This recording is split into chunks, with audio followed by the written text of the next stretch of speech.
Welcome, ladies and gentlemen, to Darana Dragway. We're in West Salem, Ohio, at historic Dragway 42 for the fourth stop of the IHRA Outlaw Nitro Series. We are certainly excited to be back. It is race day here, and it's race day at one of the most historic tracks in the history of the IHRA. We ran back here in 1972, I think was the first stop. Of course, a full day of qualifying that happened one day ago, but today is all about eliminations, Ralph. Yes, it is. This racetrack opened up in 1957, almost 70 years ago? Take your shoes off, count for me. Yeah, I'm done. Yeah, about 70 years ago is when they started racing here, not just IHRA, but racing in general. And what the folks at the IHRA, under the leadership of Daryl Cuttle, have done and are doing here is revolutionizing not just drag racing, but racing, because everybody's watching. Everybody is seeing. And this facility is incredible. It's all redone. The racetrack used to start at the other end and come down here. Now we're going the other direction.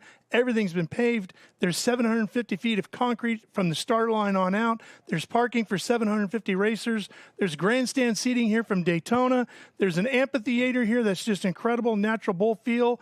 I mean, go on and on. Musco lighting. What am I forgetting? I mean, it is absolutely incredible. It is beautiful. By the way, I forgot to introduce you, Hall of Famer Ralph Shaheen and good friend alongside. I'm Ken Stout. And, of course, Tommy Johnson Jr. as well, who is so accomplished in both funny car and in Top Fuel and in sportsman cars as well. I mean, there's really not much you haven't done out here in this aspect of the sport. As we take a look at this, we have a great fuel field. I mean, the cars have really been performing well. The track has been unbelievably tight. They have a lot of grip, and the fuel altereds are out here as well. Yeah. And what Ralph asked, what am I forgetting? You're forgetting the great performance we saw in qualifying. Outstanding runs in all categories, and something a little different this weekend. All categories going to the 8th mile instead of having varied distances, 8th mile, 1,000-foot quarter. Everybody goes the 8th mile, and they put on a tremendous show. And like you said, a new class this weekend, fuel altereds. It's been outstanding. Yeah, of course, the door cars, we always know how exciting they are. They always excite, including the Outlaw Pro Mod. So we have two great pit reporters as well. Let's get it down to the first of the two,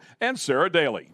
All right, thank guys. You said the track was beautiful, and that's the case. We've also had some incredible stories here so far this weekend. Speaking of one, Pro Mod driver Callie Mills. She ran her first 350 last night, hot on the track, her first Q1 ever for her. So a lot of personal records, but also she told me last night in pits, she's building a junior for a little girl that aspires to race and grow up to be like her. So soon she wants to test that junior out on the track. So she's an amazing role model, but also fierce and fiery, ready for some good competition. She's talking some trash with the guys. They're all ready to compete. And for more on that, we're going to send it up to the top end with Kristen Banks.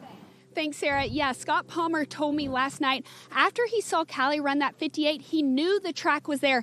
Now, Scott Palmer is coming into this weekend after not even qualifying last round in that top fuel class, and it wasn't the competition to blame. He said he got two new DMPE blowers made by Darren Mayer, and they honestly were just too good. He said that combination was too aggressive, and he couldn't get down the track.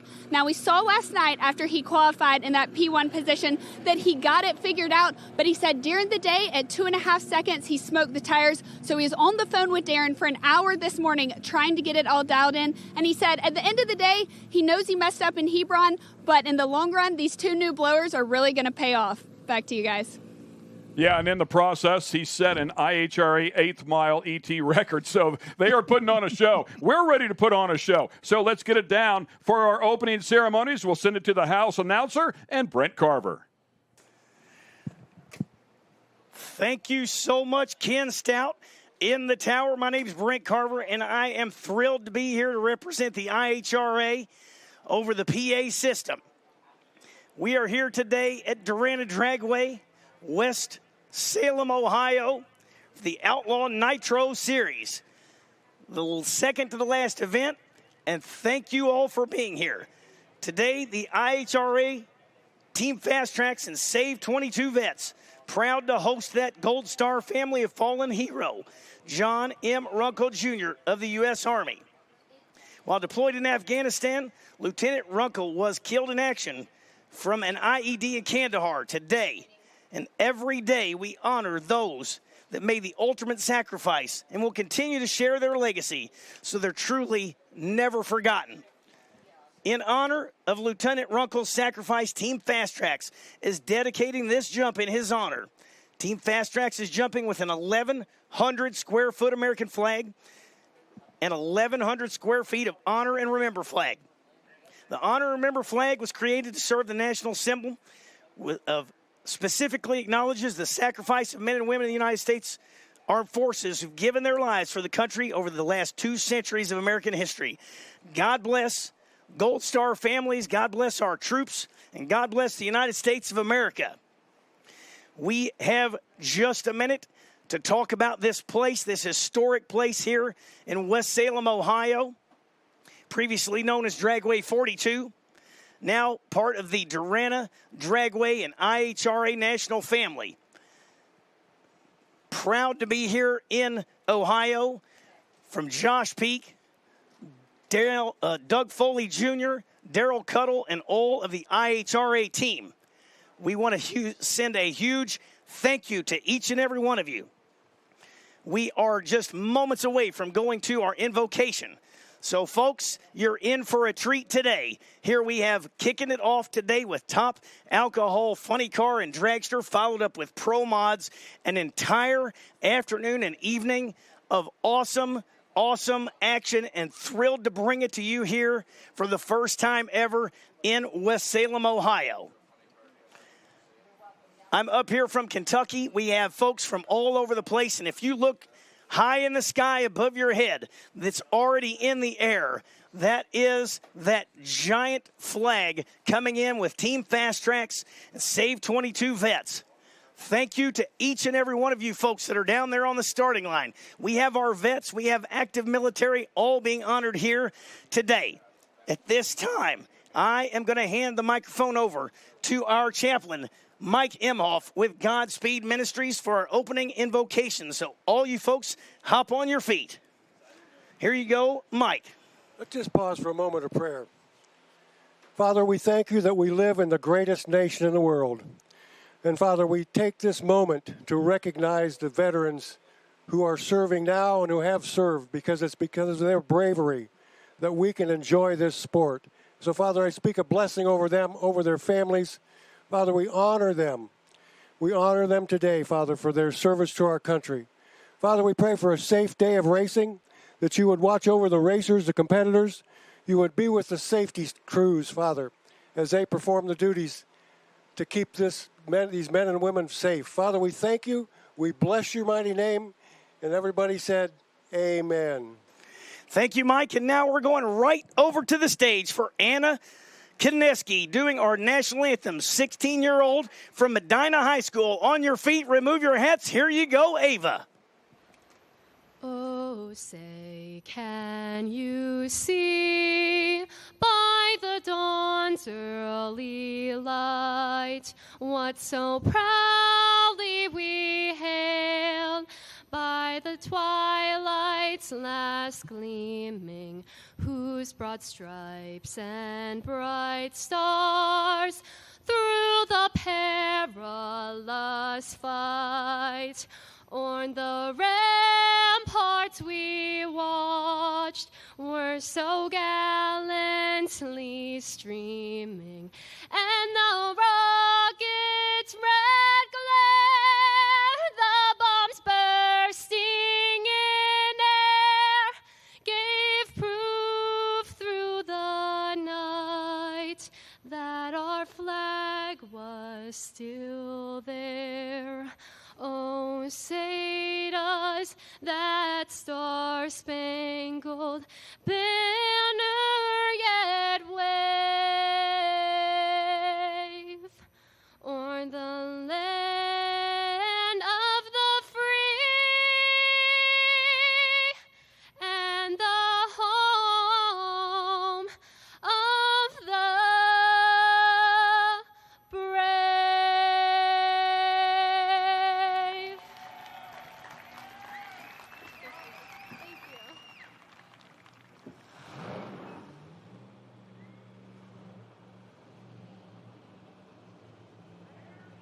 And with all her glory, put your hands together for Ava and our national anthem and all of our veterans as we fire them up And that 1,100 square foot flag brought in from Team Fast Tracks lands out there by the tents. Fire in the hole.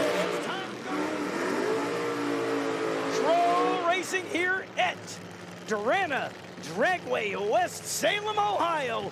Kicking off.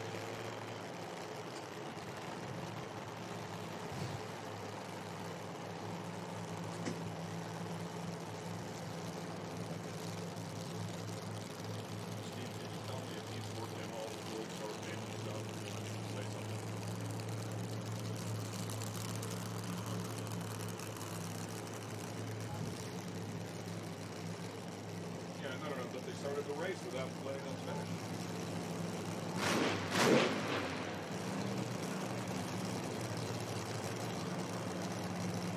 Here we go. So first pair lining up here as we kick off round number 1 of the professional categories here.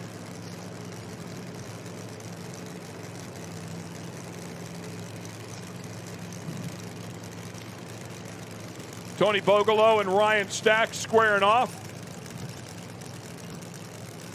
Bogelow qualifying number 2, Stack number 3.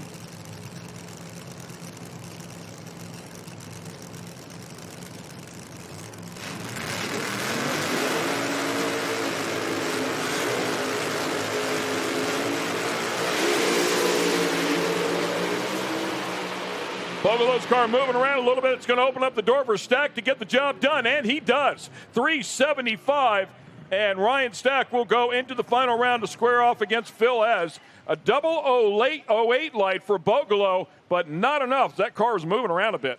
Yeah, Bogelow was ready to go. Double 08 light to an 039, but you got to keep that car in the center of the groove. His car was out there shaking, rattling, moving around, and allowed Ryan Stack to go on by to the win. Yeah, the whole back end of that car was really moving, wasn't it, Tommy? Yeah, he had his hands full. That thing was, it was loose from the starting line.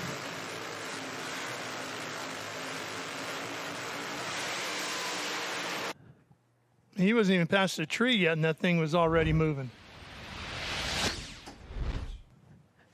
Actually, that was Tony Bogelow getting the win. In our timing system, it had him in there backwards in the lanes. I just looked down there, and they were backwards. So Tony Bogelow getting the win.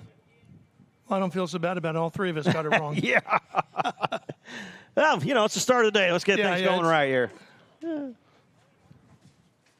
Well, I can tell you who's going to win this one. Phil Ez. Phil Ez, an outstanding qualifying run, and he'll take a single here in this first round. So Phil Ez is going to get the win. All you got to do is take the tree.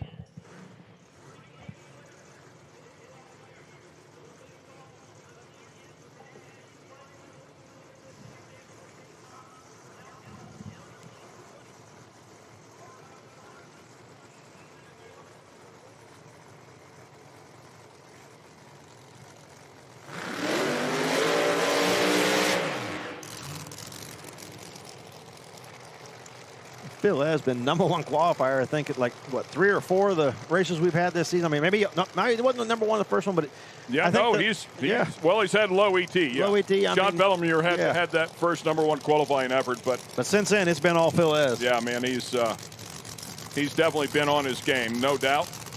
Been to all 3 final rounds previously. He's going to go to this 4th one here.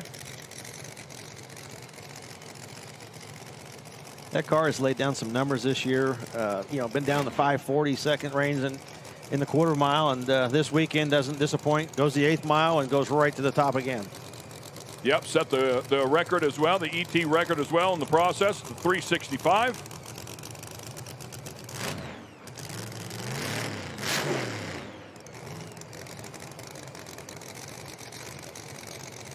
Phil Ez, Ultrasonic LLC. Ultrasonic cleaning machines, Phil's business, and a lot of the teams out here using that equipment.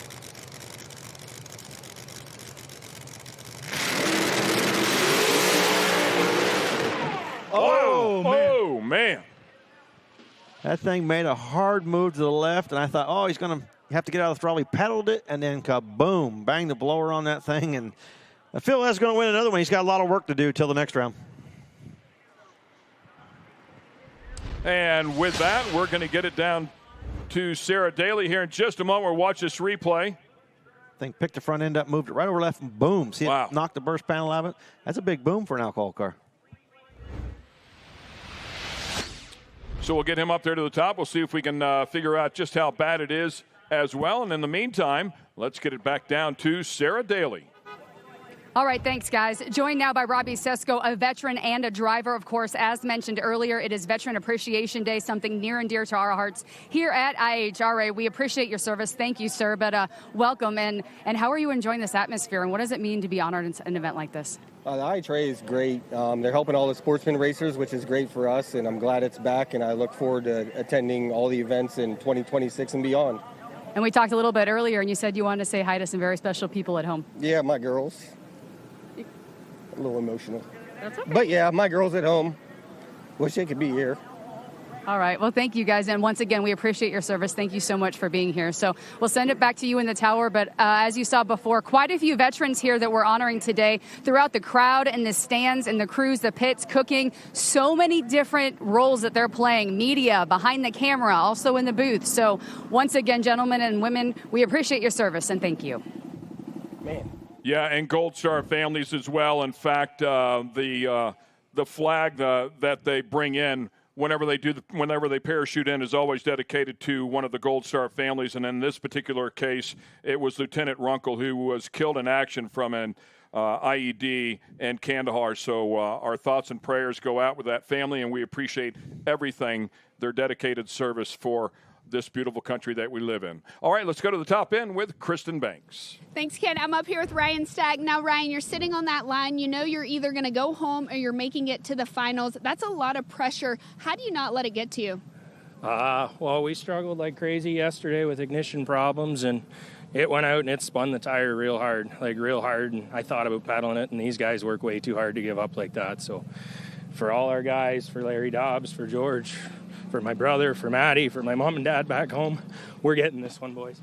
Y'all just heard it. That's Ryan Stack. You'll see him in the finals against Phil Ez. And we wish him the best of luck. It's going to be a tough one. If Phil Ez can get that car fixed up, we'll see if Kristen can check with him. They might be in a hurry to get back to the pits. That was a big boomer for an alcohol car, and I'm pretty sure Phil didn't have that in mind when he left starting line, but it made a hard move and probably a little slap to the throttle and kaboom. For sure was not happy. No, it was not happy. Beautiful day out here, ladies and gentlemen. Welcome to West Salem, Ohio. It's really been a great couple of days, but couldn't ask for a better day of racing here. And once again, it looks like Kristen Banks has another one of our drivers. As Phil, you got off the track, you were yelling fire. I didn't even have a chance to see it. Everything happened so quick. Can you just walk me through what went on right there? Well, I mean, it banged the blower. I think it blew the motor up or something. I don't know. And when it does that, you got to worry about fire. And I'm looking down my little glass holes to see if I got a hole, fire down there. And I see fire, and I'm like, where's everybody at? They might have helping me. Where you at? Come on. So finally, it wasn't a big fire, but it was scary enough. You know what I mean? So I don't know if we'll be ready for next round or not. We're going to try. Well, good luck. We'll see you later. Phil Ez. Amazing how a little fire gets your blood pumping early in the morning here at the racetrack. A little early afternoon adrenaline rush for Phil there. I remember the first time I saw a fire in those little holes. We got little windows in the firewall of the funny car, so you can look up there and see if there's any fire in the engine compartment. And I remember the first time I saw fire, it got my blood boiling a little bit too.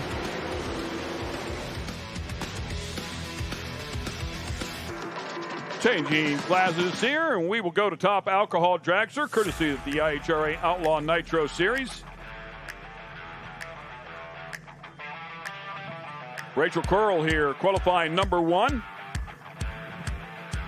Not the first time she's done that.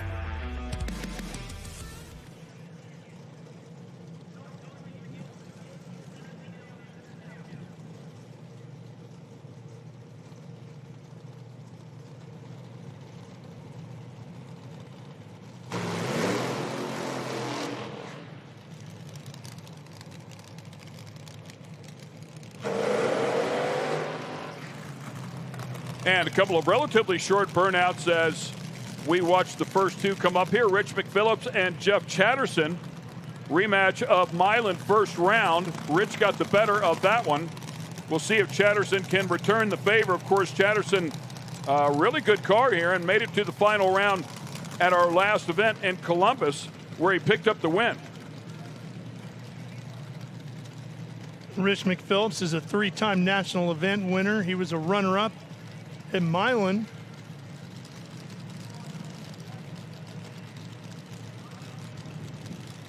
Yeah, that team is legendary. I mean, they've been around forever. Of course, that's the team also that that Tony Stewart drove for when he was cutting his teeth in the alcohol classes. He's progressed along okay, hasn't he? It's turned out pretty good for him.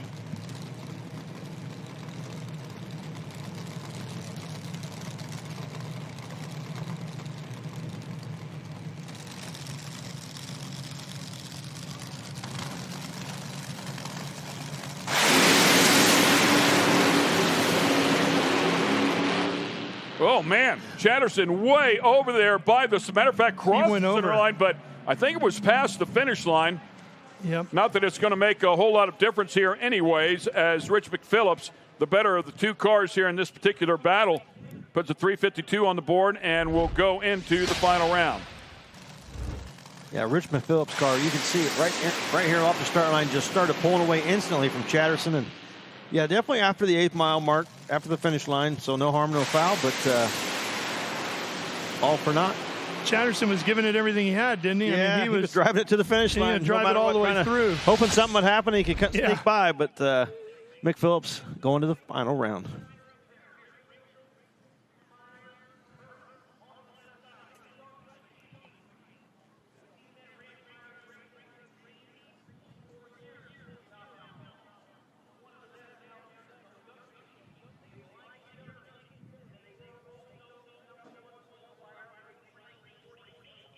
And Rachel Curl will be coming up here next. Rachel Meyer Curl, if you will, and Eric Hindenberger.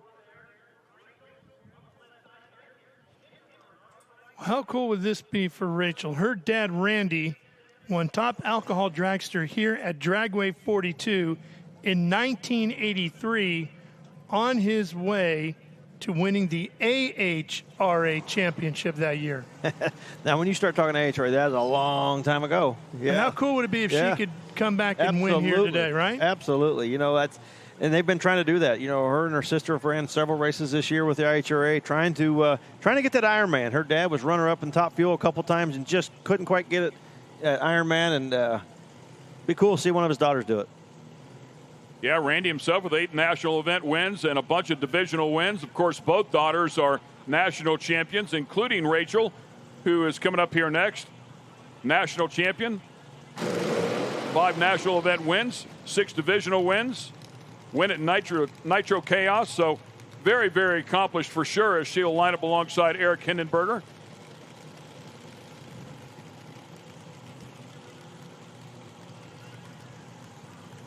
Eric, a little late getting up there. She's already done her burnout, and he's having some issues. The car won't roll forward, so have to see if he can hurry up and get it to move forward, and he's going to have to shorten his routine up quite drastically. It's lit. It's just not moving, right?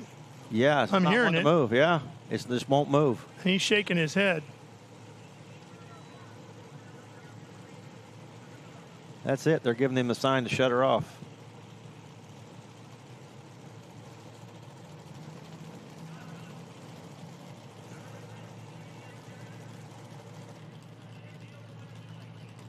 It's broke, so this will be a competition single for Rachel. You can see how frustrated Eric was. Driver out of Wyoming, Ohio.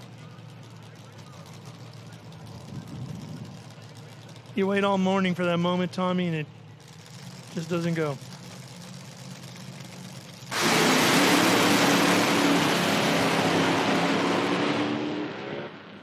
And puts a 349 with an 8 on the board. Qualified with a 348, so once again shows up on race day very, very consistent out of that team. Yeah, that 349 will give her lane choice for the final round against Rich McPhillips. And she's one step closer to matching Dad. How about that? Pretty cool stuff. We're going to take a quick break. Stay with us. We'll be right back with more action from the IHRA.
The rotators are out there on the track, making sure it is perfect to go here with the IHRA Outlaw Nitro Series. We're at Darana Dragway in West Salem, Ohio. Historic Dragway 42.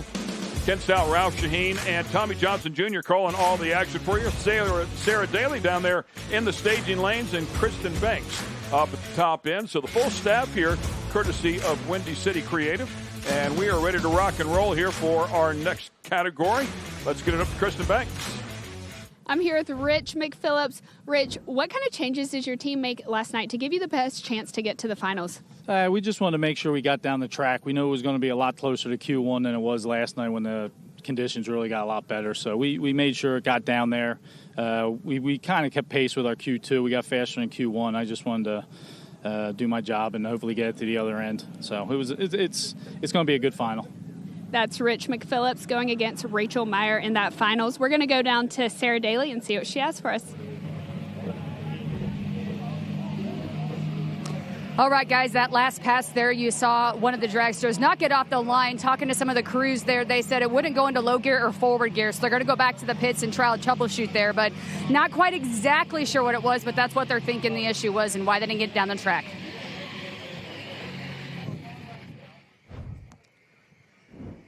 All right, here's the tractors doing a little track prep before the next category coming up. I think it's Pro Mod in the lanes.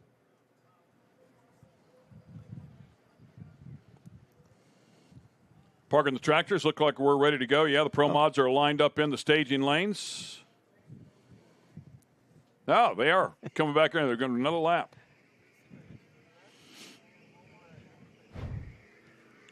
And earlier, unfortunately, we had timing and scoring backwards on this call, so we wanted to bring back this round here for Top Alcohol Funny Car.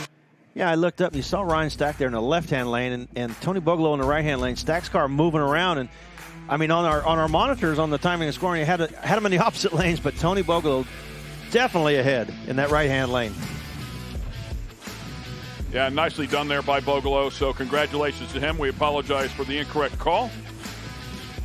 And once again, we will go up to Kristen Banks.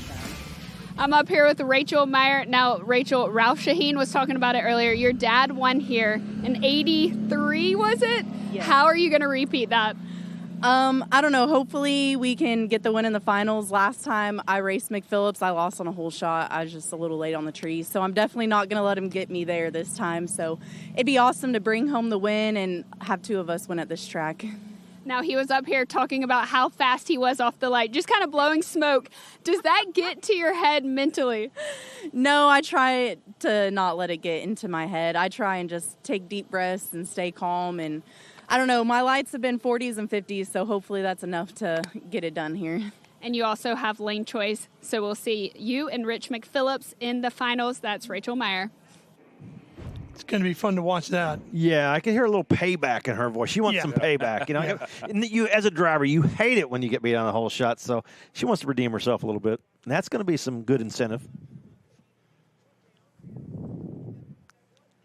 The lights are flashing on the tractors. That means their last pass, and we'll go racing right after this.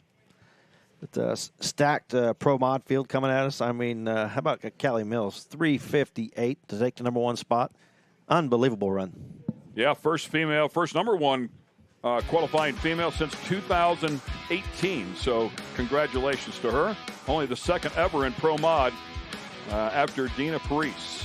We'll take a quick break here. They should be done with the track by the time we get back, and we'll light them up. Stay with us.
It's a gorgeous day here at Darana Dragway. Welcome back to the IHRA Outlaw Nitro Series.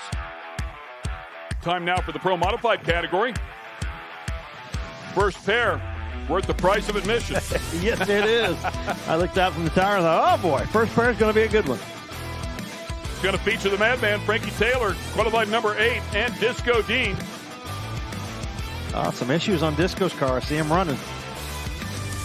Leading the turnover bar. Frankie doing a burnout like he is angry here today. I think he's a little frustrated with qualifying efforts out of both cars from a day ago. Just not the typical Madman qualifying sessions that we typically see. 3-time ADRL champion, 3 Outlaw championships, Ironman winner, multiple track records. Frankie Taylor brings it every time. Yeah, true definition of an outlaw pro mod racer. I mean, that's just what he's done all along the way. Great to have him out here with us. I mean, as long as he's been racing and not have an IHRA Ironman until this season, it's really a statement, a testament, if you will, of what his career has been, being an outlaw racer, if you will. So great to have the Madman with us. Always very, very good at what he does. This will be a tough one. And, of course, everybody loves to line up alongside him. They all want to take a crack at Frankie Taylor. And we heard Kai Kelly talking about it. Like, I reached up and turned the knob down a little bit because Frankie didn't run good. But, I mean, they all have their eyes on Frankie Taylor. For whatever reason, he's just one of those benchmarks of the category that you want to meet. Yeah, Disco Dean having some issues getting the car fired, but doing a nice job shortening up his routine, not wanting to hold up Frankie Taylor. And both these guys are going to pull the starting line together. Dean qualifying 15th. 379 to a 368 for Frankie Taylor. Taylor now up there at the starting line.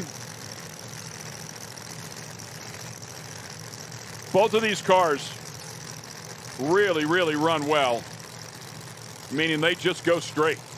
They go down the racetrack. Yes, that's what do. gets them wins. Dean said the car just not reacting the way they wanted to, picking up a little bit here and there. Dean getting after it on the starting line. It might be enough to steal one right here on a hole shot, and he's going to get it done. How about that? An 019 light. Frankie Taylor just dead late with a 144. It opened up the door, a 378 piece of 371. I don't know what the problem was with Disco Dean, but it was all before he got into the beams. He was ready to go, once he got man. in the beams, it was beautiful from there on out. I think that the panic, the wouldn't start, got his heart pumping fast, the blood moving, and he was ready to go when the tree came on. And Frankie was just dead late and then got out there and shook the tires, which didn't help him at all. And Disco Dean being able to sneak one away from Frankie. Right here, you can see Frankie's car shaking the tires. Disco Dean just dangling the front end, and Frankie's going, oh, no. Oh, no. Yeah. Oh, yeah. no. It's not like Frankie put up a terrible run, Ken. No, I mean, the run was decent. As Tommy said, rattled the tires a little bit. Not in the 60s. I mean, he was in the 60s at nighttime, not out here in the heat of the day. He was actually in the 70s with that car, so about where he was. But to Tommy's testament, talking about Disco Dean, I mean, that's what Disco Dean does. Yeah. He comes out here, he always has a great reaction time, and that car goes from A to B. And if you don't do your job, he'll make you pay. He'll make you pay with a slower car. It's great stuff. Here comes our number 1 qualifier, Callie Mills, wanting to be out here, second pair. Didn't want to go first, want to be second. She gets choice, so want to get out here and get it done early before that track heats up anymore. That's Tommy, I said this yesterday. Sorry, Ken. Said this yesterday. They were all talking about trying to pull games on her. I think she's already in all of their heads. Well, the performance of her car is definitely in their heads, and she's been here and done that. She could care less what they're saying about her. It's her lane. It's her game. Yep, number 1 qualifier. And IHRA ET record holder. 358 with a 3. Spectacular effort there out of Callie Mills, lined up in the near lane. That beautiful red and white Camaro. And on the other side is going to be Jason Calso. Calso with his work cut out for him. Yeah, the way she's running, Calso has to go out there, get down the racetrack with no mistakes, try to improve on his performance, and hope that Callie has a problem. qualified 22nd, but you never know when somebody's going to put one together, and if she stumbles at all, I mean, it's what this category does. Well, with a car that has performance like that, it's running so well, any little thing could happen. And the sun on their racetrack, you never know.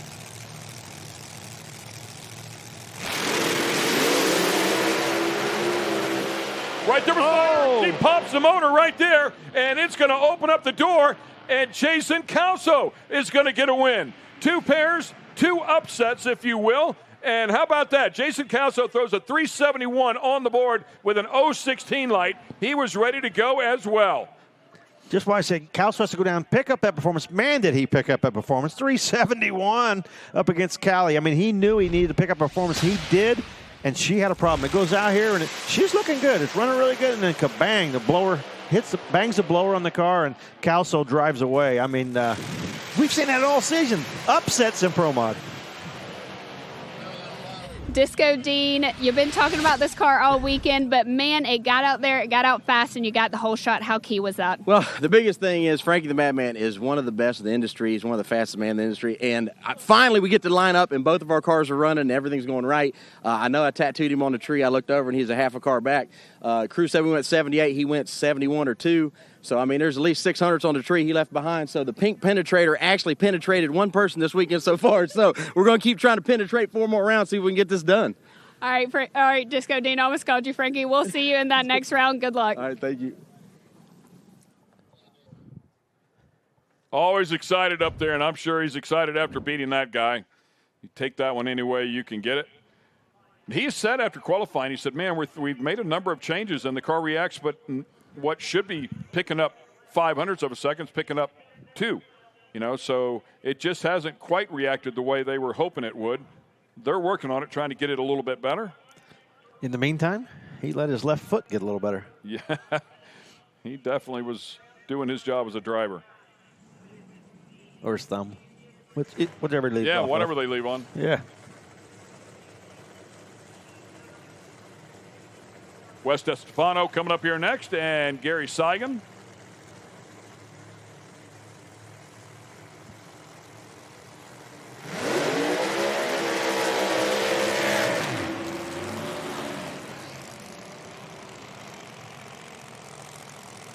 Wes, who qualified number 3.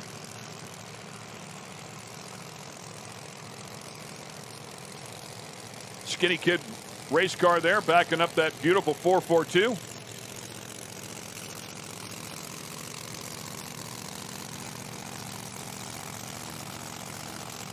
Yeah, really nice job for him. 364. Very impressive. A career best for him effort at 202 miles per hour, and lining up alongside Gary Seigan. Gary qualified 20th. I don't know if we're seeing a trend here or not. I was just going to say, this is an easy pick if we're going to go by based off the first 2. This is a sure win for Gary. Yeah, I'm telling you what, all the top qualifiers taking the right-hand lane. And the first 2 having some issues. Frankie a little late on the start line and chatter tires, getting beat. And then Callie banging the blower and getting beat. So if I'm Wes, I just want to be, let's go back to normal. The quicker car usually wins, right? All right. Gary Seigan, by the way, that beautiful 1970 GTO, built his own engine, painted the car himself. First national event in Pro Mod. And the only turbo car we got here this weekend. So hats off to them for a big effort, taking a big swing at it. Oh, baby, look at that old slide over. And nicely done for Wes. He'll get it to the other end. 366 with a 7. I mean, right there with his qualifying effort last night. So very impressive here in the heat of the day. Absolutely, and that car left the starting line, slid over to the left and right-hand lane, up against that center line, and I thought, oh, no, here we go again. Lower qualified car is going to have an issue and get beaten first round, but Wes doing a nice job just slowly pulling it back over there, keeping it off that center line and taking the win. It was like it was in a constant power slide all the way down the track. All right, guys, I'm up here with Jason Kelso and Callie Mills. You just had an upset. How does it feel? It feels pretty good. We worked hard for it. We made a bunch of changes through the week, and it was not the best thing to do. And it took a few passes to sort it out, and we kind of got a hold of that one, and we beat her, unfortunately. Now, I just want to talk about how vicious this sport is because, Callie, you went from the top to the bottom right now. Last night, you were the fastest qualifier, and you come in racing against the number 24, and now you're going home. How do you mentally compartmentalize that and take it to the next race? I mean, last night with the 358, we hurt the motor. They fixed it. The guys got it put back together. I don't really know what happened that run. Basically, I was on a good run, and then it just backfired and blew up, essentially. And I watched this guy drive away with the win. He went in 71, which is great. Congratulations. Big thank you to all my sponsors, American Pride Golf Carts, Don Baskin Truck Sales, Goodrich, Redline Oil, Renegade Race Fuels. Without them, we couldn't do it. And, you know, running personal best and things like that. I said it last night. It was literally, you can be the hero and you can go to zero real quick. And today we were the zero. Hey, there's always next time. That's Jason Kelso moving on to the next round in that Pro Mod class. Yeah, great to have both of them up there, and congratulations to him on a great win. We'll see if he can make a run at it here and get it to pay off. Tom Blinko coming up here next. Very talented top sportsman racer along the way, now up into the pro modified ranks, and he'll line up alongside Bart Morris. Blinko with a personal best one day ago as well at 365. Very impressive effort. Yeah, seeing his interview last night, I think he was surprised himself. He said, I don't know what they did to it, but boy, it picked up a bunch. Qualified number 4. Bart Morris, number 19. Also a personal best for him at 396. See if he can better that mark now that they're going in the right direction out of London, Kentucky. Howard Moon helping out over there with Blinko.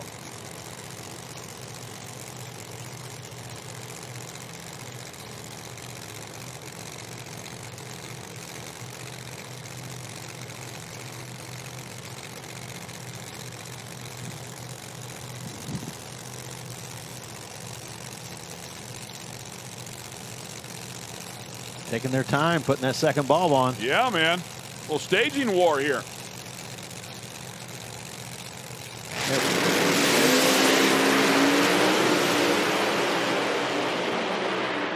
Blinko a bit better at both ends, way better at the front end. How about a 000 with a 4? 4/10,000ths, green light for Blinko. That's cutting it razor thin. Puts a 369 on the board. And Bart Morris, a 393. That is a personal best for that team out here in the heat of the day. So hats off to them as they do advance or pick up a little bit here. But they're not going to have enough to stay in front of Blinko here today. Boy, Blinko killing the Christmas tree and backing that 65 up with a 69. That car's for real this weekend. Wes DeStefano going away with an ET of 366. Are you happy with that time in the heat of the day? Yeah, I'm real happy. Our goal of the day was to go 60s. I think we've got a tune-up in there. We're tickling it a little bit just to try and see if we can pick up. In case we go later rounds, we're going to need it. And, yeah, we're already seeing some interesting runs with Callie going out. And, unfortunately, we're not on that side of the ladder. But if we can get to that side, that could be big with that performance potential. But, yeah, we're real happy with that run. Well, congratulations, and we look forward to seeing you in that next round. Thanks. That's Wes. Even the drivers are noticing some of those upsets. They're going, oh, some interesting rounds out there. Well, that little guy's got his Gatorade bottle upside down, keeping the lid on. He don't care about upsets. Next pair will be fun. Zach Sackman, who's been so good as of late. Put a 366 on the board, and Brad Eglian with a 394, qualified 18th. And our Sarah Daly is hard at work. Sarah? Hello.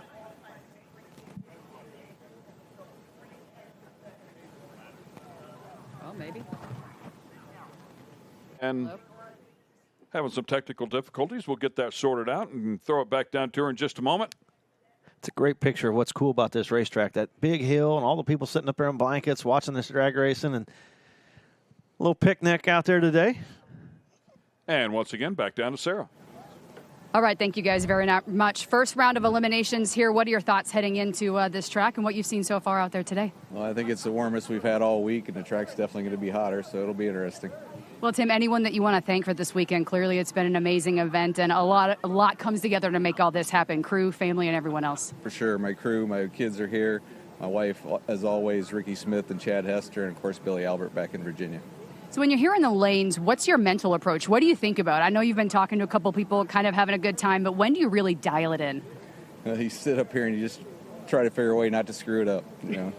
It's easy to make 100 mistakes up there, and you just got to go up there and be relaxed and let go when you need to let go. So. All right. Once again, thank you, and we'll see you down at the top end. Thank you. All right, guys. Tim Milliner, back to you. Thanks, Sarah. Yeah, how many times have you been in the staging lanes or crew chiefs in the staging lanes? You think yourself into it. You probably have a pretty good setup in the car, and you stand around, you wait for a little bit, and you think yourself right back out. Yeah, it's been done a few times around here. Yeah. It happens. As you can see, there's just a little bit of track prep, and we will continue on here with Pro Mod, round 1 of eliminations. Stay with us here with the IHRA.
People on the hill having some fun. It is a beautiful, warm day here at the end of September in West Salem, Ohio. Welcome back to the IHRA Outlaw Nitro Series.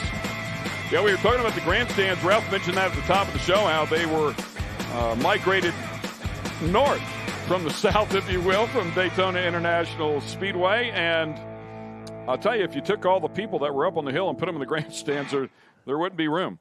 So it's great to have everybody up there enjoying the amphitheater-style seating, if you will, here. They bring their golf carts out here, sit back and watch some great drag racing on this beautiful track. I think we're just about ready to go. Let's go to Kristen Banks. Thanks, Ken. I'm up here with Tom Blinko. Now, Tom, you just ran against another Kentucky boy. So we had 2 Kentucky boys, and you were the Kentucky boy that ended up on top. How did you get it done to make it to round 2? My whole team, David Mundy and Hart Moon and my whole crew, is the whole key to this. I just let go of the button, keep it straight. Now, were there any changes that your team made? Maybe David stayed up a little later to help your car out? No, we just dialed it down a little bit to get down. We didn't try to make a killer pass. We just wanted to win. Now, as the sun goes down, you think you'll try to make a killer pass later tonight? Later tonight you have to, because it gets stronger, all the competition. The competition in this Pro Mod class is definitely strong. Well, Tom, thank you, and we'll see you tonight. Thank you. Thank you.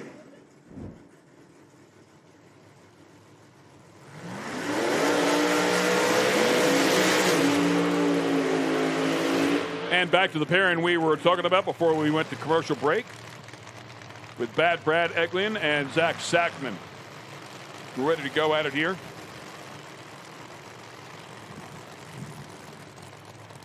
Sackman qualifying number 5. Brad Eglin qualifying 18th. Lined up in the far lane with that Chevy Lumina. the Gotham City car. Beautiful paint job on that one here in the near lane. It's a tribute to Mike Ashley. Brian Karate, the car owner, worked for Mike Ashley for a lot of years, and Mike Ashley racing a lot of pro stock with that Gotham City theme. So Brian thought he'd continue it on his car. Coming off that fresh semifinal round finish at Columbus. Some love there to the Two Girls Garage Auto Parts. I love the Joker on the door, on the passenger side door. It's wild looking.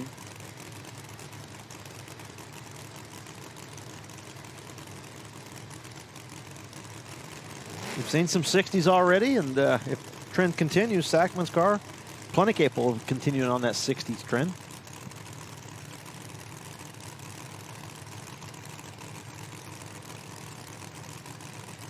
Top bulb's on. Round one. Eglin rattled the door right off of the car there. Oh, man, that is some serious tire shake now. The driver's door coming off. Holy cow. Literally rattled the door off of that one right at the head of the throttle. 370 with an 8. 202 miles per hour. 037 light for Zach Sackman. So right there on point here in the heat of the day. Yeah, Brad going red and then going out into tire shake. And watch this thing shake the tires out. This shakes so hard it rattles the driver's door open. Look at that. Holy cow. You can see him reach out here in a minute and grab it. Yeah, and you can see the chatter marks left on the track. I guarantee you that not the only thing hurting on that right now is the door, but his head's got to be hurting a little bit as well. Yeah. Tommy, there is nothing that any of us will do in our normal everyday street car that could be similar to that experience.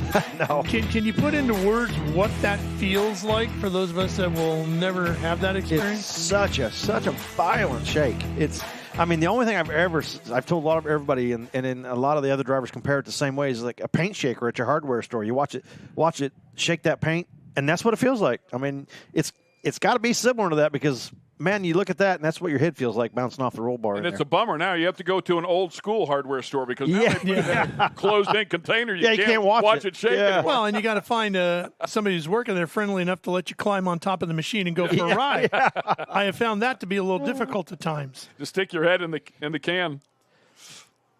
Yeah, that's just some severe shake to shake the door right off the car. That's going to put Zach Sackman against Disco Dean in the next round. Should be a great pair. Yeah, Sackman with 370 will get lane choice over Disco Dean. And, hey, Sackman's no slouch on the Christmas tree either. He kills it right along with him. We're going to get a little bit of help out there for Brad. Looks like to take the door off of it and get that car back to the pits, and we'll go racing when we come back.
And we're ready to fire up the next pair. Brad Eglund's car is down there in the shutoff area, just about off the track here with the IHRA Outlaw Nitro Series. Round number 1 of Pro Mod. We're in the middle of that one. Unfortunately for Brad, they rattled the tires really hard, slung the door off. We'll see what Kai Kelly has to play with here as he'll line up alongside Tony Williams.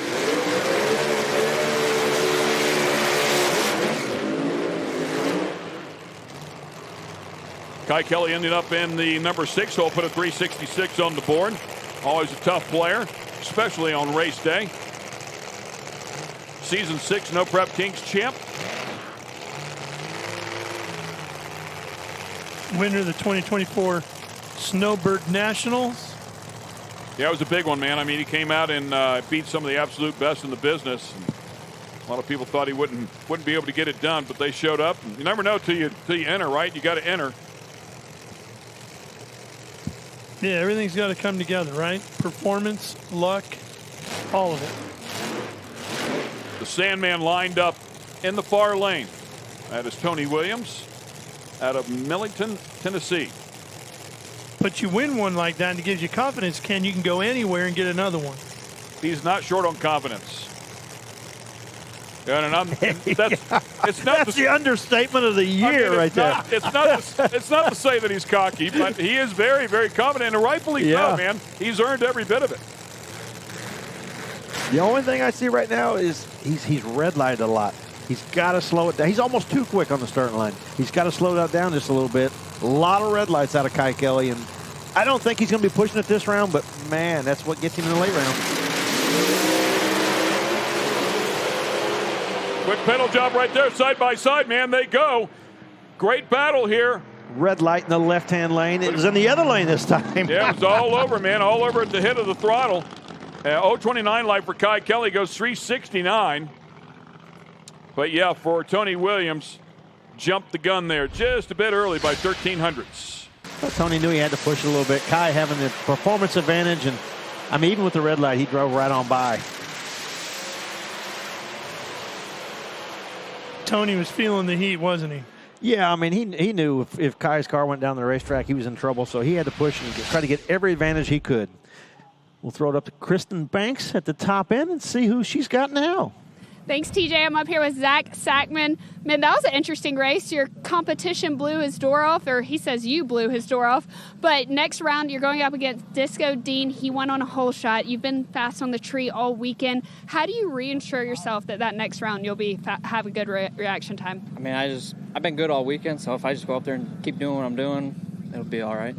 Confidence and consistency is key in this sport. Now, any changes you're going to make for round 2? Yeah, we'll probably pick away at it. I don't know what the weather's going to be like later, but we'll probably should probably pick a 68 or something. All right, can't give away all your secrets. That's Zach Sackman. We'll see him in that next round. Should be a great race. We look forward to seeing that in round number 2. In the meantime, let's continue on with round 1 here. Tim Brown will line up at the far lane alongside Kurt Stedding here in the near lane out of Pittsburgh, Pennsylvania. Of course, one of our previous winners here this year, going back to Milan.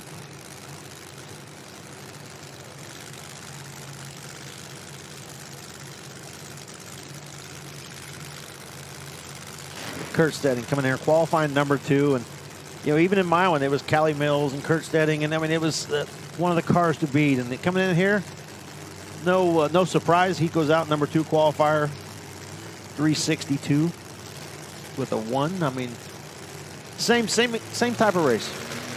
Kurt's got to make a mistake for have Tim Brown any chance of winning this. Yeah, Tim has struggled so far. Yet to get into the 3s. I'm sure that would just be an accomplishment here as they work with that car.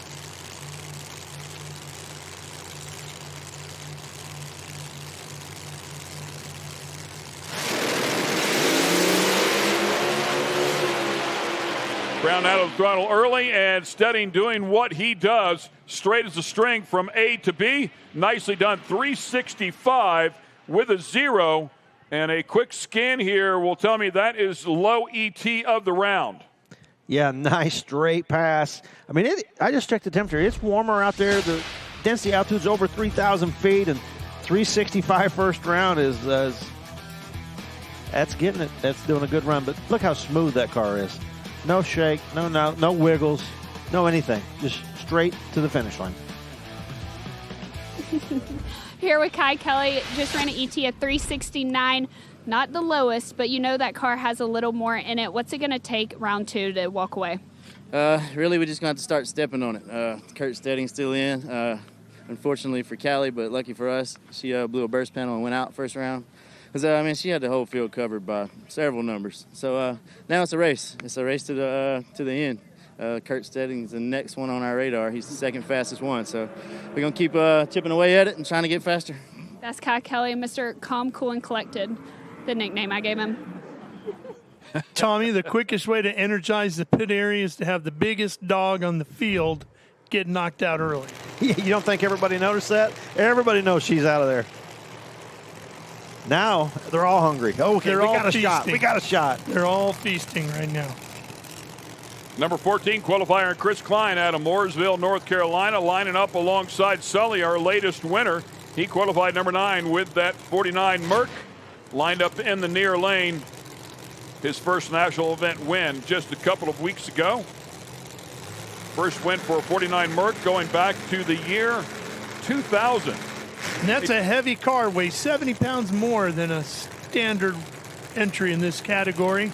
And it's wide, too, 9 inches wider than a Camaro would be. Shades of Johnny Rocca back in the day. Little Iron Horse, wasn't it? Iron Horse? Yeah, car? Yeah. Iron Horse.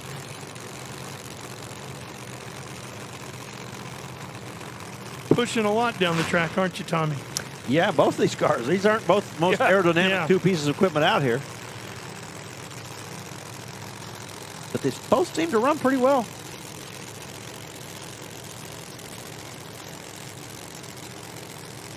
Klein, of course, and the famed Christine. 58 Plymouth. The extra time's pretty close. Unfortunately for Klein, he has issues, and as of late, man, that 49 Merc has been really consistent. They got some chassis adjustments sorted out with that car, and he puts a 370 on the board, 204.45. I heard him talk about in that winner's interview from our last event. I think he worked with Lump a little bit, helped him make some suspension suggestions there, and they went to work on that car, and it's really run good this weekend. Yeah, the suspension changes they've made have made all the difference in that car. And Chris Klein's car, as soon as it left the starting line, rattled a little bit, went to the left, had to get out of the throttle, and Sullivan going right down the racetrack, 370, right in the hunt. My big face. I'm here with Kurt Stedding, lowest ET of the round so far, 365. Now you know you have the speed. You're the second fastest qualifier. What's it going to take in round 2 to make it?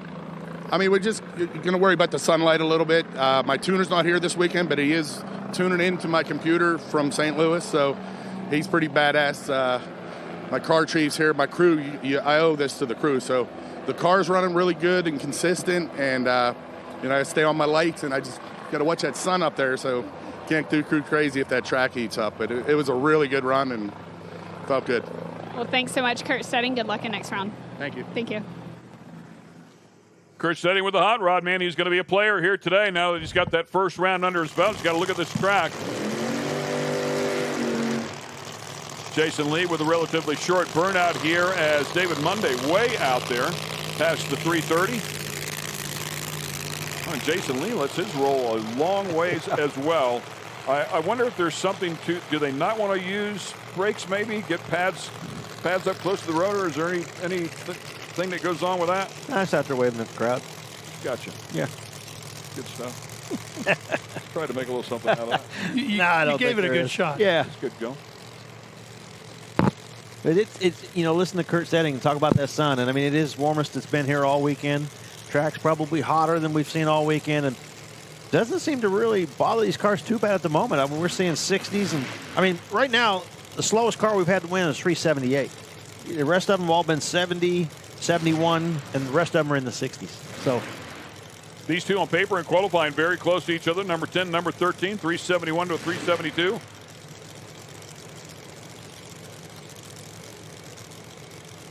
Starting line advantage could get you a round win here. We've seen Blanco go out there just a little bit ago, team car to Monday, and his car flawlessly went down there to a 69 and Something going on here with Jason Lee's car. Yeah, they struggled. They struggled on the burnout. The burnout, like you said, wasn't very good. Kind of a weak burnout. It makes you wonder if there was something wrong. There we go. Door closed now.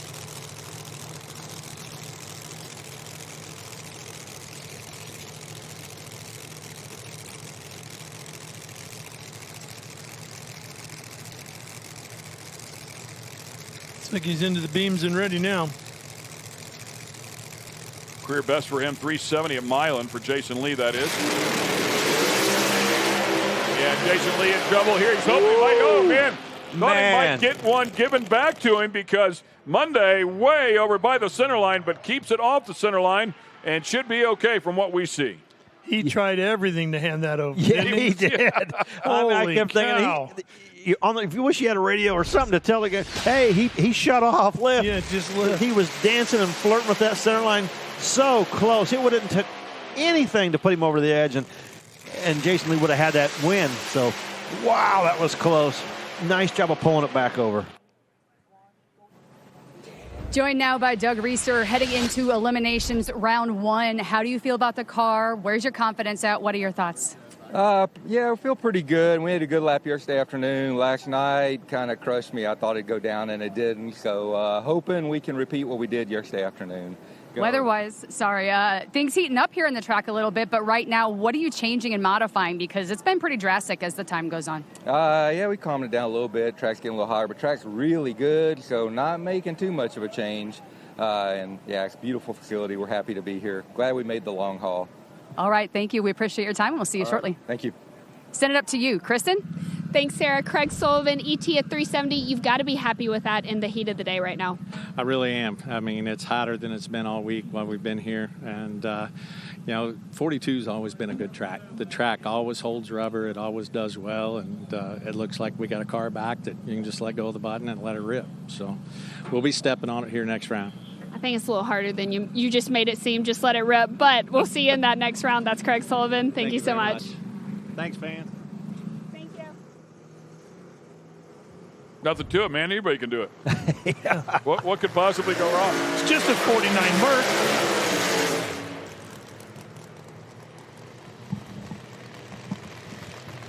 Adler ready to do his burnout. Struggled with that one. Only got one qualifying session in. They had to push that one back and go up the return road. Yeah, having issues last night. Couldn't get the car to fire. They said the starter was bad, so got that fixed overnight out here. And he has been a giant slayer in the past, taking out some #1 qualifiers. So Joe Wensley's got his work cut out for him. Randy Adler about 1/10 of a second, a little more off behind him in qualifying, but as we've seen before, that doesn't mean anything to Randy Adler. Yeah, and I think we're looking at overall numbers. As I recall, I think Wensley went out there and picked up some performance last night. Here we are back in the heat of the day, and might actually be a little closer than what those numbers might indicate. Yeah, it might be the evening out factor there. Yeah. Randy Adler has 2 Super Chevy Nitro Coupe championships. He's an NMCA Outlaw Street champ and 2 fastest street car titles. Pulling up to the starting line as we speak. Looking to add to the resume here today at Darana Dragway. Wensley flying the Liberty Gears colors on the side of that one. Went a career best one day ago at 368.204. Qualified number 7.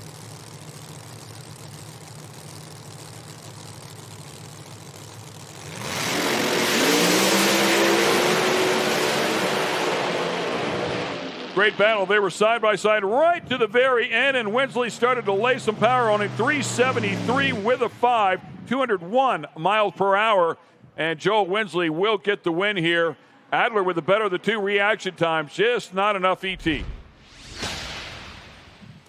Yeah, the early numbers at 60 foot, already 0.04 of a second better for Wensley, and just driving away on the top end.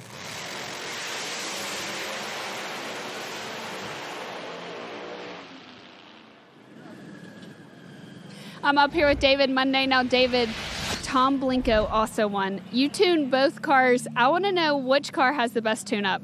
Well, we all tune them together. Howard Moon's the lead guy. But his probably does at the moment. He's a little bit better than what I am. What kind of changes are you going to make in the pits to make sure yours is on top? Just make a little cleaner run. It went pretty hard to the left, and I rode the center line down through there. So, I mean, we just need to make it go straight and try to make it run a little bit better. Hey, that's all it is to it. Just make it go straight. That's David Monday. We'll see you in round 2. Thank you, ma'am. Thank you. We failed to mention when Callie Mills had her issues there, blew that thing up, and Jason Kelso got the win. He also got a bye run into the next round. That was a huge win. That's a double whammy. Yeah, that's pretty good. And for Joel Winsley, picking up that win there in that previous pair, will pair up with Kai Kelly in the next round. We look forward to that battle. Before we get there, how about Mike DiDomenico in the far lane and Bubba Green here in the near lane?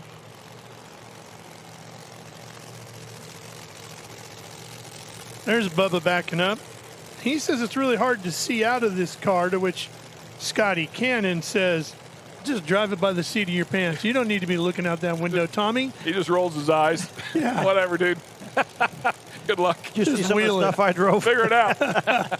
Look at the wall. Yeah, you drive these cars a lot by peripheral vision. You look at that wall, kind of keep your distance from it. Should be a little happier here in this near lane or right lane. Should have vision of the tree. Yeah, but yeah, when you're in the left lane, it's difficult. Yeah, some of these cars with that supercharger and that injector sticking up there, they're tough to see the tree from that left-hand lane. There's those really unique pipes on this car, which give it an extra huge chunk of downforce off of those. About 70 pounds worth. Number 11 and number 12 qualifiers, so very close one day ago, 371 to 372. Bubba the quicker of the two there by a small margin. We'll see how he does here on the tree. DiDomenico in the far lane. Former finalist, going back to our first event of the season.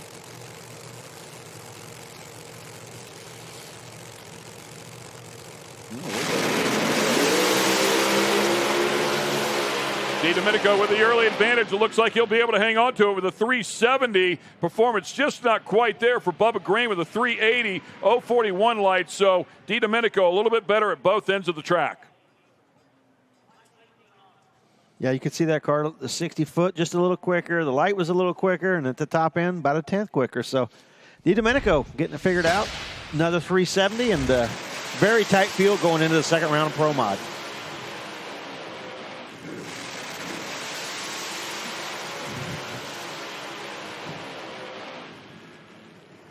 Yeah, that wraps up the first round of Pro Mod. Congrats to all the winners there. I'm down here with Joel Winsley. Joel, making it past round 1 is kind of a big deal. How do you carry that momentum to the next round? You just have to. I got my buddy Kai next round, so have to kick him in the butt. Now, knowing who you're lining up against next round, does that ever play into your game plan? No, not really. Just got to get up there and do your thing. Shish you in the tree. That's it. That's Joel Winsley. We'll see him in round 2. Good luck.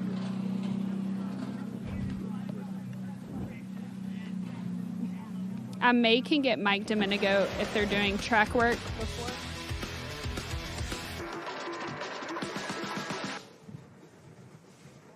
Yeah, speaking of that, Mike DiDomenico just grabbed that win. Good news, bad news. You got the round win. You got to go to the next round, but you got Kurt Steadman.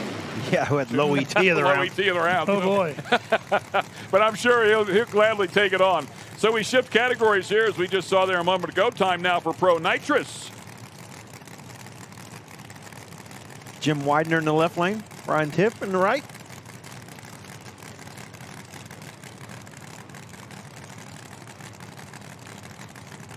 Couple of beautiful Corvette bodies here.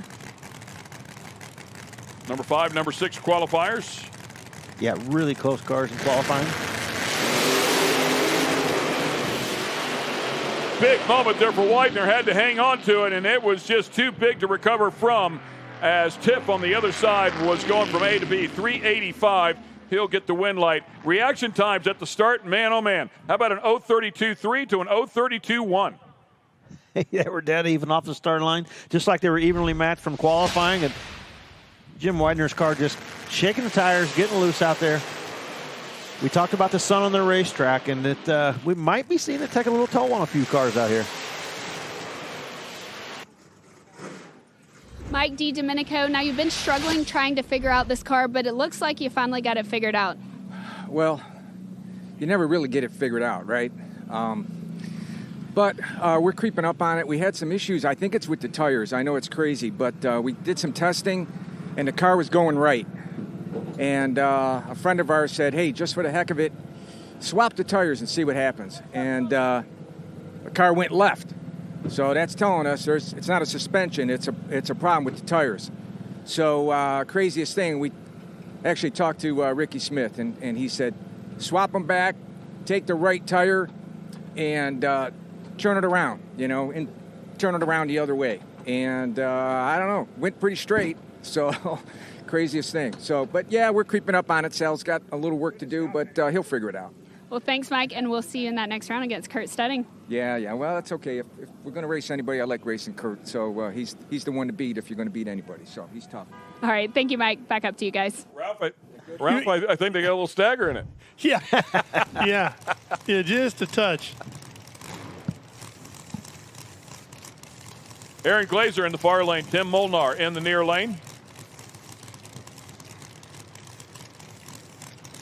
Number 3 and number 8 qualifier. Molnar, of course, a player here. Did grab a win at our second event in Milan and qualified number 3 here. Runner-up just a race ago to Ricky Smith in Columbus. That's a tough car in the right-hand lane. Good looking, too.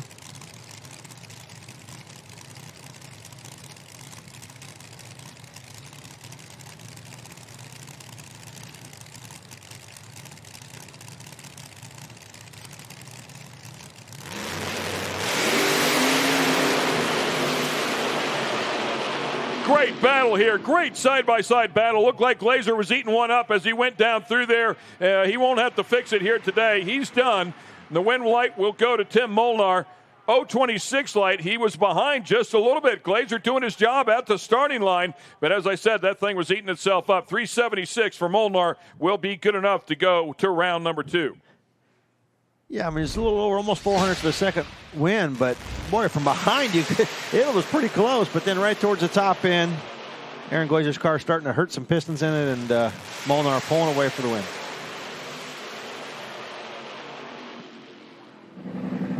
All right, guys, joined now by Hank Stubbs, and you had a fantastic qualifying day. I mean, personal best, and you're pretty excited, and people at home excited to watch everything going on for you. Yeah, absolutely. I want to give a shout out first of all to my Lord and Savior Jesus Christ. He's the reason we're here. Next, my wife Christina. So home with our 2 kids, Gunnar and Violet. Daddy loves you. But man, this is awesome. The IHRA, it's my first ever national event, #1 qualifier. I run 2 personal bests back to back. It's just exciting. We're excited for everybody at home. Hoping we bring some hardware home today. Well, we look forward to see your pass, and good luck out there. Thank you so much. Appreciate y'all having us. All right, Kristen, we'll send it to you at the top end. Thanks, Sarah. I'm up here with Brian Tiff. Now, Brian, you just won round 1. That's got to be a big feat. It's always scary to either go home or go to the next round. How do you carry that confidence into round 2? After we struggled so much this year, I mean, I'm really happy to make a pass first round at this point. I mean, first IHRA race of the season, first time running a pro tree. So, I mean, I'm feeling thankful that we've already made it this far. Do you have any goals going into this weekend? Our goal is like everybody else. We're coming out here to win, and like it says, going in the next round. I mean, hoping to improve on our performance and take home the trophy. Well, thank you so much. We hope to see you take home an Ironman this weekend. That's Brian Tift. Thank you. As we continue on here, John Vergatz in the far lane and Glenn Butcher in the near lane. Number 4, number 7 qualifiers. Sounds like a big gap there, number 4, number 7, yeah. But reality of it is it's just 0.03 of a second. Yeah, that's why I looked at my sheet. I'm like, okay, I looked at the ETs and was like, well, these are pretty evenly matched, 4 and 7. And then you start looking at all of them, and, well, they're pretty much also evenly matched.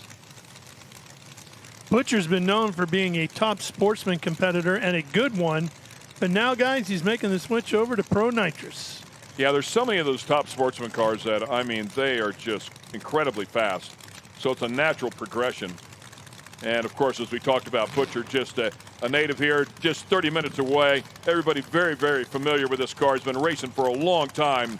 Hoping his racecraft will make up for a little bit of lack of performance out of that car. Knight is not quite as quick as some of the top-performing cars in this category. But he's a talented driver, and he's hoping that'll make up the difference here on race day. Yeah, he's making the transition look pretty smooth. Yeah, qualifying number 4, too. This thing's no slouch.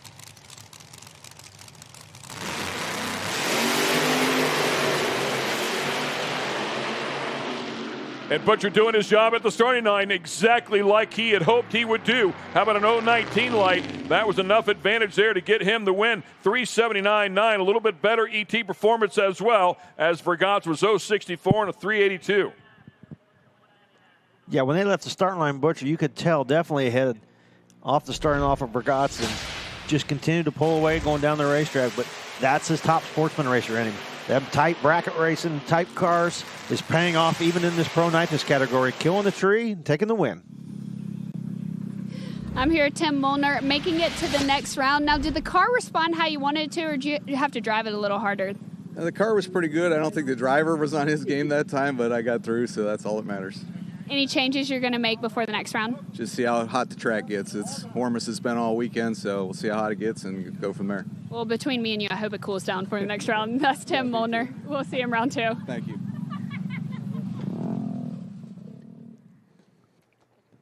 And Dennis Hagedorn and Jackie Sloan Jr. will square off here in our next pair in the Pro Nitrous category. Tommy, yesterday, quite a few of the drivers commented that they underestimated what the track would give them, and thinking they could have thrown more at it earlier in the heat of the day. Warmer today than yesterday. Should they still be cautious, or are you feeling confident in the surface? I'd be a little cautious. You know, you still want to go out here. Racetracks, naturally, the more sun they get on, the more heat they get in them, get a little slicker. Sure. But this track seems to be maintaining pretty well. So far this first round, we're seeing a lot of cars going down the racetrack and a lot of good runs. So I wouldn't get crazy, but I would still be on the cautious side. 2:30 in the afternoon back here in the East Coast. We got to be reaching close to the height of the heat for the day. This should be the hottest conditions we have today, and we'll see it get better and better as the day goes on. Sloan in the far lane, Hagedorn here in the near lane. Quicker the two cars. And qualified Dennis Hagedorn out of Kirksville, Missouri. Personal best one day ago, 368 with a 203 miles per hour. Look at Jackie Sloan's car.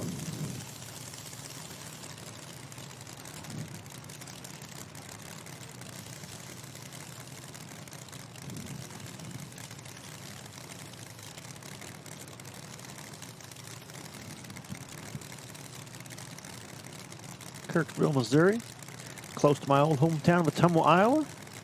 KTVO Channel 3, Kirksville, Ottumwa. Is that it? Yeah. Making some news. Yeah. I'm just surprised I remembered it. Sloan family effort here. Father Jack involved, his wife Lindsay, cousin Matthew.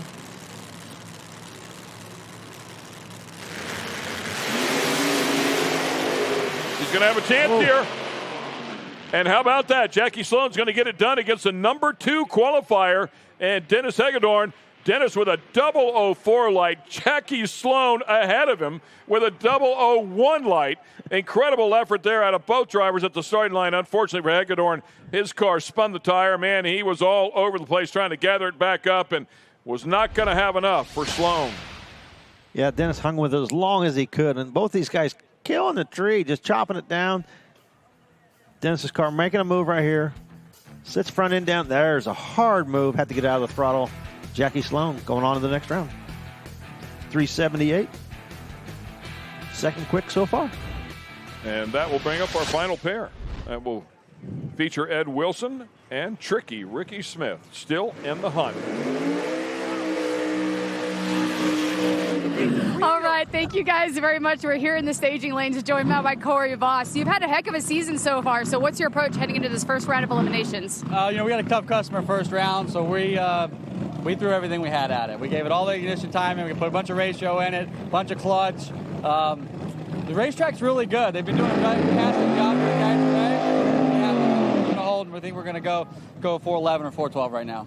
So what are your thoughts when you stand here and watch some of these other racers take their pass? Do you change the approach, or you just kind of relax and, it feels like home? It's part of the office. I as a crew chief, I try not to second-guess myself a lot, so I come up about 30 minutes before the round, I check the track conditions out, kind of make a forecast for what we're going to do, and I hold myself to that.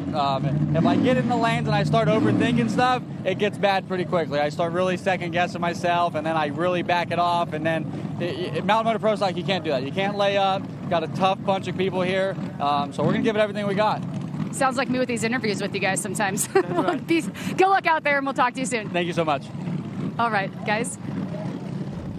Thanks a lot. As we go back out to the starting line for the final pair here in Pro Nitrous, Ed Wilson and Ricky Smith. Of course, Ricky Smith, as we all know, IHRA royalty, if you will, still out here getting it done. Also setting records both ends. Did that at our last event. Grabbed a win in yet a third professional category, fourth category overall, multi-time champ, still the winningest in pro stock here with the IHRA. Just an absolute animal to this day, and still getting emotional about it. That's what I say. Watching his interview, you know it still means something to Ricky. It doesn't matter. All these years later, he still wants to win, and it still means a lot to him. But to be as good as a Ricky Smith is, you got to have that kind of drive and commitment and passion, Tommy, don't you? You see all the successful people have that kind of passion. Yeah, I mean, it's going to be the same thing when you talk to a Don Perdome or a Don Garlitz.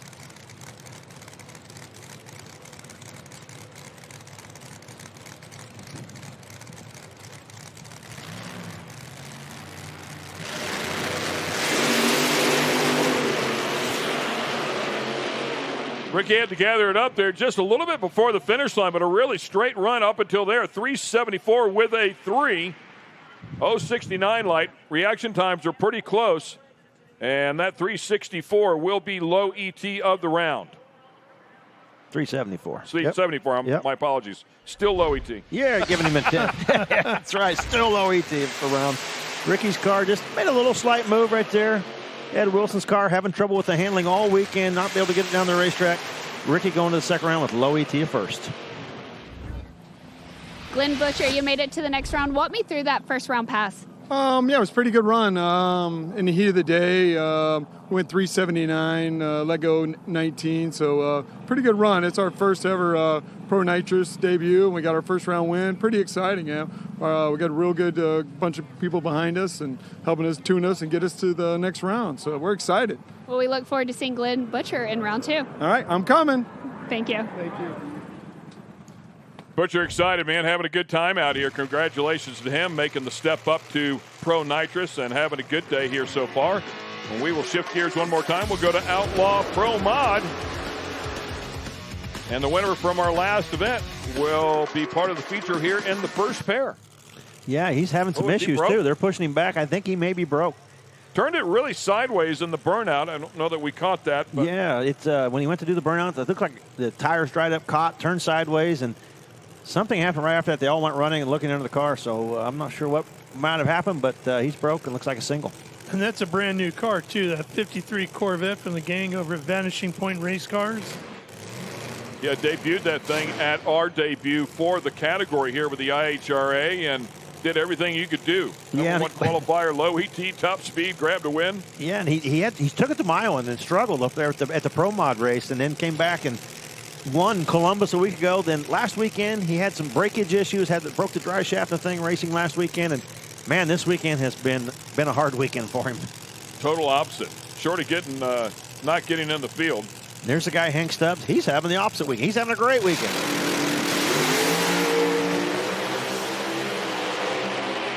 And Hollywood does a nice job here. 038 light goes 359 with an 850s on the board here right off the bat in the heat of the day. Man, that great weekend continues, huh, Tommy? Yeah, that was an outstanding run. Only 200ths off of his qualifying ET here in the heat of the day, first round. That's I hate to tell the boys in this class, but he's going to be tough to beat 3 days. Oh, buddy. Yeah, reaction time right there on the money as well. I mean, with nobody on the other line. I hated singles. Or other lane, yeah. I could never cut a light on a single. In the 30, 40 years I raced, I could not cut a light on a single. I like pressure with somebody over there. Let's send it to Kristen Banks. Jackie Sloan, you changed a motor out in that car, and you said you feel like you've just been chasing it. Do you kind of feel like you got an eye on, got it figured out now? Yeah, I believe I do. It took quite a few runs to kind of get it where we want it, but with a little bit of time, we'll get it figured out. By the end of the day, we'll be good. Yep. Any more changes you want to make before that next round? Yeah, it depends on the weather, but yeah, for sure. We need to step it up a little bit. Ricky went 74, so we need to stay paced a little bit with him. All right, we'll see if you can get a little bit more out of that car in round 2. That's Jackie Sloan. Thank you. Thank you. Same engine builder for both he and Ricky Smith. Pat Musey doing the good job there. And let's get it down to Sarah Daly real quickly. All right, guys, thank you. Real quick, I did talk to the crew of Brandon Pez, and they said they broke a boiler belt there at the lane. They said they're just having some such good luck, I guess is the right term that they used there at the line. So once again, a broken boiler belt was the issue and why they didn't get off the line. Blower belt, correction, sorry. All right, so that answers a lot of questions for sure. Thank you, Sarah. We appreciate that. Yeah, I just looked out the window. They were moving the blower on the car. So I think it broke more than the belt. I can see it. The belt broke and maybe broke all the studs, too. Man, he literally went from sweeping the entire weekend to barely qualifying and then not even able to make the run here in first round. Yeah, what was that saying, 0 to 0? Woo. Yeah, I mean, the racing gods they giveth and they taketh away. Here we go, Frankie Taylor and Bubba Stanton here. Frankie Taylor has struggled with his Corvette. We'll see if they can find the combination here today. Bubba Stanton on the other side, qualified number 2 with a 357.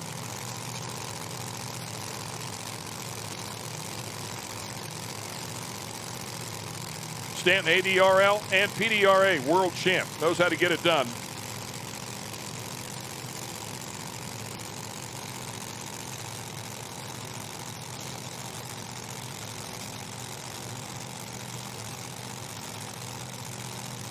Waiting for Frankie to turn on that bottom wall.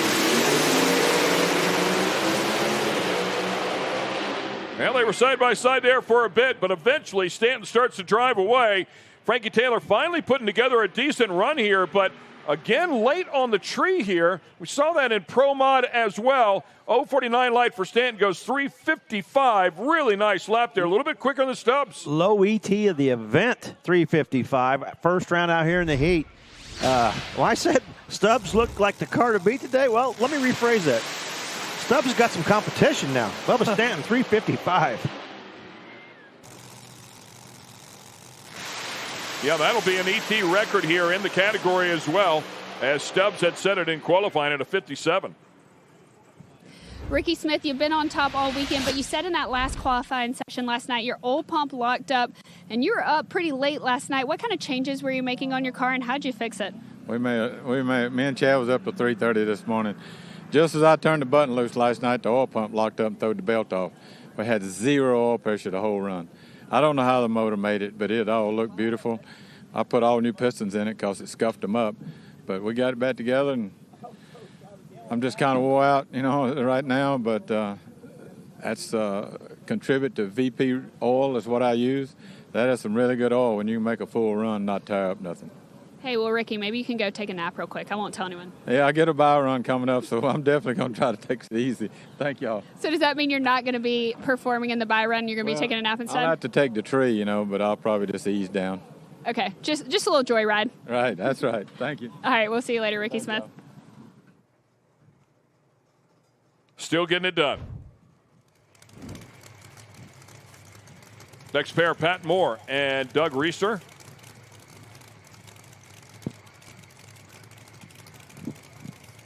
Pat Moore's car there in the far lane, Reister in the near lane. And that is Larry Vance just off behind the wall there in the orange shirt, just past the car. The NBA star played for the Cleveland Cavaliers amongst a handful of other teams. Big difference here in performance, number 3 and number 6 qualifier. Pat Moore's going to find some. He's also going to find a win light as well. And he takes down one of the Giants. 387, good enough to go to round number 2 as Reister rattled tires. Well, Reister's car was out of control right from the hit. All over the place. Pat Moore, we've seen that car just being consistent. Not the quickest in the category, but pretty consistent all weekend. You'll take a break like that if you can get it. Leaving the starting line. Big advantage for Pat. 014 light. 387. And Reister having trouble not getting down the racetrack. I got Hank Stubbs up here, Bubba Stanton, teammates. Now, both you guys are 355, 359. You have been flying all weekend. What's working on your car, Hank? To be honest with you, I'm just gracious to be here. My Lord and Savior, Jesus Christ, gave me the opportunity to be with legends like Bubba and Frankie and some of these guys out here that I've looked up to my whole life. It's just an honor for me. Bubba gave me the opportunity to buy this car. If it wasn't for him, I wouldn't even have it. So my hat's off to him. He just set the record. He's the guy you need to talk to. Bubba Stanton, you have been setting world records this weekend. Now, 355 lowest ET of today and this entire weekend. How does it feel to know all your hard work is paying off? It feels good. I mean, we've had rough time all weekend, and it seemed like the car now is coming around, and it's done exactly what I was hoping it would do. I would think it'd go 54, 55. I mean, the heat on the track, the sun out, they're doing a phenomenal job on the racetrack out here. You think in the next round you can find a little bit more in that car? I'm going to try to tickle it just a little bit, maybe go high 53, 54. Got to get ready for my buddy in the finals if I can make it that far. Well, that's Hank Stubbs, Bubba Stanton. They've both been running great all weekend. Thank you. Great stuff. As we come back to the starting line, this is the final pair here in Outlaw Pro Mod. Good look at Paul Gibbs Mopar. He's lined up in the far lane, and John Sullivan here in the near lane. Number 4 and number 5 qualifiers. Been watching a lot of guys roll through the water box here and then have trouble on the burnout, like the tires drying up. It's warm out there, and the tire seems to be drying up really quick, and it's sticking it, and putting them sideways, not being able to do much of a burnout. Hoping it's not hurting the clutch on some of these cars or causing any issues.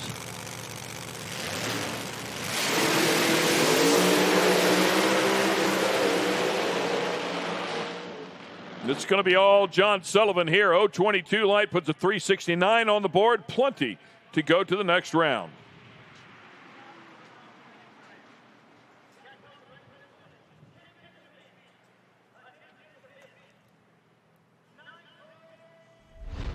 Sullivan had the whole package. 022 light, 369. And man, I mean, Pat Moore, 387, slowest car of the round, but 355, 59, 69. We got them all over. Good looking semifinals. Pat Moore, you got the win. We're going to see you in that next round. What did you like about your car? Any kind of changes you want to make before round 2?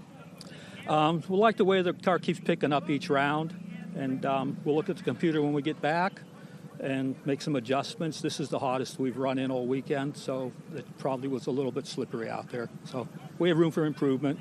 Do better next round. Well, thank you so much, Pat Moore. We'll see you round 2. Thank you.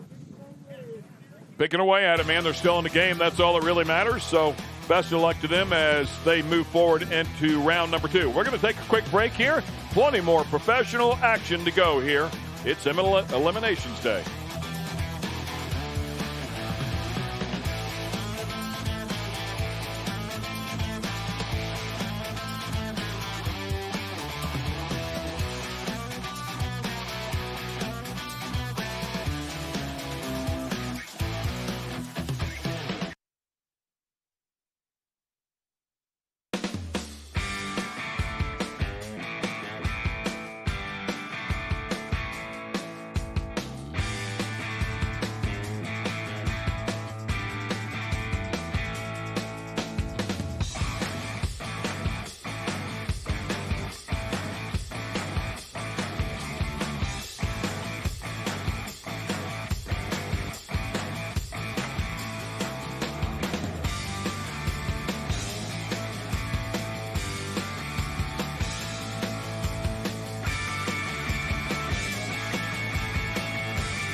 Back at the IHRA Outlaw Nitro Series at Darana Dragway, West Salem, Ohio, here on Speed Sport 1. Hope you're enjoying the coverage. Beautiful day for some racing, and we've got a lot of it yet to go. Parking for about 750 race cars here, guys, and we've used up a lot of it. Yeah, and I think that's really cool over there. That's the tractor pulling part of the racetrack here. I mean, multi-use facility here. Concerts, tractor pulling, dirt drags, drag racing. A little bit of everything. Let's step over to the other side. Let's do that. Hold on. Plenty Jump more. the fence. Just keep your arms and hands inside the ride at all times. Over here's the slop truck. How cool is that? Yo, good food. You met that guy this morning on the radio? Yeah, we did a little radio together. One of our veterans? Yes, sir. Thank him for his service. Big part of the IHRA family is taking care of our veterans best we can, and we've got a bunch of them out here today. Welcome them every time. Look at all them race cars. There is a lot of them here, Tommy. Big Daddy Don Garrett's right there. Yep, Shirley Muldowney is here as well. Spent some time chatting with Big earlier today. It was fun. Great stuff. Let's go to the top end with Kristen Banks. I'm up here with John Sullivan. John, what is it going to take to get another win light in round 2? It's going to take a lot better ET than we just had in the first round, but it is a step in the right direction. Still didn't make a full pass. Just got a few little small things to finish up. And finally getting some decent runs on the car so we can get our tune-up right. But there's some heavy hitters going into round 2, so it's going to be interesting. All right, Big John, part of your team, was supposed to go up. He's a veteran. Big John, will you step in real quick? Dino's the veteran. Dino's the veteran. Yeah. I thought you said Big John. Dino's the veteran. You were supposed to go up there earlier after in opening ceremonies, and you didn't have the chance to because you were working on the car. So, Dino, what branch did you serve in? I was in the Army. I was just what they call a dumbass tanker. So I just rode around in an Abrams tank, and I was over in Iraq for Operation Iraqi Freedom. And I didn't have time to get to the starting line because we were thrashing. And, I'm a veteran. I got that at heart, but my team is number one, so that's what I do first. Well, we wanted to thank you for your service and have you up here. Dino, thanks so much. And John Sullivan, we'll see you on the next round. Y'all better get back to work. Pleasure. Let's go, baby. That's pretty cool, man. Good stuff. My father-in-law drove a tank for General Patton in World War II. Did he? Excuse me. Absolutely. Did he really? 100%, yeah. Choked Ralph up. He didn't know whether to believe you or not. Pretty wild. All right, we're going into Mountain Motor Pro Stock. Stump pullers are ready to make some noise as we take a look at the ladder here. Round number 1. Congratulations to Dwayne Rice, who took that number 1 qualifying effort. And we bumped into John Montecalvo and crew this morning, and they gladly shared a little information with us and was proud to say that the carburetors on Dwayne Rice's cars was his. Yeah, he loaned them to him, and looks like they work pretty good. And there was a couple offers, 2 or 3 offers. Yeah, the threw price an offer kept to going buy up. those out. Yeah. Nope. Yeah, dude. No, you cannot buy those. If I was Dwayne Rice, I'd say, well, I need to borrow them all of them next year too. Yeah, exactly. Good stuff. Well, here comes the man that's been dominant inside of this category, and that, of course, is Chris Powers. Been to all 3 previous final rounds so far this year. He's picked up 2 wins. Only person that was able to beat him was Jerry Tucker there at the first race. But he comes out here once again and proves that he is ready to do battle. A tough player, man, for sure. By the way, an 8-car field, we were not aware of that when we were qualifying 1 day ago. He's going to take on Corey Voss, and Corey Voss and his brother doing a great job in Mountain Motor Pro Stock and make wheelie bars for these cars. And they put up $500 every time for number 1 qualifiers. So Dwayne Rice got $500 he can put towards those carburetors. Courtesy of Corey Voss and his brother, Voss Wheelie Bars. Corey Voss, the engine builder, that family engine builder, going up against the Sonny Leonard car. Red light for Corey Voss. Flips over, and Chris Powers is there for the taking. Well, I mean, you'd like to think he was there for the taking. He went anything but straight, something you very rarely see out of that car. Even at that, Powers still puts a 418 on the board. Yeah, I was surprised to see Corey go red, and then Chris, I'm surprised to see him all over the racetrack. That car is so consistent, goes down the racetrack all the time with great numbers, and, man, he was wheeling it. I don't think he saw that red light, or he might have lifted because that car was on the verge of being out of control. I mean, it made a big move. We'll see if we can see it here in the replay. Keep your eyes on the. Oh, that's not the pair. That would be the incorrect pair. That looks like the Pro Outlaw pair. Those cars went straight, so yeah. Near lane went straight there. That one did good. Yeah, so we'll see if we can bring that pair back up here in just a moment and show it to you. In the meantime, we will fire up the next pair. It's going to be Camry Caruso and Jordan Ensslin.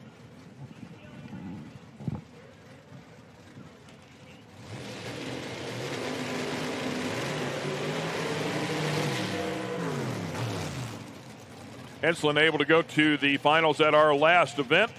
Lined up alongside Chris Powers, as we talked about, has been to all of them. As you take a look at that beautiful Camaro there. I'm sorry, Mustang.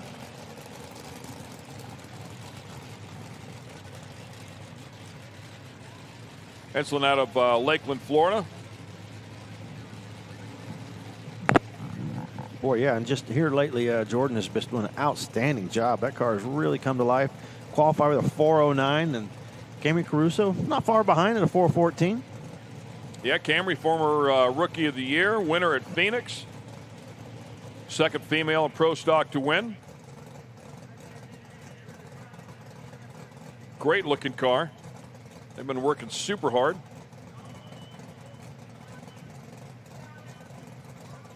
Looks like Cammy's broke, pushing her back. I thought I heard one of them shut off. For a second, I thought, I only hear one car running out there, and then I look up and see him pushing Cammy's car back. Ensslin qualifying number 3.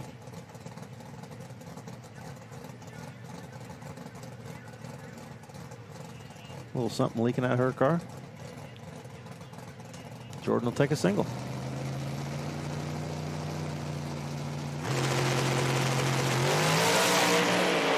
Picked up a win at the Thunder Valley Throwdown a little bit earlier in the year. Comes out here, throws down a 412 with a nicely done here in the heat of the day. Nice job. Yeah, that was going to be a hard to beat run in this heat.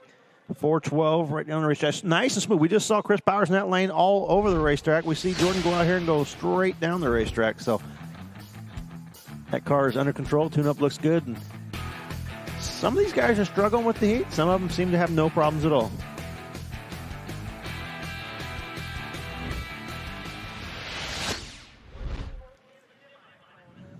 Few crew members out there. As you can also see IHRA trying to clean up that left lane just a little bit. Championship by 40 points.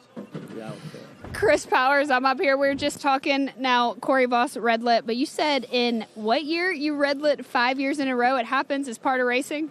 he said it's part of racing. I say you're done when you red light. So I try to be 00015 and make it a race, to show what the tuner can do. But, yeah, that red light stuff, I'm trying to stay away from that. We did that in 19, 5 races in a row, and cost the championship. So we backed off a little bit. We're not going to do that. So no more red lighting for Chris Powers. But in round 2, any kind of changes you're going to make to the car? What do you like? Well, we're going to back it off a little bit. That car used up the whole racetrack. It was left and right. As soon as it left, it darted to the center line and it set down and pedaled it. But definitely going to have to straighten out a little bit. I think we got way too aggressive. But we know Corey will cut a light, so we just tried to give us the best opportunity to get around him.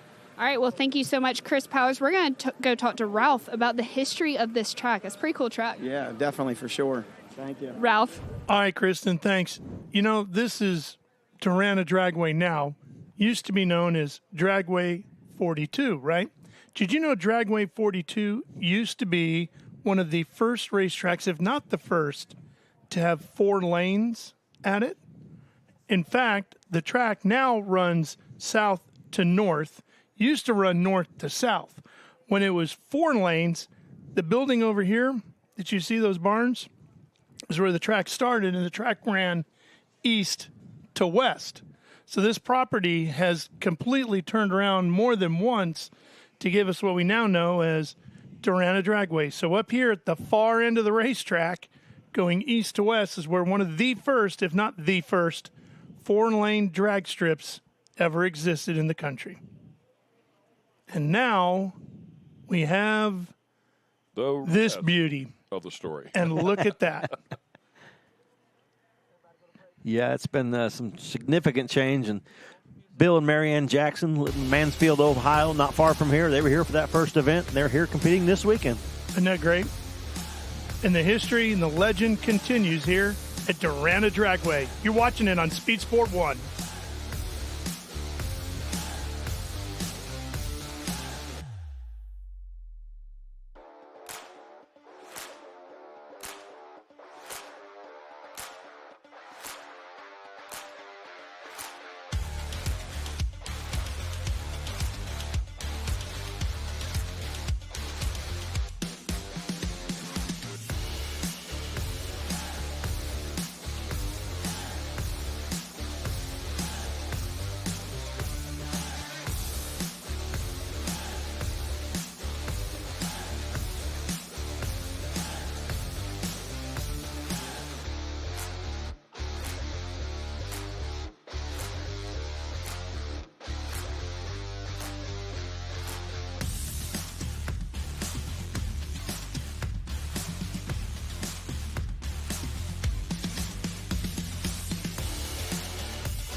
Nice look there at the starting line, and as you can see, a little bit of track prep going on here with the IHRA Outlaw Nitro Series. We are in the middle of round number 1 of eliminations for the Mountain Motor Pro Stock category.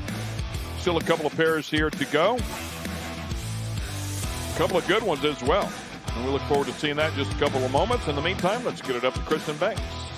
Thanks, guys. I'm up here with Jordan Enslin. Jordan, you had your mechanics busy yesterday. Did you get everything fixed? Looked like a pretty good run just then. I wish I could say it was mechanics. It's me, my grandfather, our friend Keith, our friend Patrick, and my wife. So we had to change the transmission, broke a rear end before Q2, so we were swapping all that stuff. Plus, we found out the throttle hung on me, and I had to hurry up and kill the ignition. It was crazy, but go out there and run a 409 last night. Felt good. We had lane choice going into the day, so we needed to back it off. Track's a little tricky, and we got 2 more rounds to go. Got to thank Great Lakes Transco. They come on board this weekend. Hell of a fine company. If you're CDL Class A and you're a safe driver, call Miss Charlene. I'm telling you, she'll get you a job. PJP Construction, CJW Solutions. I'm forgetting a couple of Talmadge Towing. Thank you guys for all the support. Dark Horse Coffee Company. We got 2 more rounds to go. Hope to see you again in the winner circle. Well, we'll see you in that next round. That's Jacob Enslin. Thanks so much. Dark Horse Coffee Company. We might have to look that one up a little bit, see if we can get something to put in our IHRA. How about those? Cups. We got brand new IHRA coffee cups this weekend. Something to put in them, yeah. Little bonus.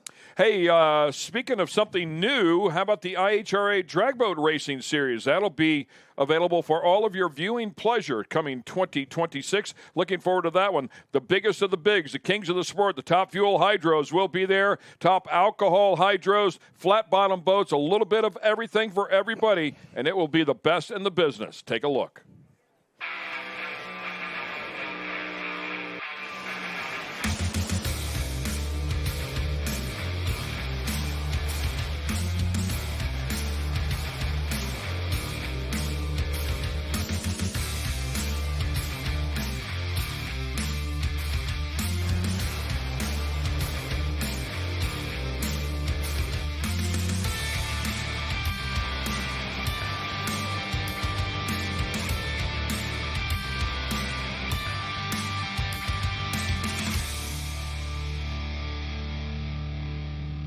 You haven't lived until you watch a pair of Top Fuel hydros go down through the 1,000-foot mark and click off the boats. The engines go silent, and you hear the water from the rooster tails fall down.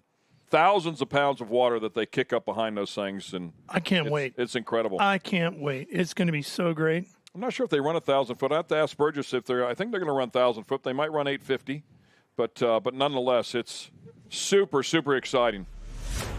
Getting ready to fire up our next pair here. Oh, we're going to take a quick break, and when we come back, two of our seniors are going to square off.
And our next pair of Mountain Motor Pro Stock cars are at the starting line here with the IHRA Outlaw Nitro Series. How about 151 years of experience between these two drivers, John Montecalvo and Kurt Neighbor. Neighbor in the far lane, Montecalvo in the near lane. Monty 74, Neighbor 77 years old. Both of them multi-time champions, as good as they come sitting here today.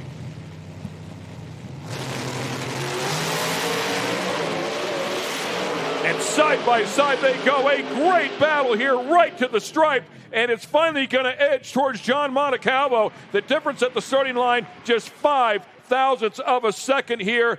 The difference at the finish line, a bit better. A 4:12 to John Montecalvo and a 4:16 for Neighbor. So a great side-by-side battle here at Mountain Motor Pro Stock. Margin of victory, 37 thousandths. Yeah, that was a close race. Both cars making a nice, smooth run down the racetrack. Not either car moving around a lot. Bam, from behind that, on that run, you couldn't tell who was in the lead. And very tight at the finish line. All right, guys, joined in the staging lanes now by Tag Patton elimination round one. You guys are looking to improve here and to keep moving up. And what changes did you make to make sure that there was progress out there on the track?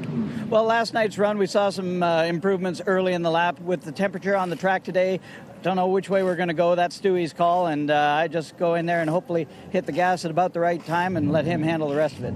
I love seeing a lot of the mental approach when we're here in the staging lanes. When do you dial it in and really get focused? Is it when you take a seat in your ride, or do you mentally prepare? Because we see a lot of laughing, joking, and some people have just totally different approaches. Yeah, I get serious when we roll forward to stage. Otherwise, yeah, we have a lot of fun in the car here. But yeah, I roll forward to stage, get ready to pull my visor down and pull it on the high side. That's when I get serious for about 30 seconds. Then after that, it's just back to having fun. All right, well, have fun and good luck. Thank you very much. Guys, back to you. Thanks a lot, sir. Yeah, we'll see how he does there. And great tuner there in Stewie as well. So very talented racer with a lot of experience as we go to our final pair here in Mountain Motor Pro Stock. Dwayne Rice, our number one qualifier, and doing so, I've got to give Montecalvo a little bit of love here because those are his carbs. But whatever, they put it together and they made it run. The rest of the car did a great job. His first number one qualifying effort since 2002 at the Summer Nationals at Cordova. How about that? Yeah, and this pair right here, Dwayne Rice, Terry Adams. Terry Adams works for Dwayne Rice. They brought out a second car this weekend, put Terry behind the wheel, and this is not what they wanted. They were not wanting to meet in the first round. They were wanting to meet in the final round, but Terry having issues that first qualifying run, only getting one qualifying run and putting it in the show last night, unfortunately, up against Dwayne Rice. And our buddy Dana Dave with another great stat here. Qualified for the first time since 1991 in the U.S. Open Nats and Darlington, South Carolina there for Terry Adams. So congrats to that team as well. It looked like Terry might have been having some problems. He backed up from the burnout, almost quarterback into the water, so I'm not sure what was going on there. Oh, he goes in and double bulbs. Terry in the far lane. Oh, Dwayne goes in and double bulb. Oh, Terry leads. Oh, something wrong. I thought there was an issue with Terry's car. He had the issues. He backed up. He might have been trying to throw Dwayne off because... well, he did. Yeah, he did. Yeah, it worked. He literally did, but he was not able to complete the task. Wow. That was interesting. I mean, Dwayne Rice, .371 was the reaction time, or lack thereof, if you will. I mean, so just everything that happened there for sure threw Dwayne off, but Dwayne put a 4:15 on the board. That'll be good enough to get to round number 2 and what turned out to be a crazy starting line race. I'm up here with John Montecavo. Now you and Kurt Neighbor just put on quite a pass. Close race. Even the guy working was like, wait, who just won that one? I was like, I think John edged it out. Now, what is it going to mean to you to go on to round 2? Round 2, I take it one round at a time. So, I don't even know who I'm racing, and it really doesn't matter because I'm racing myself. I've got to cut a light, and we got to go fast. But, yeah, it's always good to go into the second round. That first round is the one that always gives me the jitters. I kind of calm down after that one. So I'm looking to focus and have a great day. All right, not that you're focused on it, but I think you'll see Jordan Insulin in round 2. So we'll go prepare, and maybe see round 2. Yeah, he's a tough customer, but, I like them. They're a good family. But I want to send him home. He's got a long drive. Uh-oh. Y'all just heard it from John Montecavo, and we will see you later in round 2. Thank you, John. Thank you, Kristen. Thank you. Little passive-aggressive attitude right there. Monty takes no prisoners. It should be a great battle, too. Monty with a 4.12 and an 8, 4.12 and a 9 for Insulin. So both cars, I mean, we see it all the time in Mountain Motor. So cool to see them see such parity. Yeah, they were all close in performance. I think 418 was the slowest car, and that's Chris Powers, so don't let that fool you. We know that car's capable of running a ton better if it just goes straight. Yeah, and even for Dwayne Rice, I mean, just a wacky run there. Still puts a 4:15 on the board. So, yeah, 4 very, very capable cars will make their way into round number 2. We'll bring the rotators out here, and reason being, they're going to make sure this track is perfect to go because we have fuel cars sitting in the lanes. Fuel Funny Car coming up here next. Stay with us. We're in West Salem making some noise with the IHRA.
Good overhead shot here as they are finishing up the track prep, the IHRA Outlaw Nitro Series.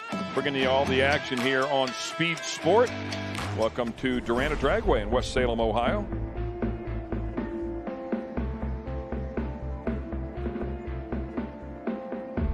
Fuel cars sitting in the staging lanes.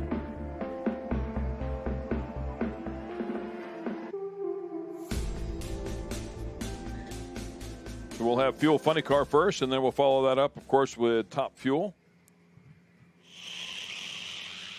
And that will wrap up everything for round number 1 of eliminations.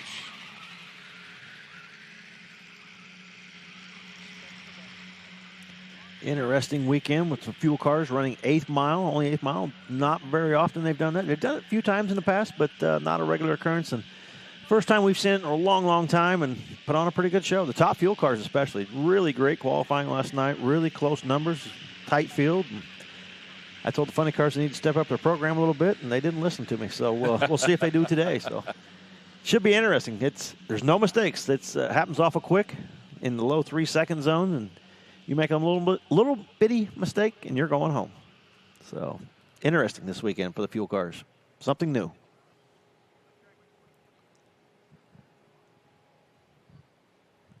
Waiting to watch those lights come on the tractors and give us the go-ahead that we're moments away.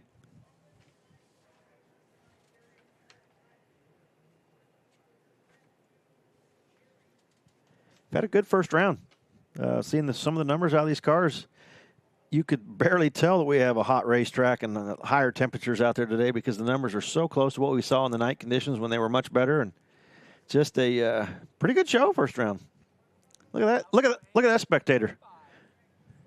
Pretty good spectator there. Yeah. He's been around to a few drag races. Big Daddy. Dwayne Rice, you're paired up with Chris Powers in the semis. Now you know it's tough competition. What kind of changes are you going to make to your car, and what's your mindset going into semis? Mindset's cool, calm, and collective. Changes. Yeah, we just had it set up soft, running a teammate, just get to A to B, and we underestimated the racetrack. So did I just hear that y'all take it easy on the teammates? Probably so. Now, as the day goes on, next time y'all run, it'll probably be a little cooler. You think you can get anything else out of that car? Oh, absolutely. We're #1 qualifier. We got a lot in the bag. All right, well, y'all just heard it. Dwayne Rice. Now, I call Kai Kelly Mr. Calm, Cool, and Collected, but I'm going to call you that, too. See you in the semis.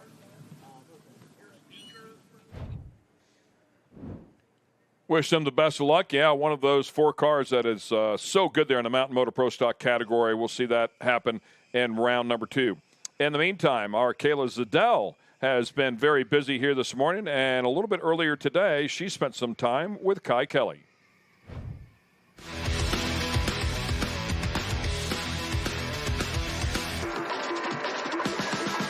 I'm sitting here in the pits with Kai Kelly for another installment of Beyond the Track. And Kai, you've raced in a lot of classes. You've raced a lot of cars. You've been racing for the majority of your life, I think it's safe to say. But what keeps you coming back out here? It's definitely the speed. I love going fast. It costs a lot of money to go fast, but I love going fast. That 3.5 seconds it takes you to get on the racetrack, I think it's just all worth it once you finally let go of the button. So a lot of work to get here. Like, we drove 15 hours straight, got out of the rig, unloaded, and we're ready to race. So you got to love it, but we do, and we're here to race. And I also want to ask, you have a couple different cars that you drive. What's been your favorite car to drive? My fastest car is the one behind us. Can't get right. But probably my favorite car is Jangalang, that old Regal. It's just a gangster car. I love it. I show up, people like to look at it, and I don't know, it's just blacked out Regal with big gold blower blades, and just a cool car. And when you're not at the track, Kai, what do you like to do? I'm not at the track, I work a lot. But my hobbies are, I love hunting and fishing, really big turkey hunter, so I actually take my rig during turkey season and just travel the United States killing turkeys. So I love doing that, and anything fast, that's it. You keep talking that you like to drive fast things. How did you get hooked by racing? When I was younger, my uncle was overweight, and he built a lot of drag four-wheelers, and I was the little young 100-pound kid, so he threw me on them, and it got me addicted to speed. All right, and I got to ask one more question. You've been in the public eye for some time. we know a lot of things about you. You have, your own YouTube channel and things, but what's one thing that people might not know about Kai Kelly? I got a little 9-year-old girl that's pretty good at softball, and I'm really getting into that, and I really enjoy that. That's just as fun to me as letting go of this trans brake button. So it's almost as expensive as drag racing, but yeah, that's something, a new venture I'm getting into. She's really starting to take it serious, and I'm really liking that. So I'll be at all the local softball tournaments cheering her on pretty much. Well, that's awesome, Kai. Thank you so much for your time. Yep, thank you. Again, this is Beyond the Track with Kayla Zadell. Side of Kai Kelly. Yeah, that's one you don't really see at the drag strip, that's for sure. Yeah, good for him, man. Yeah, absolutely. That's great. We love having him out here. Huge following and very, very good at what he does. So great that he's finding some time to spend with the family as well. It can be pretty difficult to do, man. This thing can consume your whole life if you're not careful. Yeah, he runs a lot of races and spends a lot of time on the road. So have a hard time balancing both. Funny cars rolling into the water box, and we'll light them up here shortly. Number 1 qualifier, Del Worsham, going to be the first pair out. Yeah, looks like it, huh? Yeah, they allowed the number 1 qualifier to pick his pair, number 2 to pick their pair, and so on. And Del said when they came to him, hey, I want to go first. I want to get out there and get it on.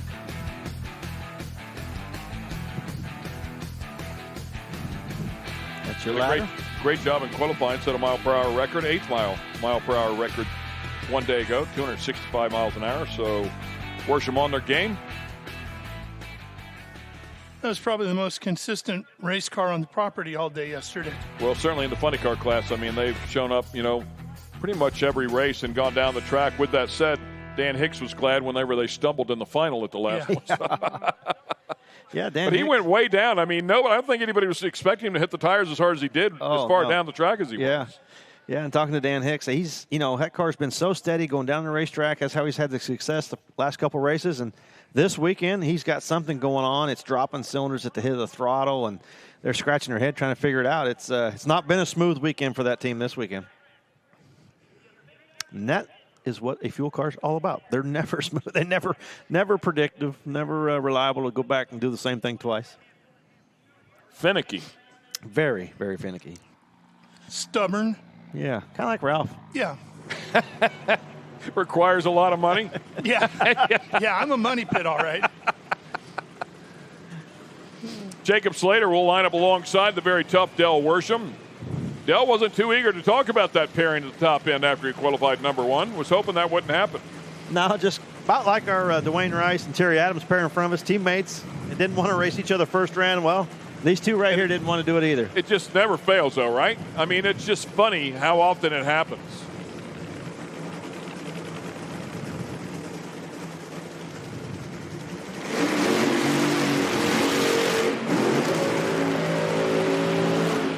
$14 cars in the Mountain Motor Pro Stock category, and you end up racing your teammate. I mean, what are the chances? Whatever they are, it seems like they're better than they should be. So burnout's complete here for round number 1 and Fuel Funny Car. Here we go. Jacob Slater lined up in the far lane. Del Worsham in the near lane. Of course, we talked about Del's success is so good behind the wheel of this, and a former IHRA champ. Comes here out of Villa Park, California.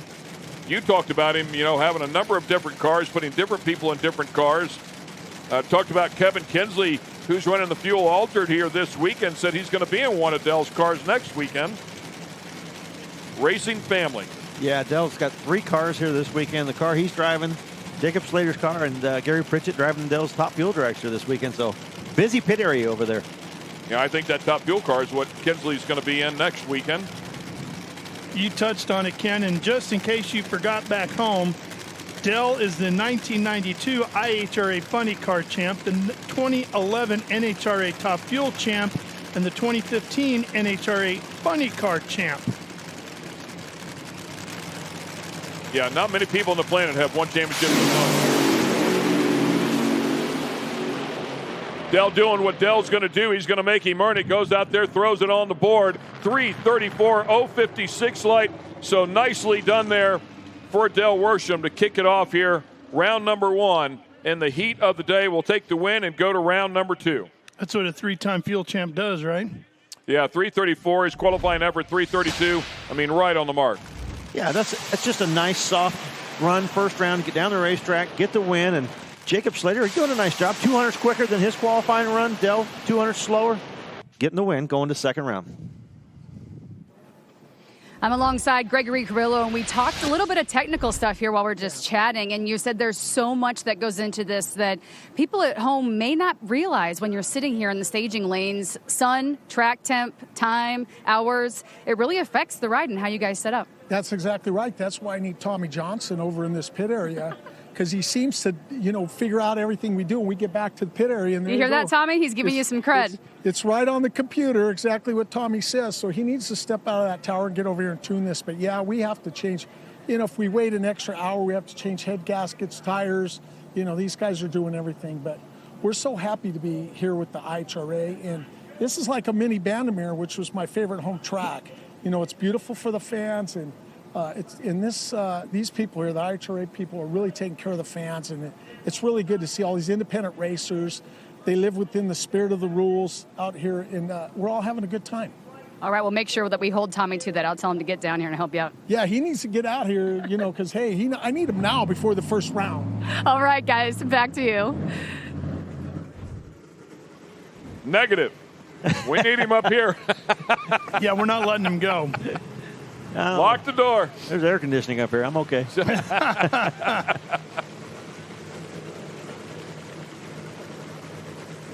Next pair will feature Joe Morrison and Jody Austin.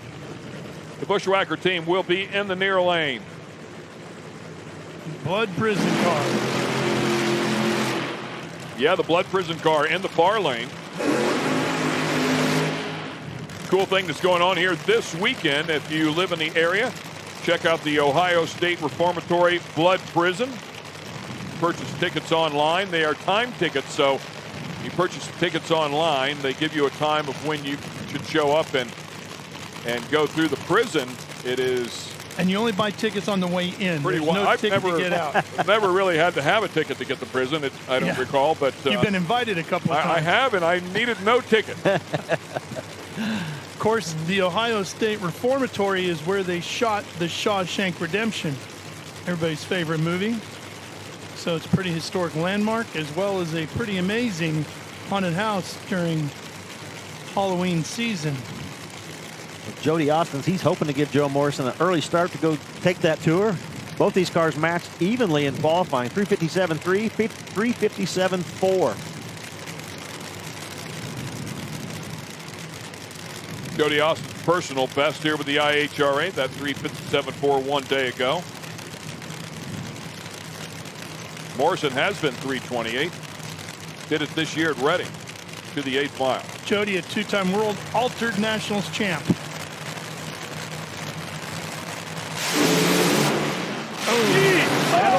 Trying to get after it. The fans love it, man. The pedal fest is on, and two of them going at it. The win is going to go to the far lane, and Joe Morrison. I think it's the first one we've had all year long, and boy, it was exciting. Fans, put your hands together for those people out there, man. What a great battle between the two, throwing everything they have at it. 5:07 with an 8 is going to get the win. It wasn't pretty, but it doesn't matter. Yeah, both these cars coming loose early. Jody coming loose first. Joe right behind him. There was no momentum on for Joe to work with, so doing a nice job of getting the car to recover. You see the cylinders out, able to pedal it, get it down there before Jody. I'm up here with Dale Worsham right now. Dale, great run. You raced against your teammate, Jake Slater. You didn't really want it to happen last night. You both want to go rounds. How hard is that for you? But you know it's competition. It is, and I know that's how the situations work out, and it is extremely difficult because, the fans pay for a show. So, if you go out there and don't give them the show they deserve, then I guess you don't have a whole lot of credibility. So we went out there, we raced it out. I'm not going to lie, it was nerve-wracking. It would have been really easy to tell Jake that his car was broke or he needed more parts, but I thought his first race shouldn't go that way, so he put up a good race. Now, Jake, what does it mean to you to race under a guy, a legend like Dale Worsham, and to have his mentorship? I mean, it's pretty surreal. I just didn't want to look like a turkey up there, and My buddy Steve asked me once, he goes, you know, when does it stop being cool working for Dell? Because he came out and helped us, and he is a legend. And I told him, you know, it does get a little like a normal day every other day, but you stop and think about it every once in a while, and it'll never stop being cool. He is a true legend, and I love working with him. Well, this is a really cool sport, and it's really cool what y'all do. And for y'all to race against each other, the fans loved it. I know y'all did it, but y'all put on quite a show. Great. Thank you, guys. Thank y'all so much. Yeah, you got to give Dale a lot of credit there. I mean, it was easy to tell the other guy, hey, that's my car, and you're not beating me, you're broke. But they went up there and put on a good show, ran it. I mean, like I said, Jacob even improved over his qualifying 8D. Yeah, I mean, just goes to show you Dale's character as well, man. He hated racing his teammate, did not want to put him in the box, but had to go do his job.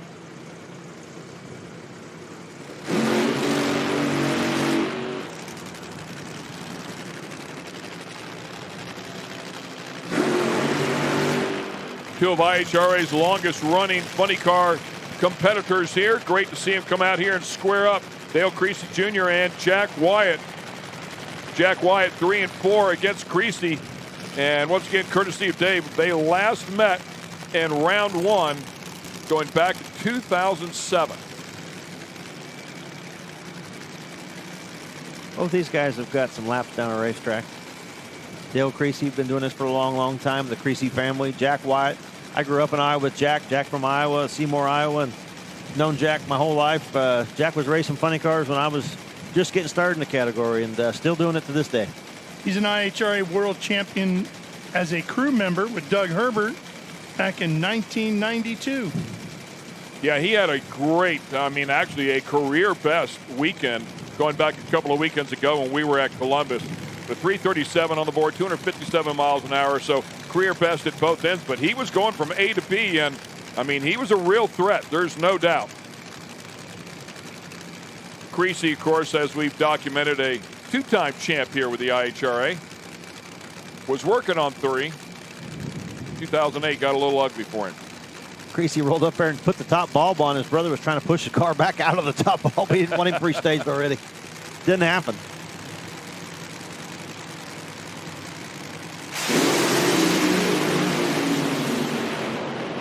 Creasy had to get it straightened out, man, but he did not lift. If you can only see the black marks that we can see, they are anything but straight.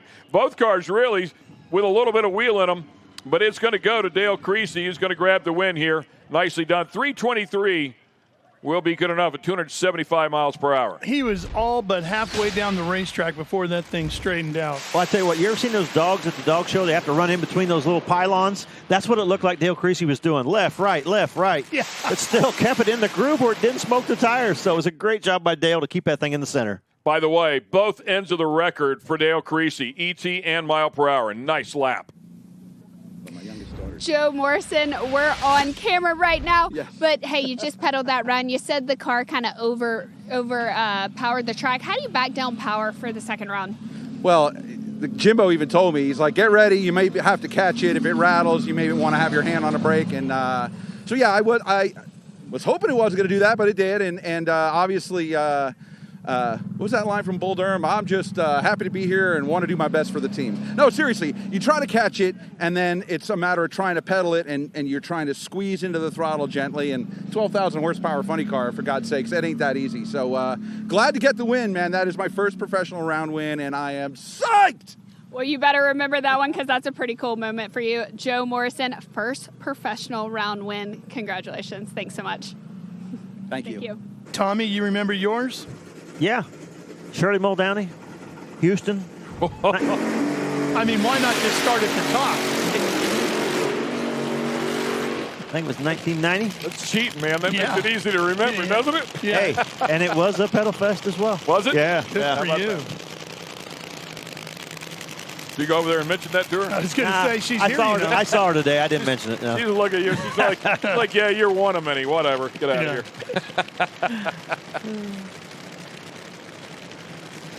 Great to have Shirley and Don Garlitz here as well this weekend. They've been coming to a lot of these. Yeah. Yeah. And the fans are loving it. It is so cool to see them. Final pair. Terry Haddock, right-hand lane. Dan Hicks, the most recent winner on the tour.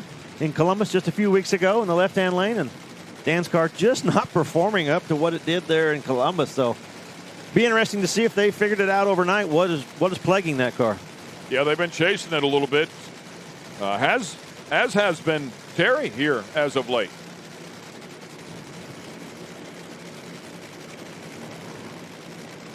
Terry's had his plate full. He's trying to run a top fuel car, trying to get some laps on that. His son was trying to make some attempts. Terry's trying to run his car, so looks like he's concentrating now on his car, and hopefully that'll help the performance a bit.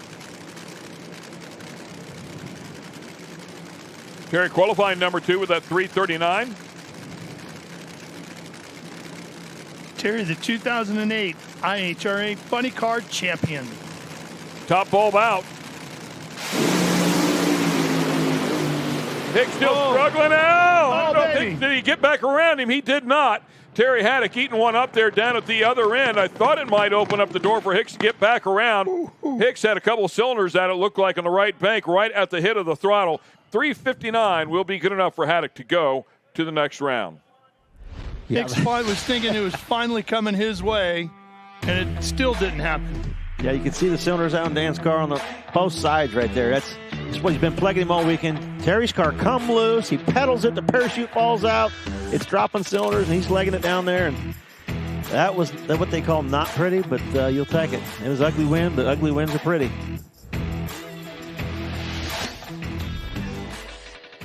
Yeah, no such thing as a pretty loss. No. No. No, they're long drive home losses. That's a wrap up there for round number 1 of Funny Car. How about a new class, Ken? Time to bring out the long wheelbase fuel cars. Show you the ladder here too.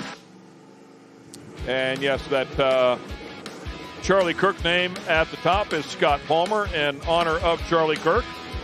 Was cleared by IHRA to file that one for the weekend. So Scott Palmer and Jake Sanders will square up here.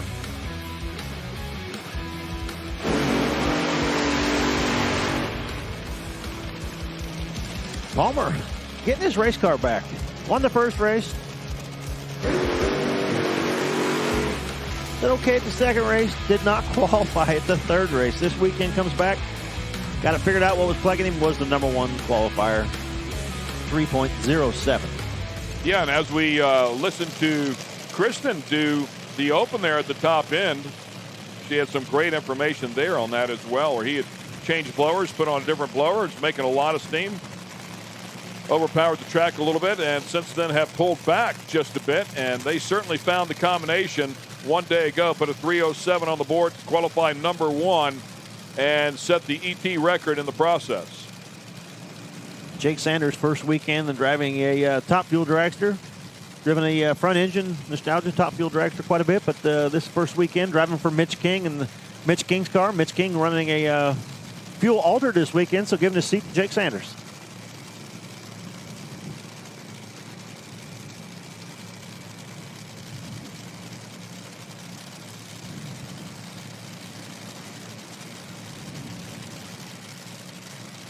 We saw some interesting matchups in Funny Car. What are we going to get in top fuel?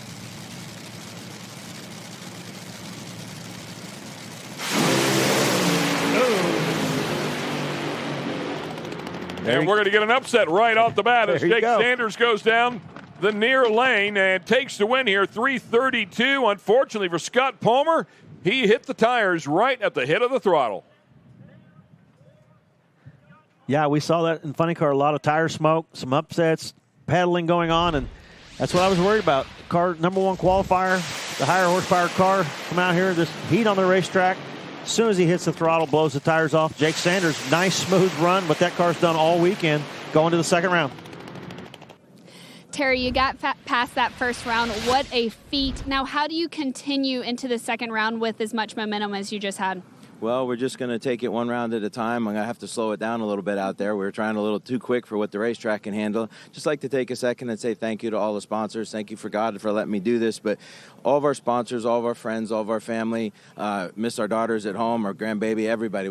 We're so blessed to be out here racing and doing this as a family. And thank you to all the people for letting us do it. They're spending their money. And thanks for the track for having us. Well, thank you so much, Terry Haddock, and we'll see you that next round. Good luck.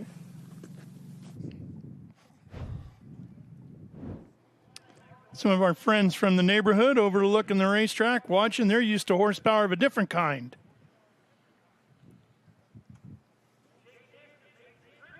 Of course, this is Amish country around here. Have to be careful taking the backcountry roads out here, Tommy. You come over a rise, and there could be a buggy going. Yeah. I had to straddle some debris in the middle of the road today not to get on my car. Yeah, it's a good way of putting it. Oh, I thought you said some pudding. Yeah, I told Ralph on the way out here yesterday we need to stop and check out some of that Yoder furniture I saw over there yesterday. They make some awfully good stuff. Yeah. I enjoy some woodworking myself and appreciate what they do. I think they would be pretty impressed with some of the stuff you do, TJ. It's pretty amazing. Yeah, pretty good with woodworking yourself there, my friend. In fact, Ken and I are both looking forward to our Christmas gifts. Yes. Yes. And I'm not too far away, so you can deliver it, something please. Big, yeah. I'll come get it.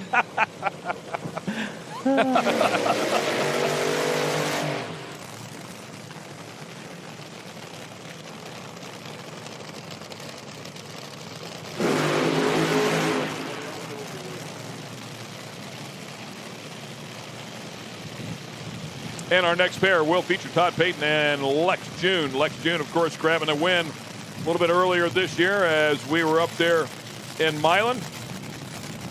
Big moment for them.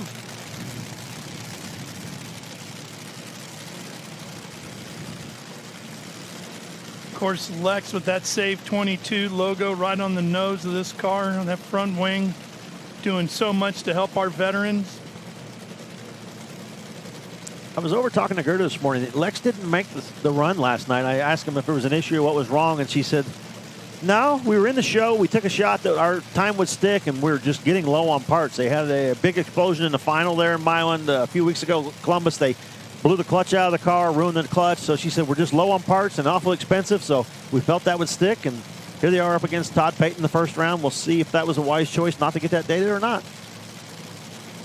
Todd with a great run as well in qualifying. Qualified number 3 with a 3:08, 3:13 on the other side for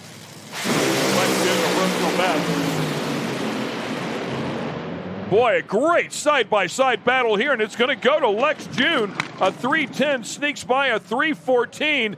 How about the reaction times? Identical to the fourth digit.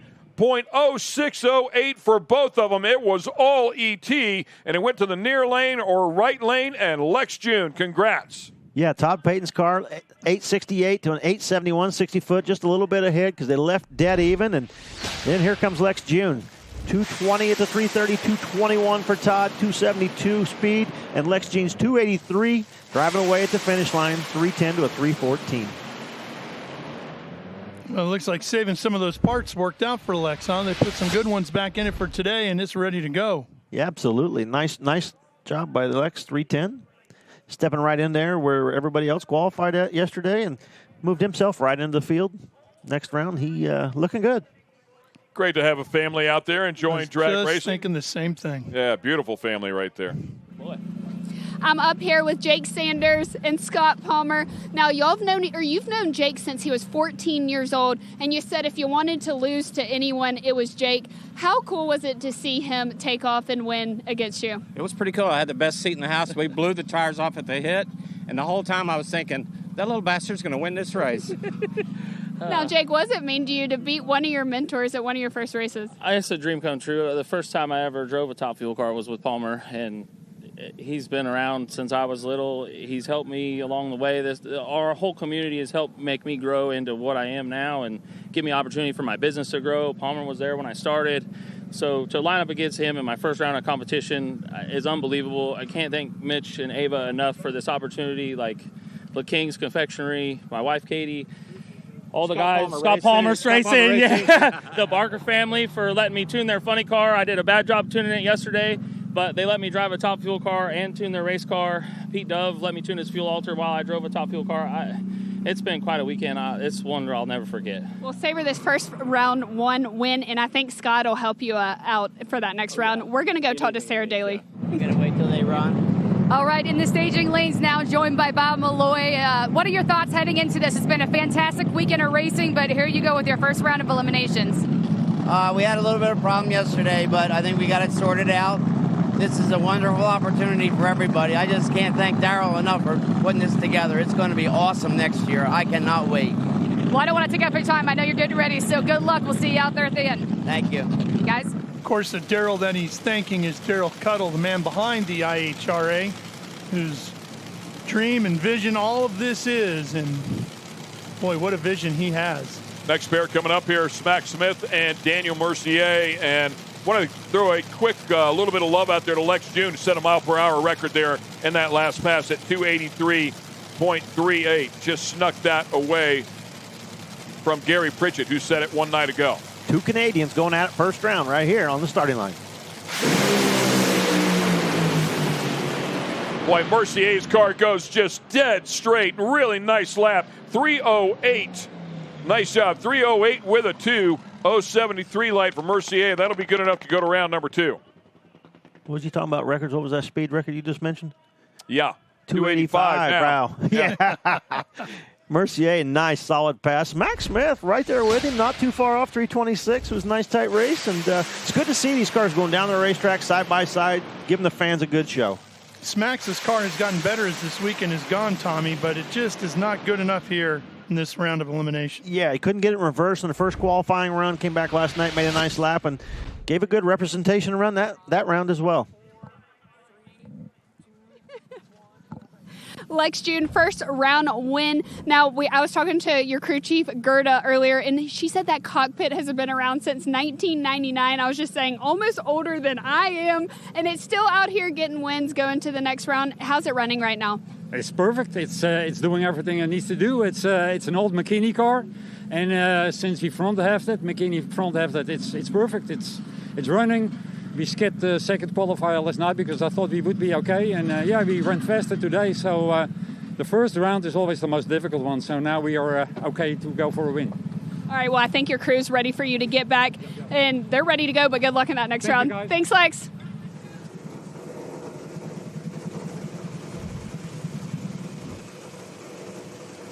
Next pair fired up, ready to make some noise.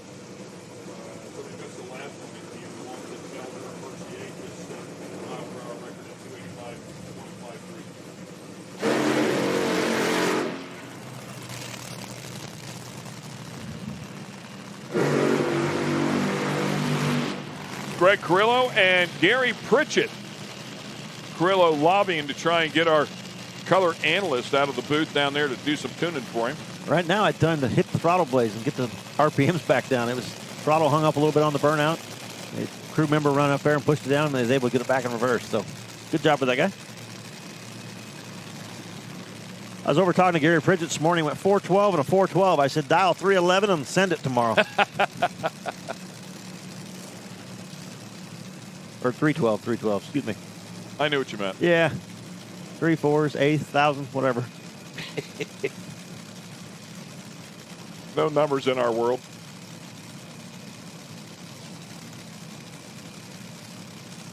Number 4 and number 5 qualifiers. Both of them running 312s, one with a 7, one with an 8. And Pritchett, the 798 different driver in NHRA Top Fuel when he made his debut at the 2024 finals.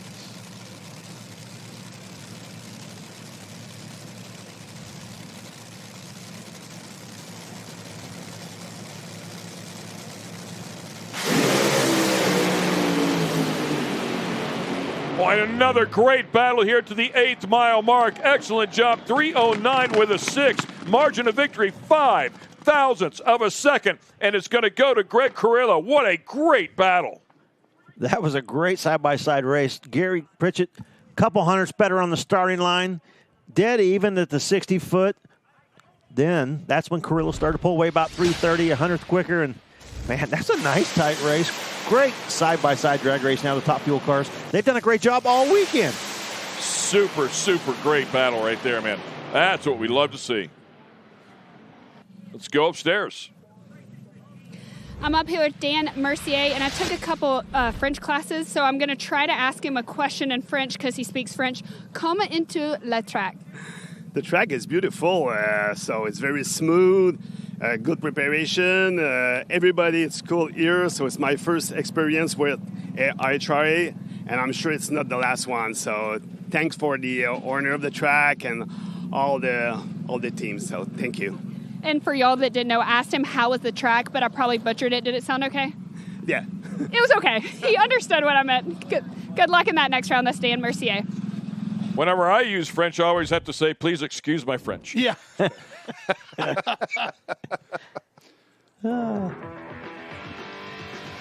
Oui. Oui. That's all I got. Oui. Oui.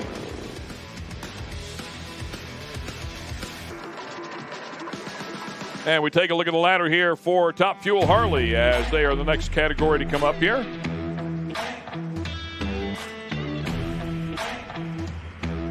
Number 1 qualifier, the multi-time champion, Jay Turner.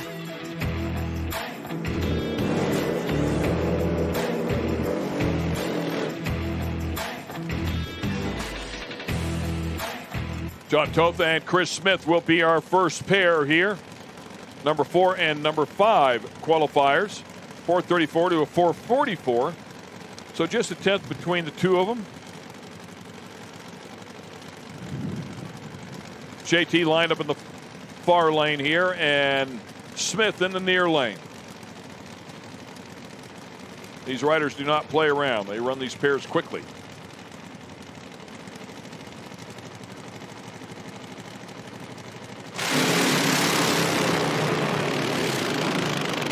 Going to be all Chris Smith here. Goes 465 at 135 miles per hour.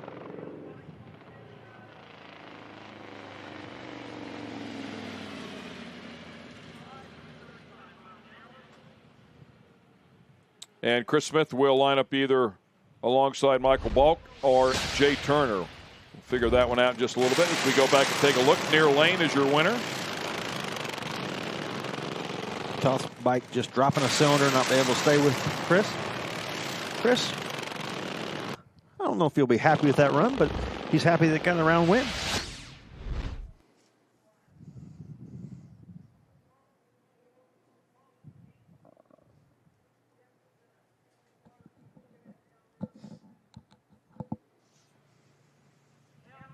Out giving a quick check of the track, making sure everything's clear out there, and giving the all clear signal to the guys to fire them up.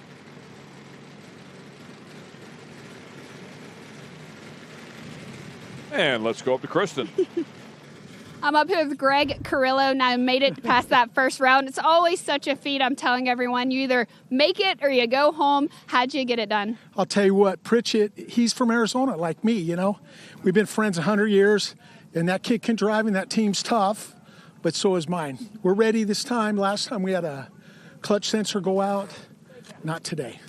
Any changes you're going to make before the next round? No, just keep winning. Just keep winning. I like that attitude. That's Greg Carrillo. We'll see you later. Talking to you. That's what I'm doing. And Tommy, get over to my pit area and tune me up, will you? Hey, did you hear that? Calling you out, Tommy. He's doing fine himself. That 309 looked pretty sweet to me.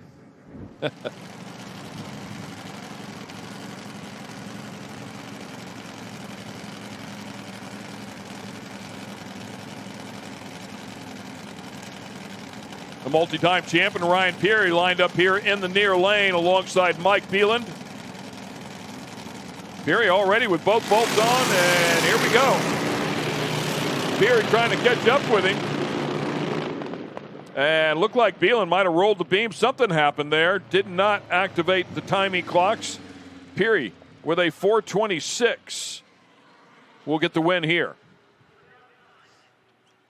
I'm not sure what was happening there. That was a little strange, wasn't it? Yeah, I seen the crew member trying to tell him to move forward, and the officials flagging him off, tell him to get out of the way, and not sure exactly what happened there. See, there's a crew member coming over, and I watch the officials tell him to get out.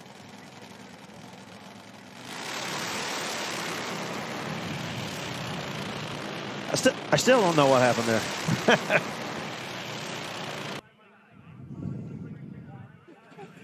I'm up here with Chris Smith, made it past that first round. Now, were there any changes made last night on that bike, and how did it ride? Yeah, unfortunately, I'm not really sure what happened, but the fuel management system kicked in when it wasn't supposed to, pulled the clutch in, so it wasn't a really good run, but sometimes you got to win ugly.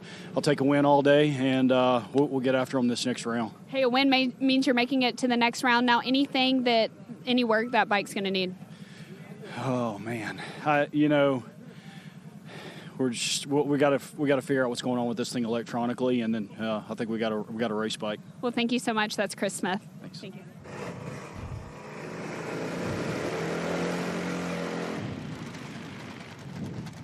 And our next pair will feature Buddy Johnson and Bob Malloy. Bob Malloy, they referred to as Opie. I mean, just the softest spoken guy you would ever, if you met him somewhere out to dinner or in a park or in a bar, you would never, ever imagine him on board of one of these doing monsters. this. Yeah. No. And of course, extremely good at it as well. Somebody you would see at Blood Prison, you would think. Yeah, would right, do this. Exactly.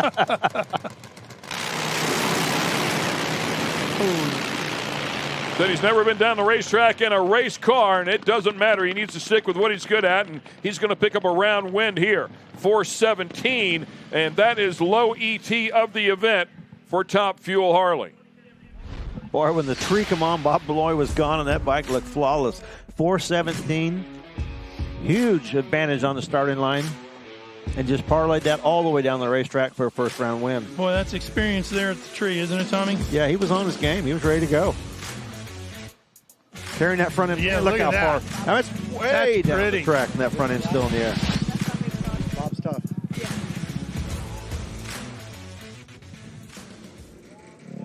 I'm up here with Ryan Peary, now ET of 426, but you're taking home the lowest ET of the weekend, Bob Malloy, next round. How are you going to find a little bit more in that bike? We got to find something. Hopefully the weather's going to start coming around, and that'll give us a little more power. Bob's tough. You know, he swept this thing in Hebron, and he's always got good short numbers. He's tough. So we're going to look for something and go out there, and hopefully we got something for him. Does your mindset change knowing that you're going up against Bob next round? For me, no. It doesn't matter who's in the other lane. I try to get my best tune-up and best run just with the conditions and what the bike's able to do. So it doesn't matter who's over there. Well, thanks so much, Ryan. We'll see you next round. Thank you. Thank you. And our final pair here in Top Fuel Harley will feature Michael Bulk in the far lane and the multi-time champ Jay Turner here in the near lane. We've had 3 different winners so far in this category at the first 3 events. This is one of them in Jay Turner. Oh, Jay Turner hit the tire at the hit of the throttle, but it picked it back up, and he sends it down to the stripe. Nicely done. Once again, finds the winner's circle here in this round. 441, 063 light, 169 miles per hour.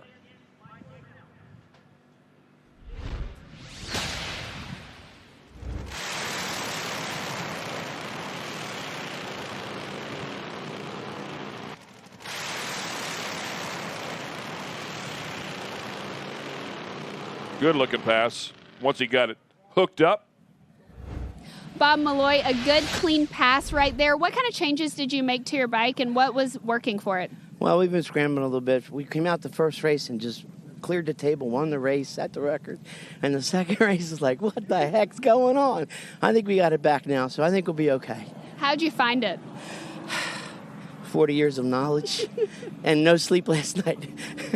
What time did you end up going to bed? 11, but I didn't go to sleep at all. So You were up thinking all about that round 1, huh? I was. And you don't want to win. That's all you want to do is you want to win. Well, you just won, and we'll see you in that next round. That's Bob Malloy. Thank you so much. Thank you. Opie doing a great job, man. He is a tough competitor. As we will shift gears here and go to another class, and it's going to be the debut on the Fuel Alters. Take a look at our ladder here. Congratulations to Ryan Hill, qualifying number 1. Kevin Kinsley, number 2. Number 3, Pete Dove. And number 4, Paul Miller.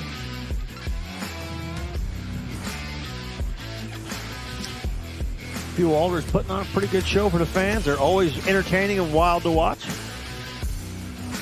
I was over and talked to Ryan Hill this morning, and he's blown away. That first run, wasn't expecting that at all. They had tried to a couple times on this car and was just overpowering the track, and they backed it way down and went to number one. So he said he's very happy with it. Had some issues on the second run. They figured out what that was, and he was expecting a long day today. Watching these things run last night was just spectacular, wasn't it? It was pretty cool. You know, got to run 80% nitromethane. Must be at least 80%. 125-inch wheelbase. Same as a funny car, but just doesn't have that body on it. So we'll send it up to Kristen Banks and see who she has now. I'm up here with Jay Turner. Jay, you're always setting the bar high, but it doesn't always come easy. 45 minutes ago, you were working on your bike because it was broken. What happened this morning? We did normal maintenance and everything was good, and then we did the warm up and it broke a cam and started running on one cylinder, and it was just a struggle, thrash to get it apart, replace the cam, had to retime it. We didn't get a chance to warm it up, and different cams, different tune-ups, and then spun the tire a little bit, pedaled it, got the win. That's what mattered. We can go back and take a deep breath and look at stuff and get going for second round. We'll go start working on that bike. Jay Turner, congratulations on that round one win. Thanks a lot. Thank you.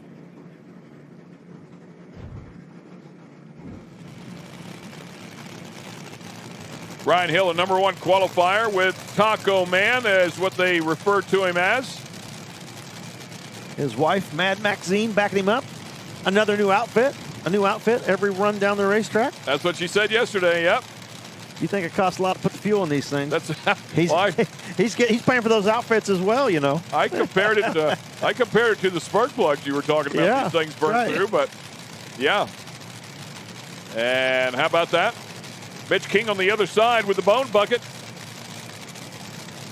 That's the other thing about the Alter category. They got great names on their vehicles, right? The bone bucket. Oh, almost forgot to take the wing covers off of Ryan Hill's car, but the alert crewman caught him last second. Here we go, first pair of Fuel Alders.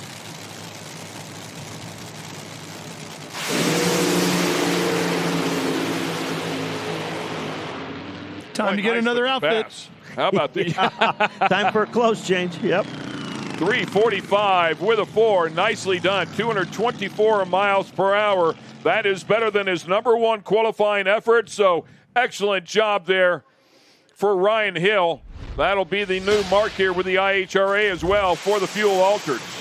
Man, you can see right at the hit of the throttle, that car just accelerated away from Mitch King, and 345. Every run, that car's getting a little better now. They figured out the little problems, got it to go down the racetrack, still putting holes out on the top end, so plenty more left in it.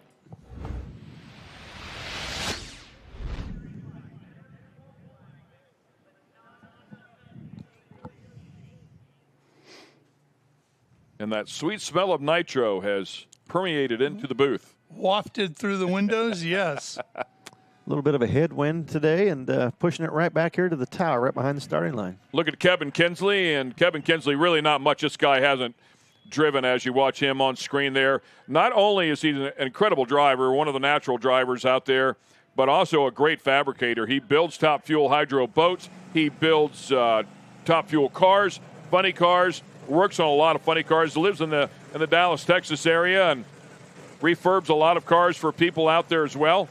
Super talented, has been 272 miles an hour in a Top Fuel hydro. Safe to say he's got nitro in his veins. There is no doubt about it. Super talented player for sure. The war wagon rolling out.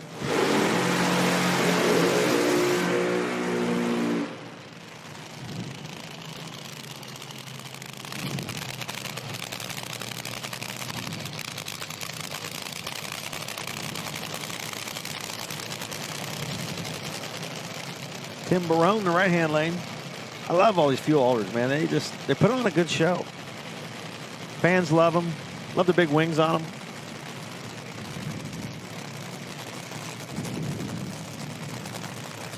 Kevin Kinsley's car owned by Shane and Howard Ferris. World record holder in the quarter mile. believe the mark's 305 miles per hour, somewhere in that general area. So he has been extremely fast in one of these vehicles. We'll line up alongside Tim Barone on the other side. Run 205 miles per hour a day ago. I'd love to see him on a regular basis with us here at the IHRA.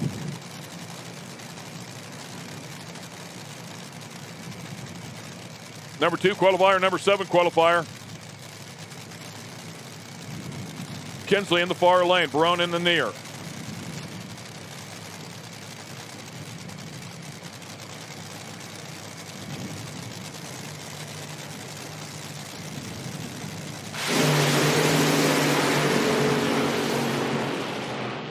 And Kinsley with a good hit as well. He goes 362.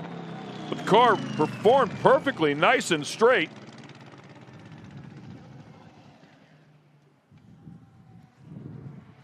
Yeah, there was a little distraction on the starting line, I think, for Tim Barone. He's a little late. The 330 light. It's not going to get it cut. And Kevin Kinsley, 129, so he wasn't killing the tree, but cylinders out for Tim Barone as well. Kevin Kinsley getting the win first round. Yeah, so the War Wagon's going to roll on to the next round.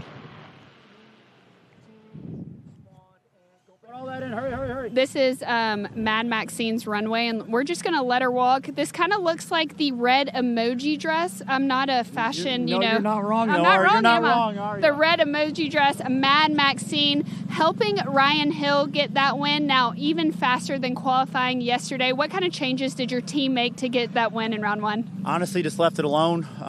The track was really good yesterday. We knew it was going to be a little bit warmer. We honestly just took just a tad bit of power out, left the clutch alone. The thing liked it. That was smooth right down the middle. I owe it to every single one of them and her and everybody. So, Bob's Chop Shop, freaking Brad Asher's Handyman Service, Grove Rats Racing. Grove Rats Racing. Sorry, I'm over here. I got a list. Jake Sanders actually helped build this car with us. So, it's honestly the baddest thing we've ever owned, and I am so happy. So, let's see if we can keep it going today. All right, you have multiple more outfits left for today, correct? Oh, yeah. Going all the way. Okay, just making sure. I just want to make sure. All right, that's Ryan Hill and Mad Maxine. Thank you.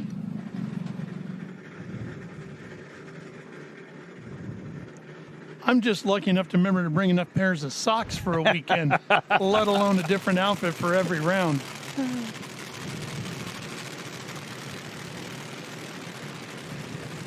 Next pair up, Pete Dove in the left-hand lane. Anthony Whitfield in the right. The corn cob for Pete Dove. Popcorn, right, Tommy? That's what it looked like on there on the paint scheme. All paint on that car, not a wrap. Oh, was it really? Because I really thought it was a wrap. No, he said it was painted. Yeah. Impressive. Somebody a lot more talented than me painted that. A lot of work, what that is. Yeah, the detail is incredible. Anthony Whitfield in the near lane. Pete Dove in the far lane. Pete Dove out of Shelbyville, Illinois. And Dove lost a couple cylinders there at the hit, but it's still going to be good enough to get him to the next round. 365 at 214. He'll take on Kevin Kinsley next round. It's going to be a good drag race. 362 for Kinsley, 365 for Dove. Two evenly matched cars. And whip her next round and see who can tweak it a little bit.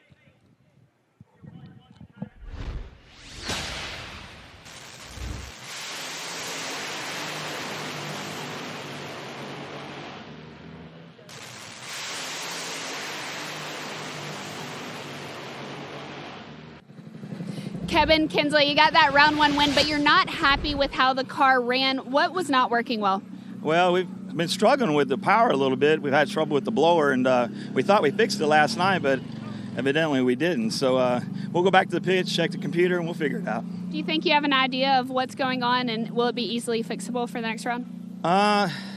Just hopefully just step the blow up a little bit more, I mean, we had another blow. It lost a bunch of the stripping out of it on that last run last night, and it left really strong, and then about half track it was just kind of done. So. All right, well, thank you, Kevin, and good luck in that next round. We're going to go talk to Sarah Daly. Thank you. All right, thanks, Kristen. Joined now by Disco Dean. A family affair here. Everyone's supporting each other. That's really been the theme all weekend. Heading into round 2, what did you change, and what's your approach? We changed so much, and we were trying to get this old steel lead sled hauling ass, and it's just, overweight. I'm overweight. No excuses. We're just bringing a knife to a gunfight, doing the best we can, and I know I got to do my job as a driver and tattoo the tree. That's about the only thing I can take with me when these guys have 700, 800s on me. So we did it first round, got lucky, and treed Frankie. I know he's been on the tree. I know this guy's 006 one time earlier. So we're going to step on it. Jeff's on the keyboards. And our biggest thing here is gaining ET. We can pick up 400s here and be a big plus for us. Talk about the condition of the track. A lot of the drivers have said it's in really good shape, and it's been a plus this weekend. Yeah, this is a great track for the track temperature, and what it is right now, it's excellent. I absolutely love it. This is like the best stuff I've ever ran on. All right, sounds like we're about to race and send it back to the guys.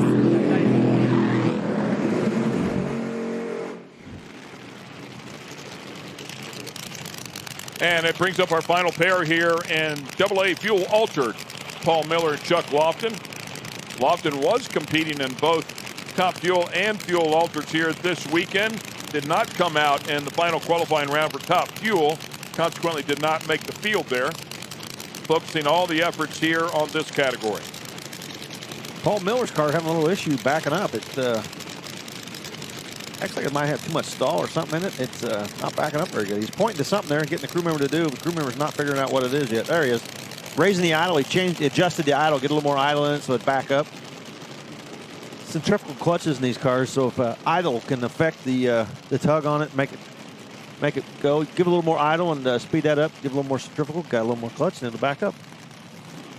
Because the last thing you want to do is try to creep the throttle with your foot to give it more RPMs to back up. So he was motioning for the crew member to speed the idle up for him. Yeah, and you mentioned something earlier in the day. I am actually surprised that more people don't run radios. Yeah, I always did. Always had radios. Actually, I think that was it Powers? I think you said, if you had a radio, they would go in to click off. Yeah. But it really hasn't infiltrated here There's very several, much. There's several teams that do, yeah. But that do. I would just think it'd be good to have some communication with the driver just in case. In a fuel car, when you hit the throttle, I don't care what they say to you, you'll never hear it. No, I just meant in the burnout situation. Yep, absolutely.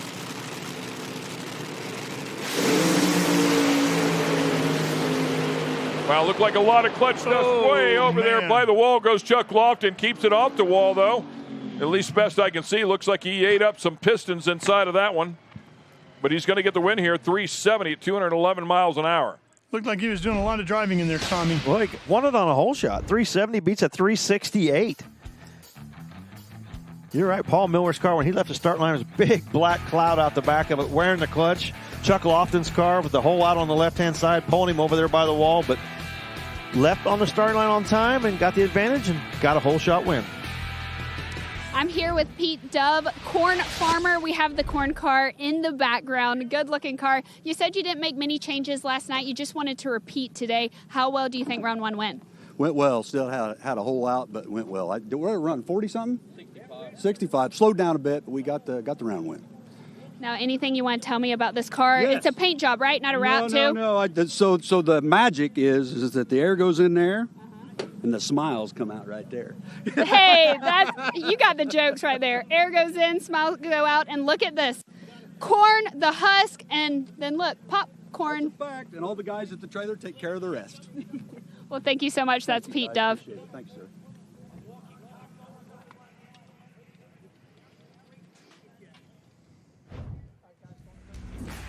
Well, we will take a quick break. We have Pro Mod sitting in the staging lanes. We're ready for round number 2 of that category. So we're going to pay some bills here, take a quick break. We'll be back on the other side as they take a look at these lanes, and we'll fire them back up. Stay with us here with the IHRA on Speed Sport.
Welcome back to our live coverage here on Speed Sport 1 of the IHRA Outlaw Nitro Series in action from the beautiful Darana Dragway here in West Salem, Ohio.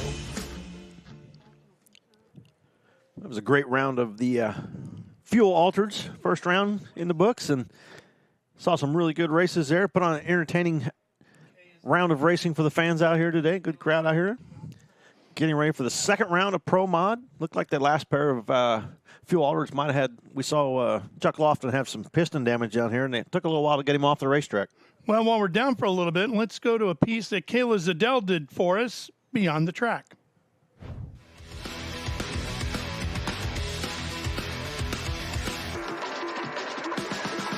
I'm sitting here with Jeff Chatterson, who drives the top alcohol dragster Vodka Friday that is sitting behind us. But Jeff, I want to know, did you always want to race the top alcohol dragster? Yeah, actually, I ever since I was younger, I always, you bought all the hot rod magazines and the car magazines, and you'd look at them and you go, oh yeah, that would be awesome to drive that. And then my dad used to race, so I kind of just followed in his footsteps. And then the first race car I drove, I think I was 16 years old. I drove a race car as soon as I got my license. So then Dad and I shared driving duties. And then we decided that, let's go faster. So we bought a dragster, sold the other car.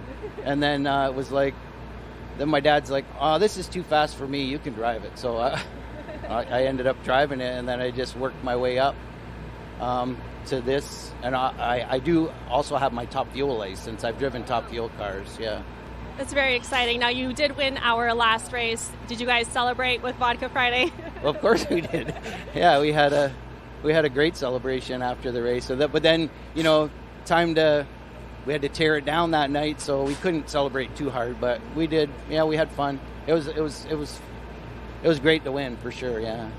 Yeah, very exciting. Congratulations again. And this isn't actually your first go-around with the IHRA. You've raced with the IHRA before.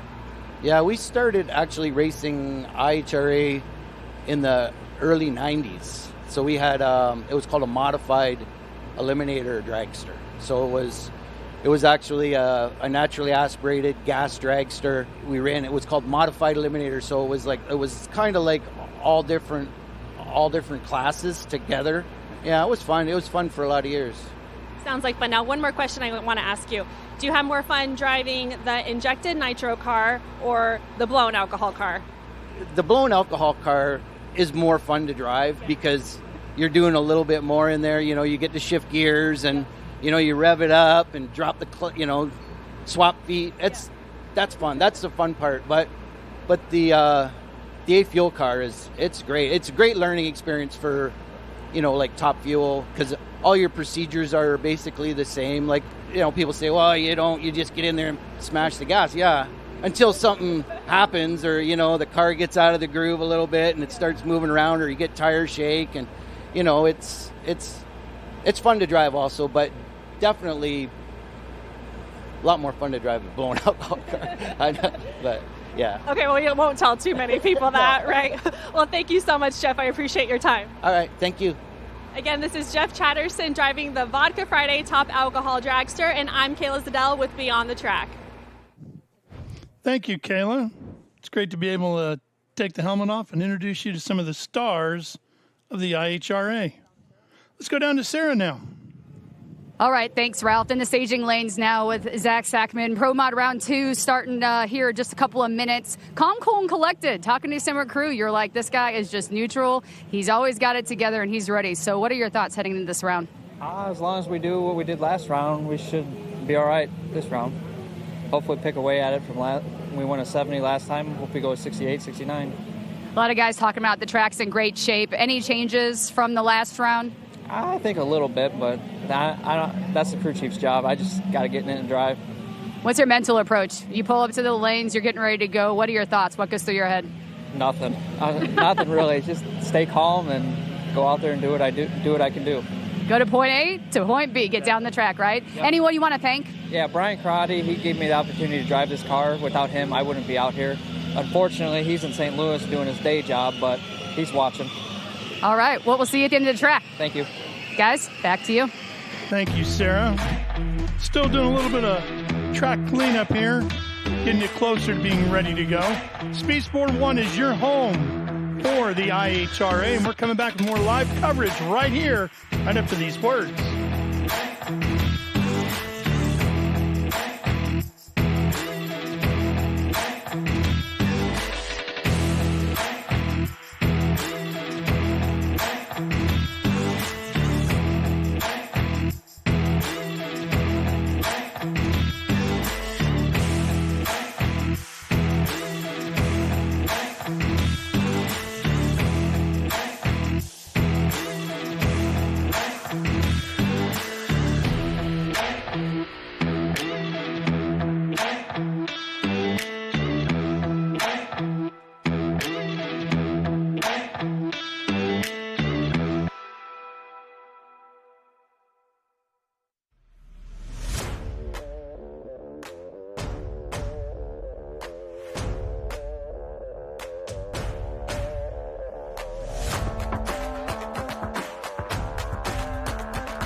You know, Tommy, I know it's a college football Saturday, but I'm kind of loving Nitro Saturday. How about you, the IHRA Outlaw Nitro Series?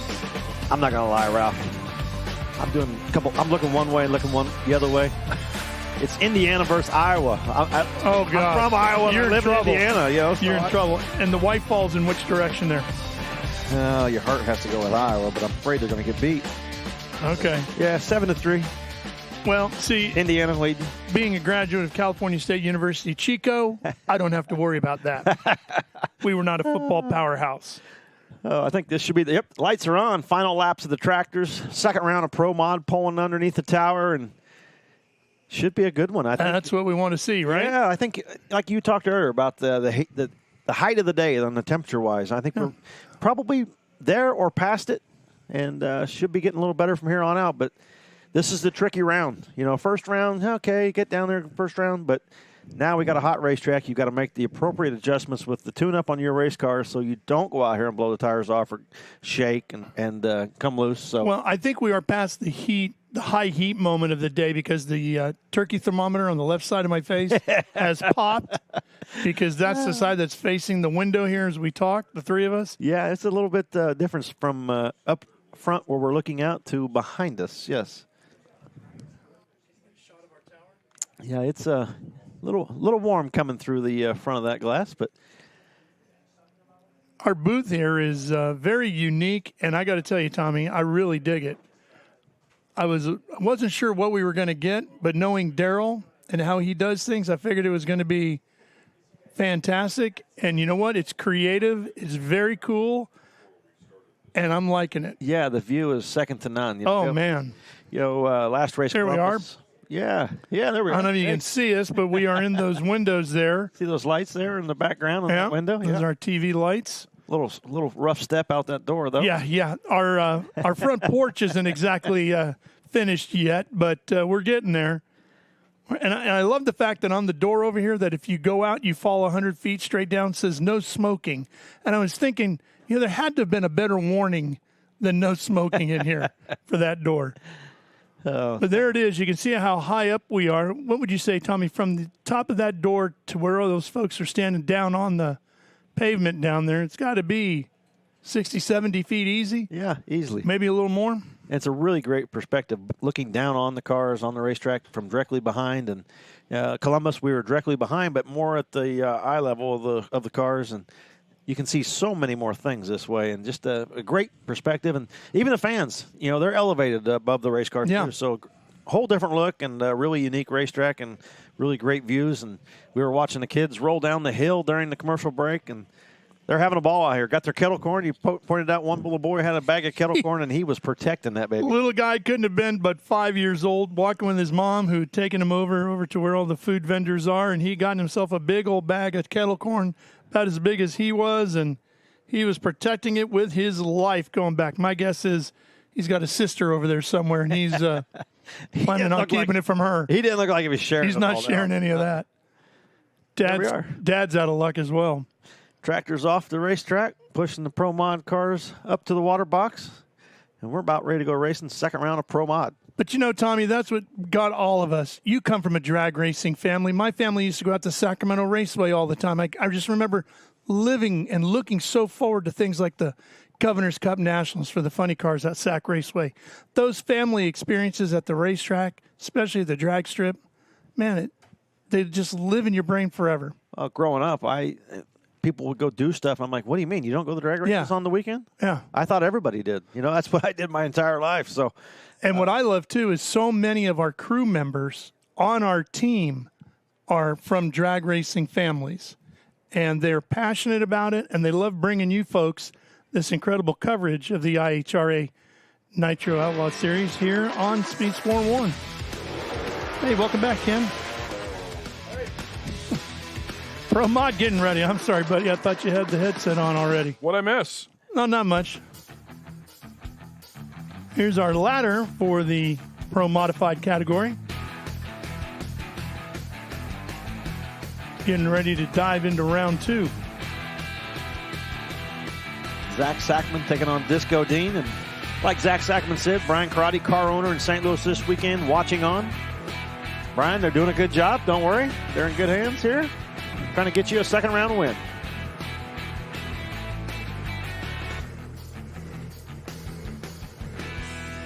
That V-Series Cadillac body on Disco Dean's car there, Ken. Cool looking piece.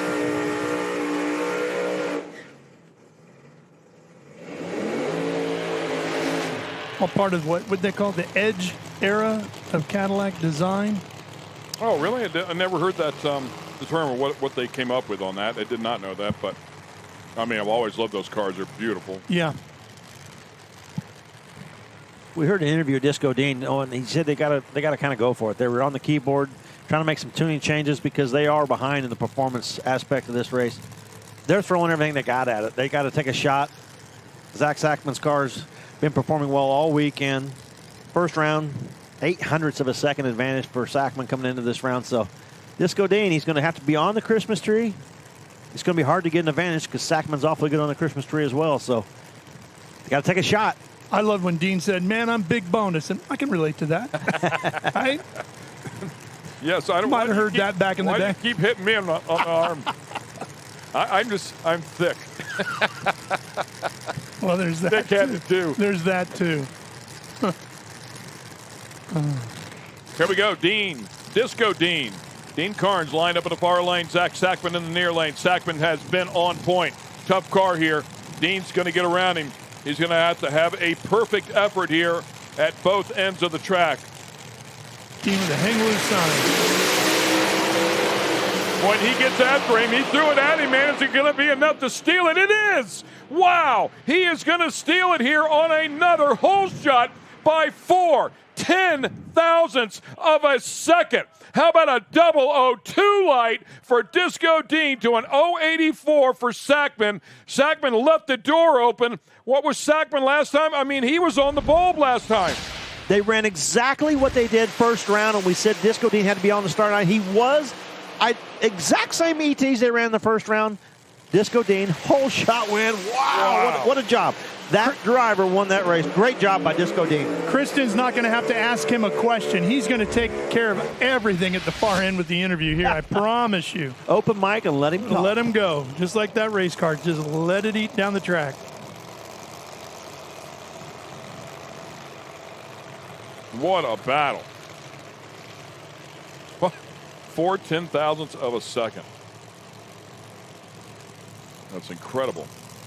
I'm really surprised that Sackman missed the ball. I mean, because he has been on point. He's been on, and just the wrong round, the wrong run to miss it just a little bit.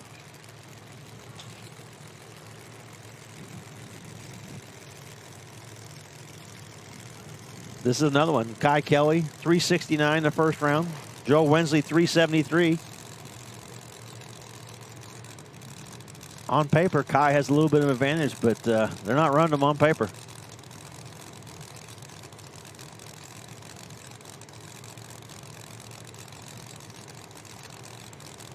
Wensley in the far lane, Kai Kelly here in the near lane. Looking at Kai's car, he's lined up awful far outside. There's a little bit to the outside, isn't he? Yeah, he's a little further outside than what we've seen everybody running. Right on the very edge of what you would call the groove, I guess. Maybe even a little bit outside of it from the previous car. Yeah, he's a whole tire width further over than Sackman's car was.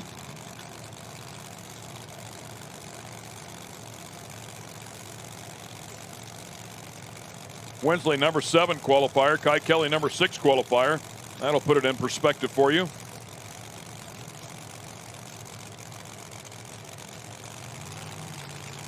See if they guessed right. Kai Kelly's car hooked up, man. I mean, could not go any straighter. So wherever they wanted to put the car in, absolutely worked. 369 with a 0.038 light. Kai Kelly going to the next round. Really impressed. He knew exactly what his car wanted. When it left the starting line, it drove right to the center of the groove. Moved it over on the starting line, probably into what saw something they didn't like, moved over, but drove straight back into the groove. 369 with a 0.8 thou improvement over first round. Getting the win, moving on. That's like when you're going golfing and you're not sure about the putt, and the caddy says, no, hit it over here. And you're really? Trust me. He trusted him. Nicely done. Let's go to the top end with Kristen. I'm down here at Disco Dean. Now, you nailed the whole shot, and you never looked back. What was going through your mind during that pass? Well, my flow meter was way off. It only said I had a half a gallon in the motor. I was like, this thing's going to detonate and blow up as soon as I let go of the button. I was like, either I tree it, try to let it go and see what happens, and I looked down at the flow meter again. I had good oil pressure, and the flow meter was down. Like, it was reading nothing. I was like, I got no fuel. We've had a problem with fuel last round. We changed the fuel lines and some other stuff. I said, well, let's just shoot for the moon, see if it blows up. I let go of the button, took off. I knew I tattooed the tree. I looked over. He was back there a little bit. I said, just stay out front, stay out front, stay out front. And sure enough, my wind light comes on. I shut it off. We still got oil pressure. I'm like, we got work to do, but we got through the round. So, I mean, I'm going to do my best on the tree, do everything I can to gain as much ET as we can, because obviously the old pink penetrator ain't hauling ass. It goes to 78. We stepped it up, took fuel away from it, did all types of stuff, and it goes the same number it just went. So I don't know what she wants, but she's penetrated 2. We need 2 more. I can't even take you serious right now. What's the game plan for that next run?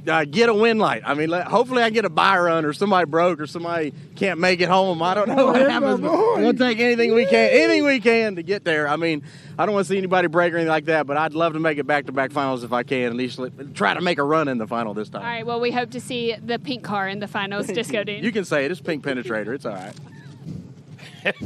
He is a unique one. Oh, buddy. Hang loose. Hate to see him so calm. Yeah. Yeah, right. David Monday lined up in the far lane. Wes DeStefano lined up here in the near lane. Should be a good battle here. Wes had a little more performance on him in the previous round. Monday drove around that thing just a little bit, a 366 to 371. Monday was dancing on the center line. Let's hope that Oh, car goes yeah, he straight. was.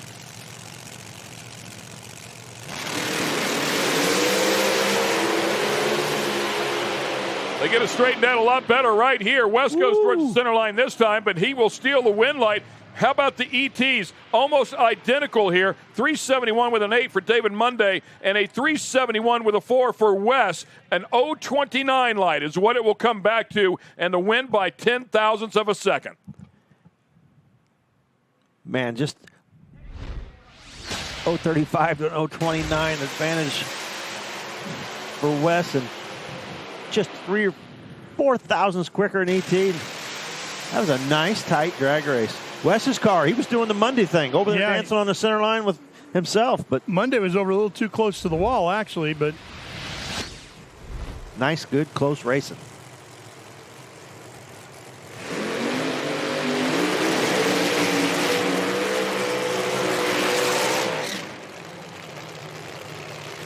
And burnout start here for the next pair. Mike DiDomenico and Kurt Stedding, 2 finalists here so far this year. A couple of real players. Stedding coming out first round, setting low ET of the round, 365. And DiDomenico, they've been working on the tune-up on that car, and a little better, 370 first round. I mean, it's 500 slower, but it's not out of the ballpark by any means.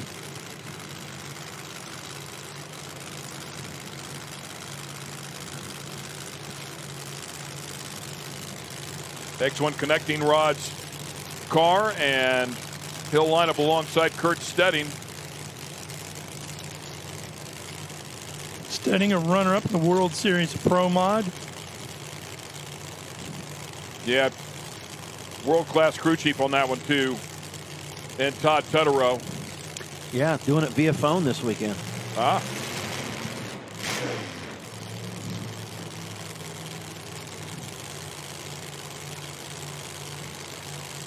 .365 last time out for Kurt Stedding. Had low ET of the round. 370 here for DiDomenico.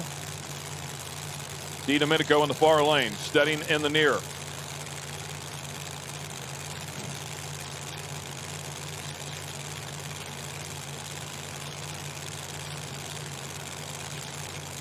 Taking their time getting that last bulb on.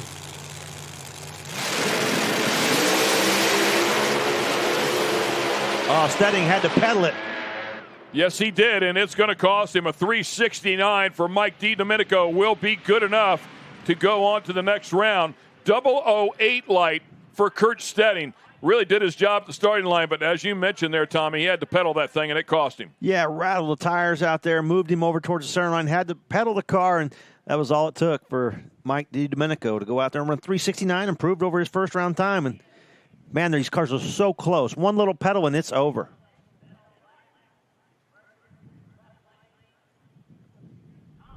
One more look at it. Yeah, we'll see if we can see in the replay. You'll see in the near lane here with Stedding. Car goes out. Chattering the tire right here. Makes the move over towards the center. Had to pedal it right there, and then that's all it took. Mike DiDomenico, a couple car lengths on him. Pat Kelly, ET at 369. You said you know the car has a little bit more. Is that something that you're kind of holding off until the semifinals? Well, you know, our first round is usually when it's still kind of cool, you know, towards the beginning of the day, and then now would be our hottest pass. So we just wanted to try to repeat what we ran first round and be conservative and go down the racetrack, and it got us to win. Raced our buddy Joel. He's usually got a fast car, but for some reason, every time I get beside him, I can beat him. So he don't really like me right now, but he'll come over to the trailer in a little while and drink beer. But Disco Dean, that's crazy. He got another whole shot win. So I don't know. Maybe I can see old Disco in the finals. I think he wants that to happen too, so he's already talking about it. Now, if you do see Disco in the finals, he's been almost perfect on the tree. You think you can beat him off the tree? Yeah, Disco will not molest me on the tree like that. It's not happening. All right, well, thanks so much, Kat Kelly. We'll see you later. Yep. Thank you. Those two guys have faced off a number of times. They know exactly how to race each other. As we go to our next pair, Tom Blinko with that beautiful Corvette lined up in the near lane. Nice head-on shot there, courtesy of our drone. And Craig Sullivan lined up in the far lane. I watched Sullivan back up the burnout, and he was way inside, and they backed him up a little further so he could move that thing over and move it over more towards the center of the groove because, man, he was 3 tires in on the inside. Performance between the two last time out, 0.04 of a second.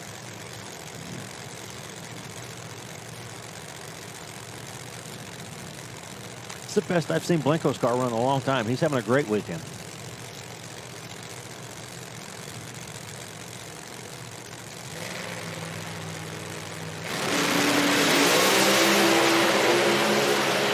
Red light start for Craig Sullivan.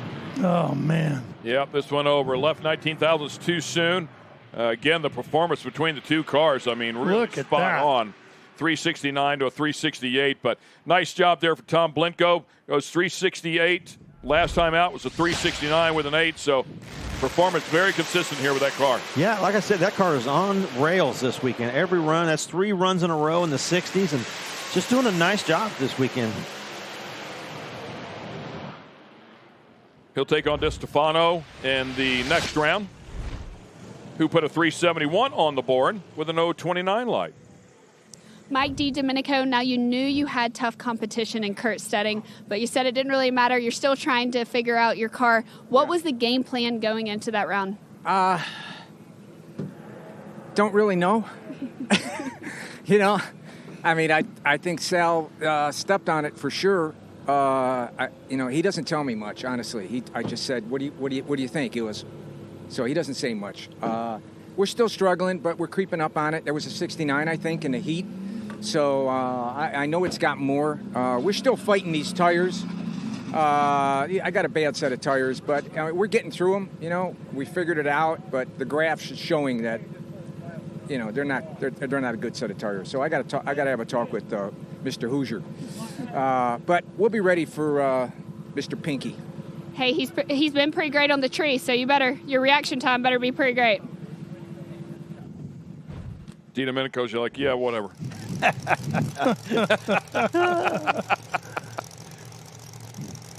It's not like he missed it with an 0.27. Jason Calso, that ever important first round win over Callie Mills earned him the bye run this second round, and it appears he's going to go for it. Not going to take the tree and just idle it down there. He's coming up here and going to see what he has. I mean, huge improvement first round, 371. No offense to Disco Dean, but it seems to me like everybody kind of forgot about Kelso over here. He's the one that trailered Callie.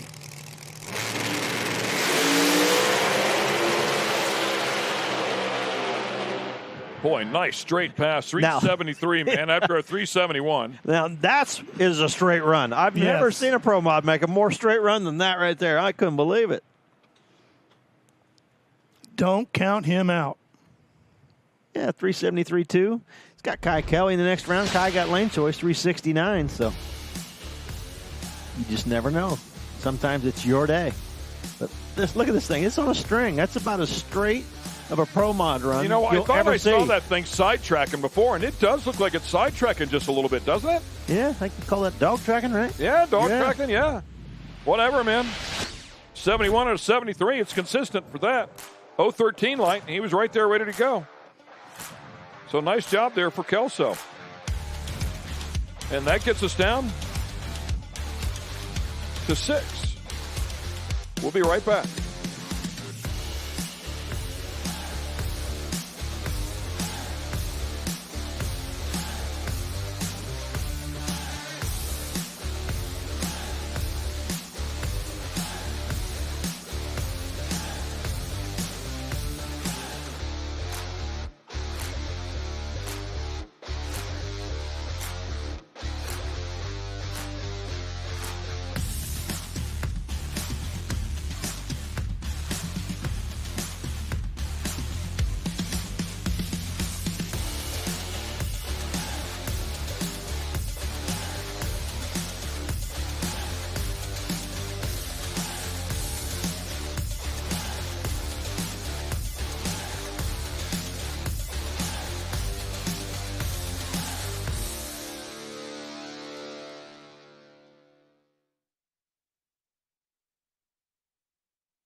And we welcome you back here to the IHRA Outlaw Nitro Series.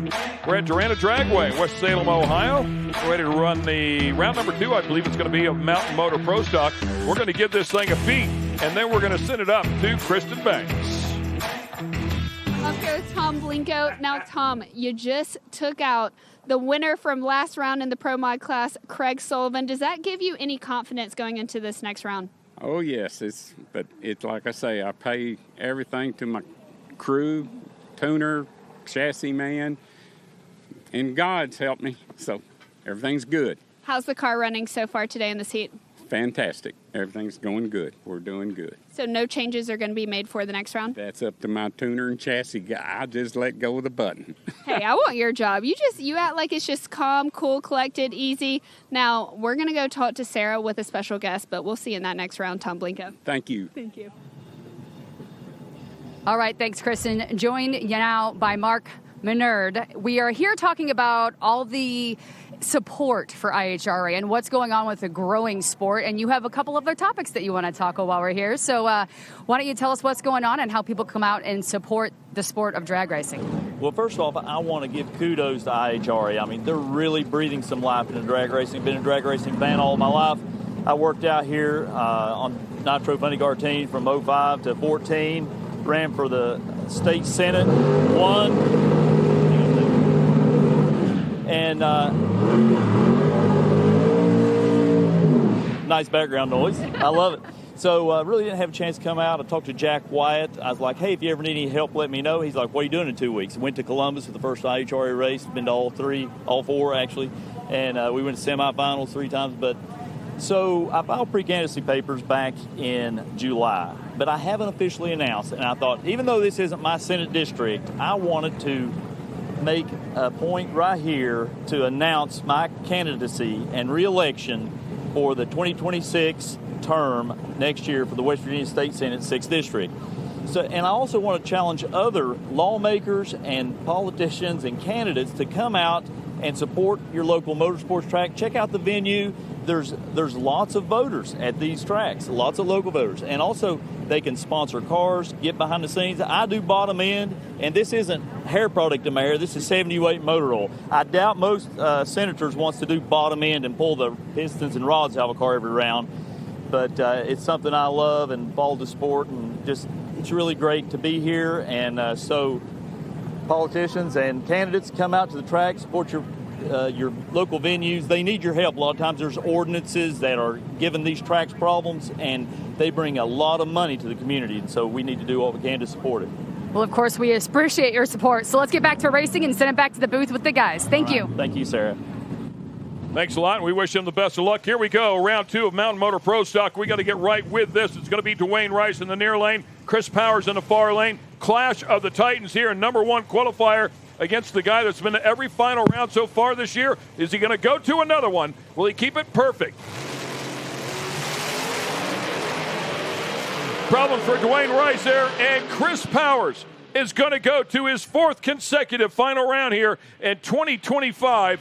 Tommy, talk to me, man. When he dumped the clutch, I thought it pulled the motor down a little bit, but, man, it went straight as a string again. Yeah, I think that might have been Dwayne Rice's motor that got pulled down. It just didn't sound right, didn't look right, made a move over to the left, and then we saw smoke coming out of the car from behind, and Dwayne shutting it off. Chris Powers, 414, going to another final round. That car is so steady. Yeah, on the tree again, 022. And keep in mind, last time, man, he had to chase that car. It really moved around a lot, so he got it settled down. It's like he took some steam out of it with that 414. Well, it wasn't perfectly straight. It certainly was not perfectly straight, no, but it was drivable this time. A lot better than it was, yeah. Let's go to the top. Jason Kelso, you're going against Kai in the quarterfinals. Now, you're just telling me that your motor wasn't too happy before that pass. What exactly does that mean? It's a Roots engine, so they're very finicky about a lot of things, but there wasn't enough water in the burnout box, so it hooked the tire, and then it went into blower surge, and with the Liberty transmission and everything surging, it's really hard to bring the idle back to make it calm down. So we did that, and it came around, but it was just a handful for a second with it. It bucks like a Bronco because it's surging so hard, but it cleaned itself out, and we made a decent run that last pass, so we're happy. Hey, you made it to the quarterfinals. You know how they always say happy wife, happy life? Well, I tried to come up with something that rhymes with motor, happy motor, then you won't have to be a boater. So, happy motor, good pass. Okay, that was a dad joke. I'm done. Jason Kelso, we'll see you in the quarterfinals. Thank you. Sometimes you just got to give it a swing, I guess. Yeah.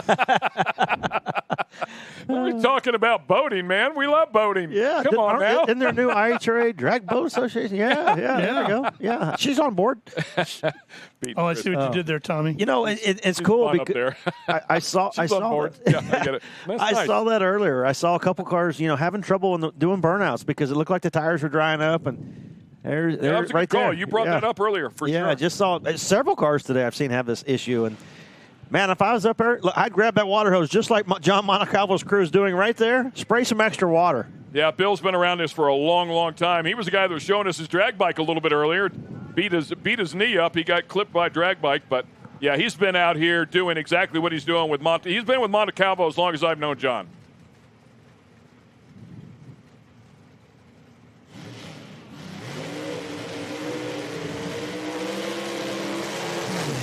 The Northeast boys are not afraid to take control out there. They'll grab the water hose or whatever else they got to do to make sure things are right. So John Montecalvo with the burnout in place here will line up alongside a very tough Jordan Enslin, who has been absolutely on fire as of late out of Lakeland, Florida, has been getting it done. And, of course, very rich and very successful in his racing endeavors along the way to get here to Mountain Motor Pro Stock. These two cars so evenly matched, only 1,000th difference in the ETs in first round. So Montecalvo's going to have to be on his game. Jordan, he's really got that car running good and driving good as well. My guess is Lump is not here, probably helping with the tune-out via telephone. Or maybe just Wi-Fi and a computer. Wow, they're trying to push him back. Not happy with something. Man. Oh, there it is. Yeah, they wanted to line him up something. Yeah, just not happy with how straight the car was. And so critical to line these cars up straight. And they're still working on the wheelie bars on the other side there for Enslin, so no harm, no foul here.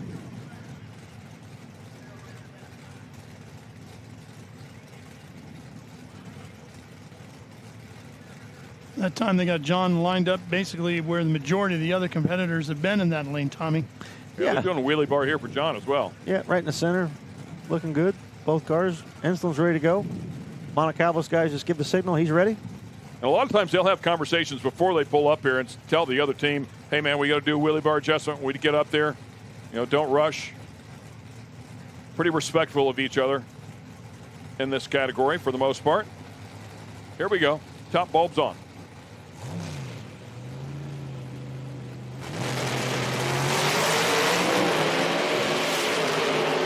Montecalvo out on him at the starting line. Does his job. Can he make it work? He does. He beats him at both ends of the track. An 0.38 light to an 0.73 for Enslin, and then a 4.11 on the board to a 4.13. But a great door-to-door, side-by-side battle down through there. Yeah, in this category, an 0.38 to an 0.73, that's a huge advantage on the starting line. Oh, yeah. Because these cars are so close together. And as soon as John Montecalvo dropped the clutch, you could see that car shot out ahead of Jordan, and Jordan was no catching him for Jordan. And they put him in the right spot of the racetrack, Tommy, and he had grip all the way down. Yeah, nice solid run. He'll have lane choice against Chris Powers in the final. Chris Power a little bit better in reaction time. John a little bit better in ET. Should be a great battle. Both guys will be ready. Both guys will be on the tree there in that final, I'm sure. As we go into, looks like factory stock showdown. Daniel Sayers and Matt Obertonic.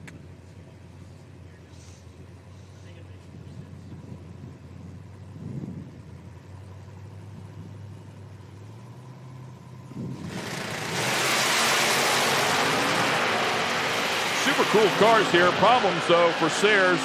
That one, for sure, not under full power. No, it's unfortunate. He had the starting line advantage, was out on him, and something going away on that car. 570. Sayers slowing down to a 717.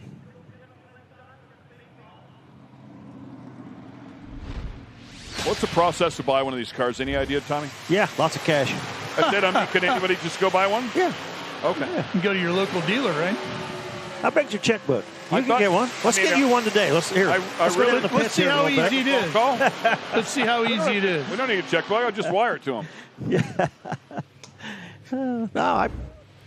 It's a really great class. It's a really great way to get involved, and it's cool to see the factories build these things. You know, the American hot rod. Everybody loves it, and that's kind of what it's going back to. And when you look at the guys that are now in charge and the manufacturers, I think we're going to be seeing a lot more of this kind of stuff. I just didn't know if there was a criteria you had to have before you were allowed to buy one of these. I don't believe so. I don't own one, but I don't believe so. My checkbook's not that big. Oh, come on now. We know how many spark plugs you Yeah. You can't hide that Skinner from there. us. And Skinner goes 520 on his single, his buy run. 520 single right to the final round. Yeah, I think we watched them earlier. I don't know why. I felt like they had 8 cars in the class, so I wonder if somebody laid up or was broke, couldn't make a call. Yeah, and they ran some cars earlier today and ran several rounds earlier this morning, and not sure. Didn't see what happened. Getting Columbus joint clutch some love right there on the front bumper. I'm up here with John Montecalvo. John, what's been clicking today, and what's your mindset going into that final round? Well, I'll tell you what's been clicking is they just came out with that list of all-time wins, and Ricky's number 1. I want to move up to number 1, so I'm trying my best. But I'll tell you what, Jordan and his family, I have a lot of respect for them. They're really good racers. They make do with a lot less than most of us have here. And, I knew he was going to be a tough customer. But we got the win, and we'll move on. Well, we look forward to seeing you in the final rounds, I think, against Chris Powers. Yeah, I believe it is. Yeah, we've tangled a few times already. Well, it's going to be a great race, I can tell you right now. Can't wait to see you later. Good luck, John Montecalvo. Thank you, Kristen. Thank you. You got to set goals here in this sport, and apparently we got his attention there with that one. If you want to know what the number is, by the way, it is 31 total wins for Ricky Smith. So he's got a little bit of work to do to get up there.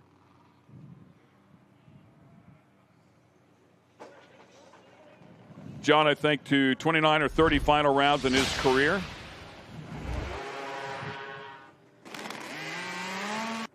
Louis Werble in the right-hand lane, taking the win in the snowmobile. 487 over Brooke Nessen, 538.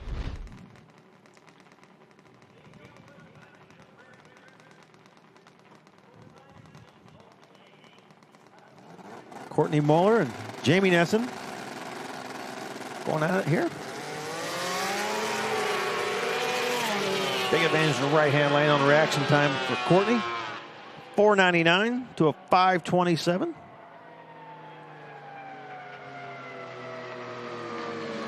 Courtney with a beautiful pass that time, Tommy. Straight down the strip.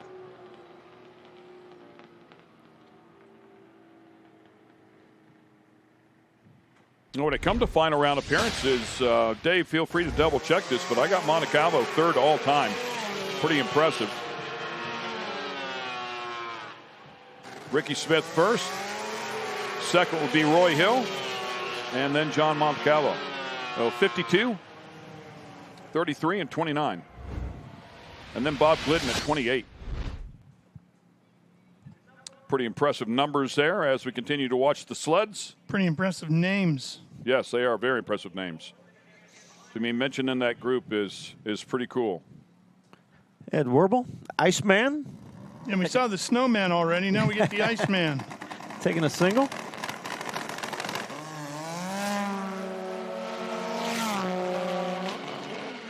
Oh. Something let loose. Something letting go right before the finish line. 501, 117. So 87 to 99 and a 501. Winners in that round.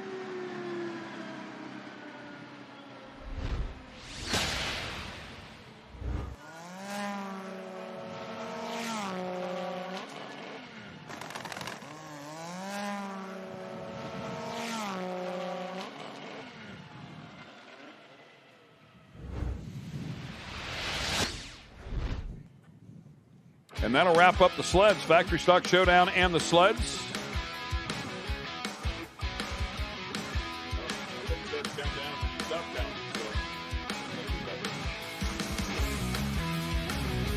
something like that stuff.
And welcome back from the IHRA.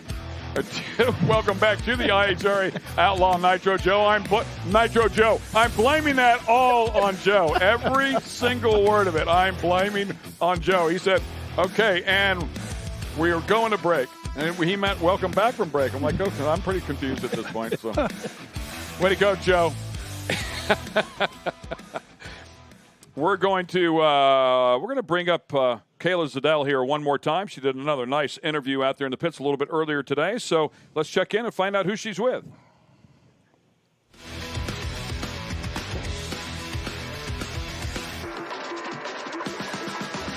I'm here in the pits with Mark Claypool for another edition of Beyond the Track. And Mark, we were just talking about your truck behind us. You probably get stopped a lot and asked, was this an old Pro Stock truck? Yes, and yes it was. It was built for Dave Nickens from Jerry Bickle Race Cars. And they tested it in Sonoma. And then I raced with Darrell Alderman's son, Chase Alderman, in London, Kentucky. And Darrell showed me some things on it while he tested it too, like about 12 passes in it. But it was actually never raced in Pro Stock from what I'm told because they canceled the series, NHRA, you know. And then a guy from Pennsylvania bought it, and I hounded him for like 2 years to buy it. And one day he called me, he said, yeah, I'll sell it. And I said, okay, I'll buy it. And went and got it. And I run 470 out. Well, I'm running Top Sportsman here, but it's built to run 470 Outlaw. I got a 604 Hemi built by Brad Corson, Carl Rosler transmission, Mark Williams rear end. Just that's who helps me out. Chris Wheatcraft with Indy Cylinder Heads. Just a lot of fun, and this place is amazing, this IHRA. I like it a lot. I've loved the IHRA, but then they, I don't know what happened. They went with the Sportsman Series, I think, and then Darrell got into it, and boy, he's like a lifesaver. It's great here. I mean, you see how full it is. I mean, this is unbelievable. We're running out of places to park. Thank God he bought 200 acres across there for next year, huh? Yeah, it's very exciting, and we're so glad that you're here. And what keeps you coming back out here? Just the sport, you know, it's just a lot of fun. NHRA, not to talk about anybody, but they're kind of crazy to race with. But this is for us, you know what I mean, like normal people, and they treat you. He brings us ice around in the morning. Always ask how you're doing, you know what I mean? It's fun to be here. It's just, you feel at home racing. It's like, you know, just like racing. Well, this is my home track, actually. This is where I race at, 42 with Ron and Marianne, you know, and it's great. It's wonderful for the sport. I mean, it's kind of unbelievable. Like I told you earlier, you know, that something like this happened, and I mean, I don't think everybody can't thank him enough for what he's done. I'm glad if any sport would like to have him, we're great to have him. But for IHRA, you know, it's wonderful. Yeah, it's been a lot of fun, and it seems like you're having fun racing the truck, and I love it. I mean, it kind of takes me back to like when I first knew about drag racing. I mean, I remember Pro Stock Truck. Oh yeah, it was a big thing. I really don't know why they stopped it, but they did. But this thing is really neat. I mean, I have had a lot of race cars. I've had Haas, Avenger. I'm a Mopar kind of fanatic, or a Ford. But this thing is so smooth and so nice. It's just, it's great. I mean, like to run top sportsman here, you know, you got to go pretty quick at this field here. But you know, that's just how it is. You know what I mean? We got 42 cars in top sportsman or something. I think the bump's a 450 or a 452. That's kind of like getting serious. You know what I mean? Like it's just a lot of fun. Everybody's friendly. It's great. You know, it's just actually like I said. It's like a dream. It kind of sucks that I'm 60-some years old because it's nice here. You know what I mean? And I'm going to come to every one till I can't come no more. Yeah, we're glad you're out here, Mark, and I appreciate your time today. Yeah. Thank you for coming and interview me. You have a good day. Yeah, thank you so much. I'm Kayla Ziddell, and this is Beyond the Track. Nice interview there. You're with Blue Skies for Good Guys and Gals. Will you just tell me a little bit about you guys and what you do? Yeah, so what Blue Skies for the Good Guys and Gals does is we do fundraisers throughout the year and travel around the country and bring awareness for Purple Heart and Gold Star families. And we bring them down to Dayton, Ohio for a weekend of jumping out of perfectly good airplanes, going into the gun range. But the most important thing is the bonfire every night, to where we have a lot of healing and bonding together. And the really cool thing is, you know, Purple Hearts and Gold Stars are their own very tight circle. But for that weekend, they bond as one giant family. And for someone like me, that's just a straight up civilian. I'm just a patriot. I love this country and I love our veterans. You know, I did not serve. For them to allow me to be in that circle and hear the stories is very, very overwhelming, very humbling, and it just brings more passion to what I do with my truck. And what I do with this is I take it around the country to veteran events and national truck shows and bring awareness and so on this side, all Gold Star families sign this side of the truck, and on the other side, any veteran that would like to sign the truck, they're more than welcome to. And you know, unfortunately today, this side of the truck gained a Gold Star family, and you know, that's tragic in its own. And it always brings a tear to your eye, but you know that this is a rolling memorial and they will never be forgotten. Now, what wanted you to get a part of this organization or even come up with it yourself? So with Blue Skies, I talked to a gentleman named Sam Deeds, and he just filled my heart with passion with these veterans and everything. And I called them up and said, hey, I want to do something with my truck to, you know, help bring awareness to the foundation. So, you know, I'm an over-the-road truck driver. Holding that steering wheel for 11 hours a day, I went down a rabbit hole, and this is the outcome. And it's just been an amazing journey with it. It's taken me so many places where I never thought I would be. Well, thank you so much, Aaron Hart. A great organization, and we are very thankful for all the men and women who have died for our freedom. Absolutely. Thank you so much for everything you do. That's Aaron Hart with Blue Skies for Guys and Gals. Thank you, guys. Have a great day. That's a great story, man. Awesome job. Super cool truck, and love people that feel that way. Oh, we are going to go to break. Okay. Well, we just fired cars up here.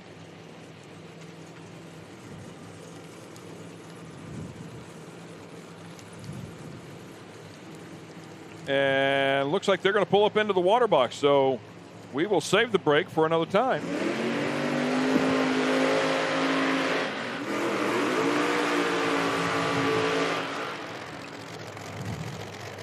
The Alcohol Funny Car final round, Phil Ez and Tony Bogolo. First round, it had it backwards in the timing system, and we didn't think Tony won, but he actually did, and here he is in the final round against Phil Ez. Yeah, rematch of the Milan final. Phil Ez got the nod there. Good to see Phil Ez even making the final round after that first round, banging the blower. Pretty big boom for an alcohol car, but able to get that car repaired and back up here for the final. It was a big hit.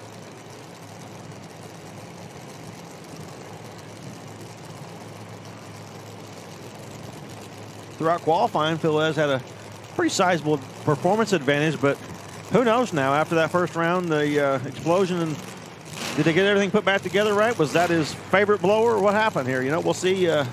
Maybe put a little. They push it too far and maybe get a little concerned to back it down too much now. I doubt that Phil Ez backs it down. He don't seem like that kind of guy to me. Yeah, not in the final round either, too, right? I mean, you might as well hang it out. Here we go.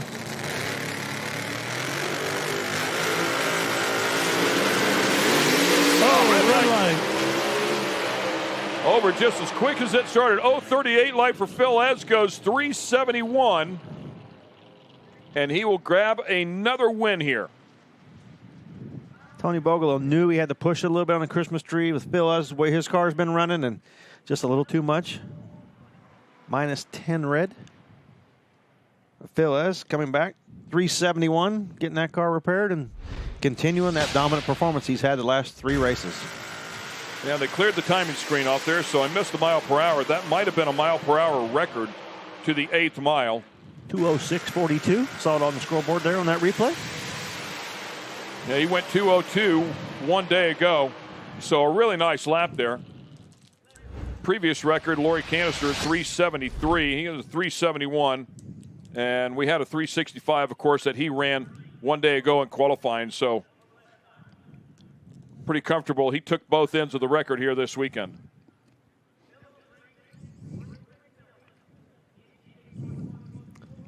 Here we go with the top alcohol dragster final round, and Rachel Curl trying to get that Ironman just like her dad.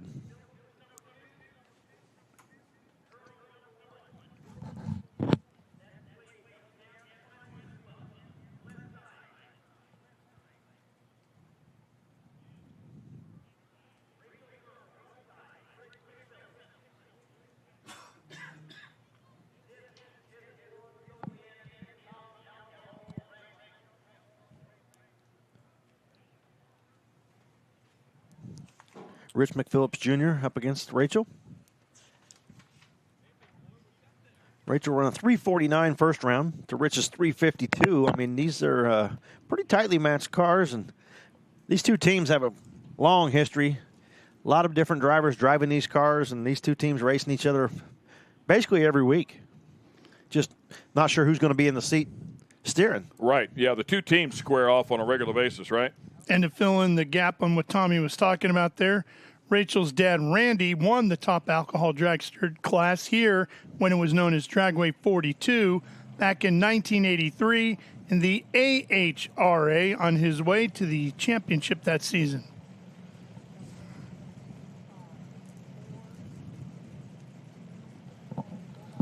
Phil Ez, how do you feel about your third Ironman top alcohol funny car Well, I tell you Ironman what, we right worked there? hard for this one. I tell you, we blew the motor up last round, threw the crankshaft almost on the ground and put another motor in it, and here we are in the final, win the final. That's pretty cool, man. I tell you, my crew, they just stepped it up. Everybody did. We all pitched in, and we got her done, and here we are. It's just awesome. Now tell me what went on in the pits after you blew up that motor. Did you think you had a chance about making it back out on the line? Well, I mean, we had another motor. It's just how much time we had. And we actually had plenty of time. We were ready probably about 30, 40 minutes before they were, so we're good.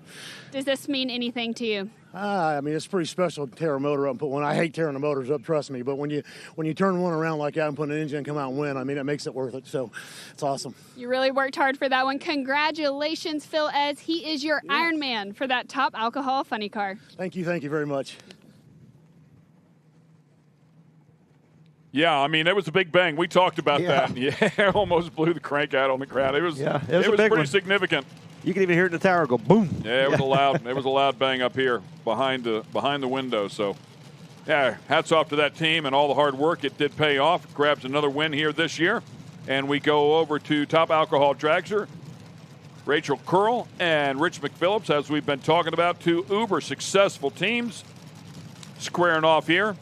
Rachel Curl, as we talked about before, a multi-time champion here, multi wins in both national and divisional events. We heard in Rachel's interview, last time these two matched up, Rich beat her on a hole shot. Yeah, rematch of the Milan semis. It's in the back of her mind. She's wanting revenge. Here they go.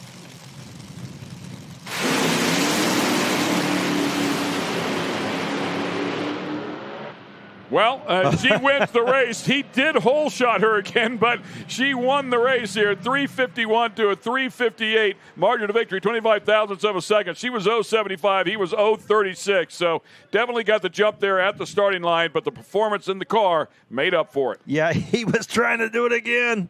0.36 on the starting line, and she had to drive around him. Dad Randy won with the AHRA and Top Alcohol Dragster here in 1983. Rachel does it here today in 2025 with the IHRA. The Gunk car doing a great job, drives back around and grabs the Ironman.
Enjoying a beautiful Saturday afternoon here in West Salem, Ohio. It's the fourth stop for the IHRA Outlaw Nitro Series. We're going to bring you this replay of the final round here, Top Alcohol Dragster. Great race. Rachel Meyer Curl adding her name and the Meyer name again to the winner's circle.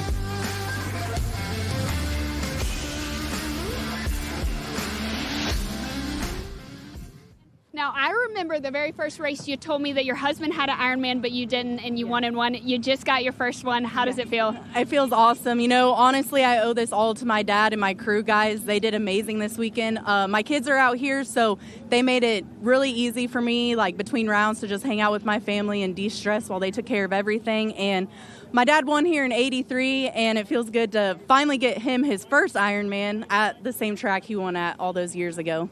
Now, do you want to bring your kids in here? Because I feel like they were a part of the win. They've got to be a part of this celebration. If it wasn't for them, you might have been a little stressed out during the weekend. Yeah, true. It looks like my son's asleep, but yeah, my daughter, it'd be awesome if she could come in here. And I'd really like to thank all my sponsors, NGK, Gunk, Maxima Oils, for everything that they've done for us throughout the year. Your mommy's an Iron Woman. Say yeah.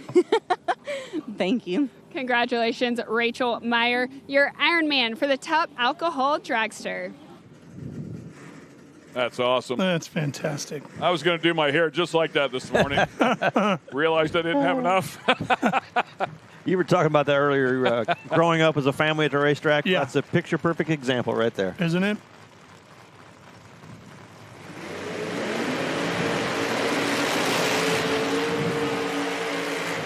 Who knows? Maybe that little girl will say, you know, my grandpa won here and my mom won here, and I want to win here this weekend. It is quite possible in that family. 2045. Pro Nitrous. Okay, Outlaw Nitro Series, Pro Nitrous category.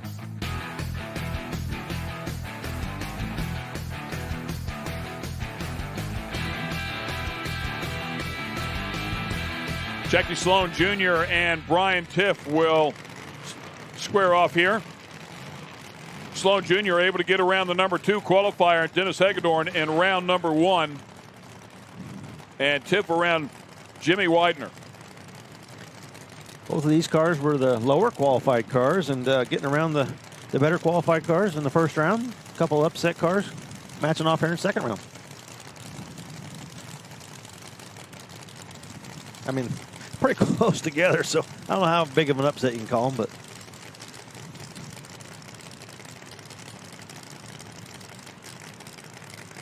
Jackie Sloan with lane choice taking the left-hand lane. And all day we've pretty much seen all the cars with lane choice going to the right-hand lane, but I haven't seen a whole big difference in either one of them. Long purge there by Tiff.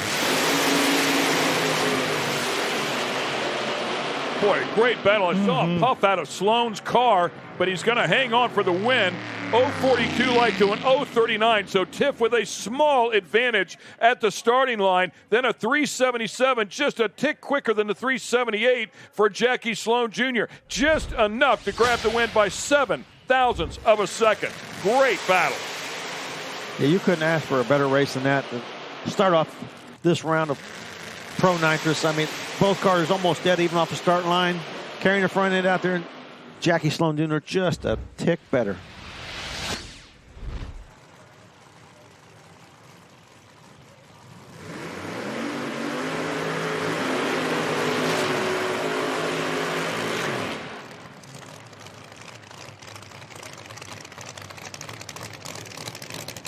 Bring up a couple of tough cars here. The hometown driver right there as you take a look at Glenn Butcher. Having a great day out here as he steps up to the Pro Nitrous category. Tough top sportsman competitor. Been racing for a long time and relying on his driving skills, and they have paid off so far today. The car has also been performing. And Tim Molnar, of course, as we know, has already been to a final round. He knows how to win as well. Has done a very nice job out here. Should be a great battle. 376 for Molnar last time out. 379 for Butcher.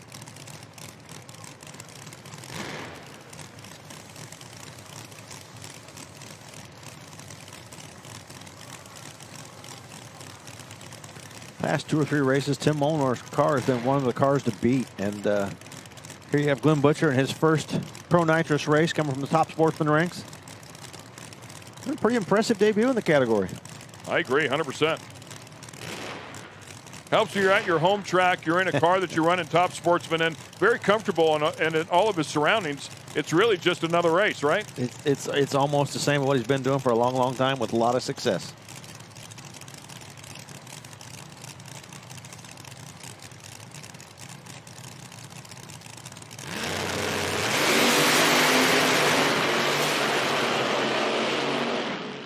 And gets out of it. He missed it there, too. I wonder if something broke on the car there or even at the hit of the throttle. 0.94 light for Butcher. Just not what we've seen out of him in that car this weekend. 0.25 light. Nicely done for Molnar. He's a tough player and goes 377.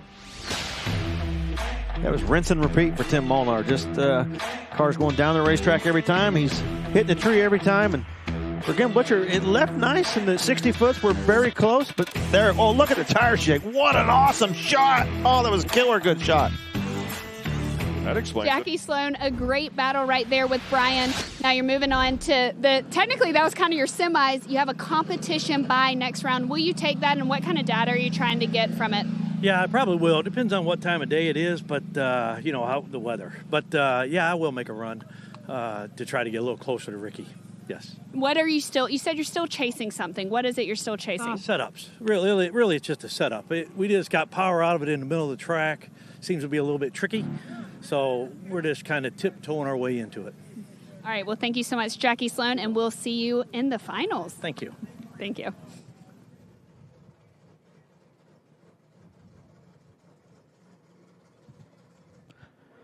Ricky Smith having a single and just taking the tree, shutting it off, not putting the wear and tear on his equipment.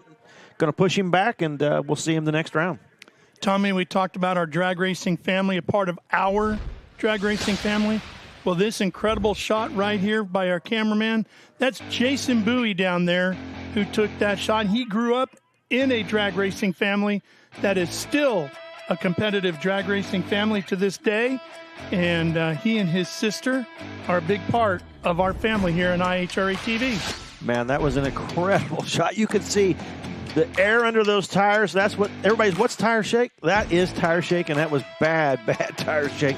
Glenn Butcher's car bouncing clear off the ground, rear tires, all that air under. When you can see light under the rear tires, it's not a good thing.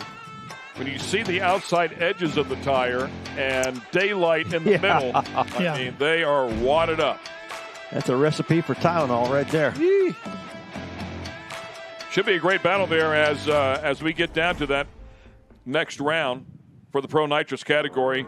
How about Sloan and Molnar both putting 377s on the board, separated by 3 thousandths. Molnar going up against Ricky Smith again. Ricky tuning both those cars.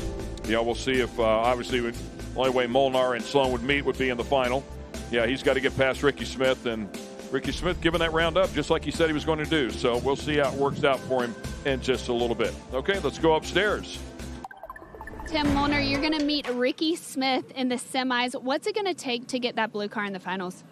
Well, it's going to be tough getting by the crew chief and everything, but I'm sure he'll do a good tune-up for both cars and go after it on a tree and see what happens. Now, I love hearing all y'all smack talk down here at the top end, but do y'all ever smack talk in the pits when you're working on the cars?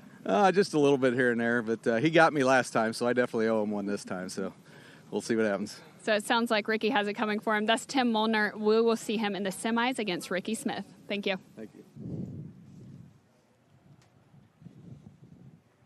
A lot of integrity there. I mean, seriously, when you have to go back there and tune up both cars to race each other to try to get to the final round. A lot of faith, a lot of integrity, but I think that's who Ricky Smith is. Yeah, we saw that earlier with Dale Worsham. Had to race his car first round, and they raced their heads up, and Dale's other car even improved on their qualifying time, and there's no doubt Ricky will tune both cars that can go out there and win the race.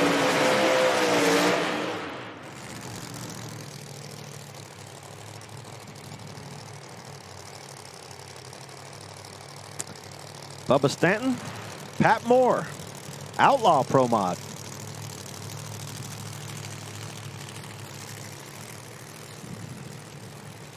Bubba Stanton coming out of the last round with a 355, low ET of the whole race. Going up against Pat Moore, who has been picking up a couple hundredths every round, but he's going to need about 3/10 this round if he thinks he's going to the final. Yeah, last win, if he can get there. Last win for Pat Moore is going back to 2004 at the World Nationals in Norwalk. 5 total. First win coming back in 1994, also at Norwalk. Larry Nance's machine right there in the same lane it ran down earlier, Tommy. Yeah, Bubba Stanton with that 355 having lane choice. Like I said earlier, a lot of cars with lane choice taking the right-hand lane, but still just not seeing any difference in either one of them.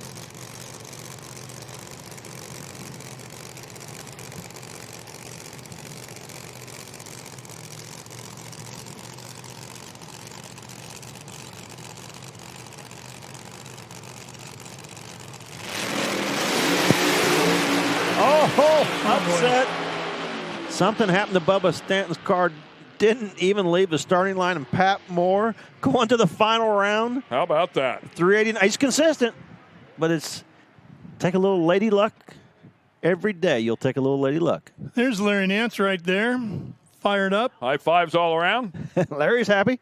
Ready to go. Well, it was a low five for Larry. It was a high five for her. Yeah, very high five. Big reach.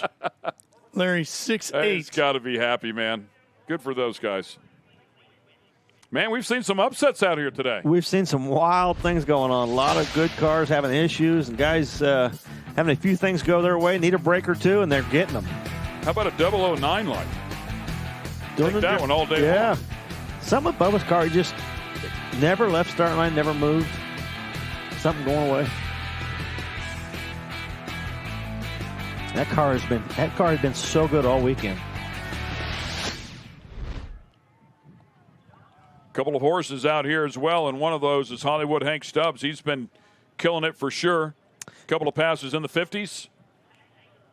Yeah, him and Stanton buddies, and not too sure that isn't Stanton's old car. So Stubbs is doing a great job with it. Number 1 qualifier this weekend, and see if he can't get the job done and get to the final round.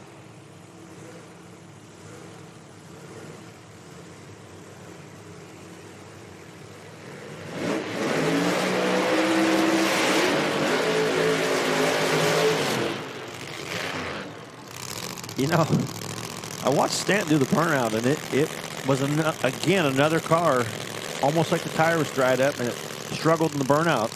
I don't know if that had anything to do with the car not leaving and not, maybe something going away on it, but he did also have trouble in the burnout.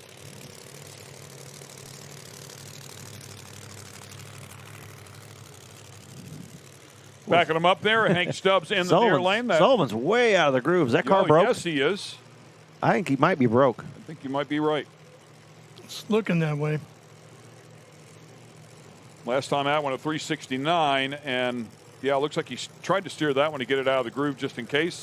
Yeah, if it is broke, I'm really impressed to have it heads up to get it out of the groove, out of the center of the racetrack, off to the side, and really very sportsmanlike on his part. And it is, so this will be a competition single for Hollywood. I don't think it's leaking anything, but it really heads up in case it was. Crew guys already excited, knowing they're going to the final round.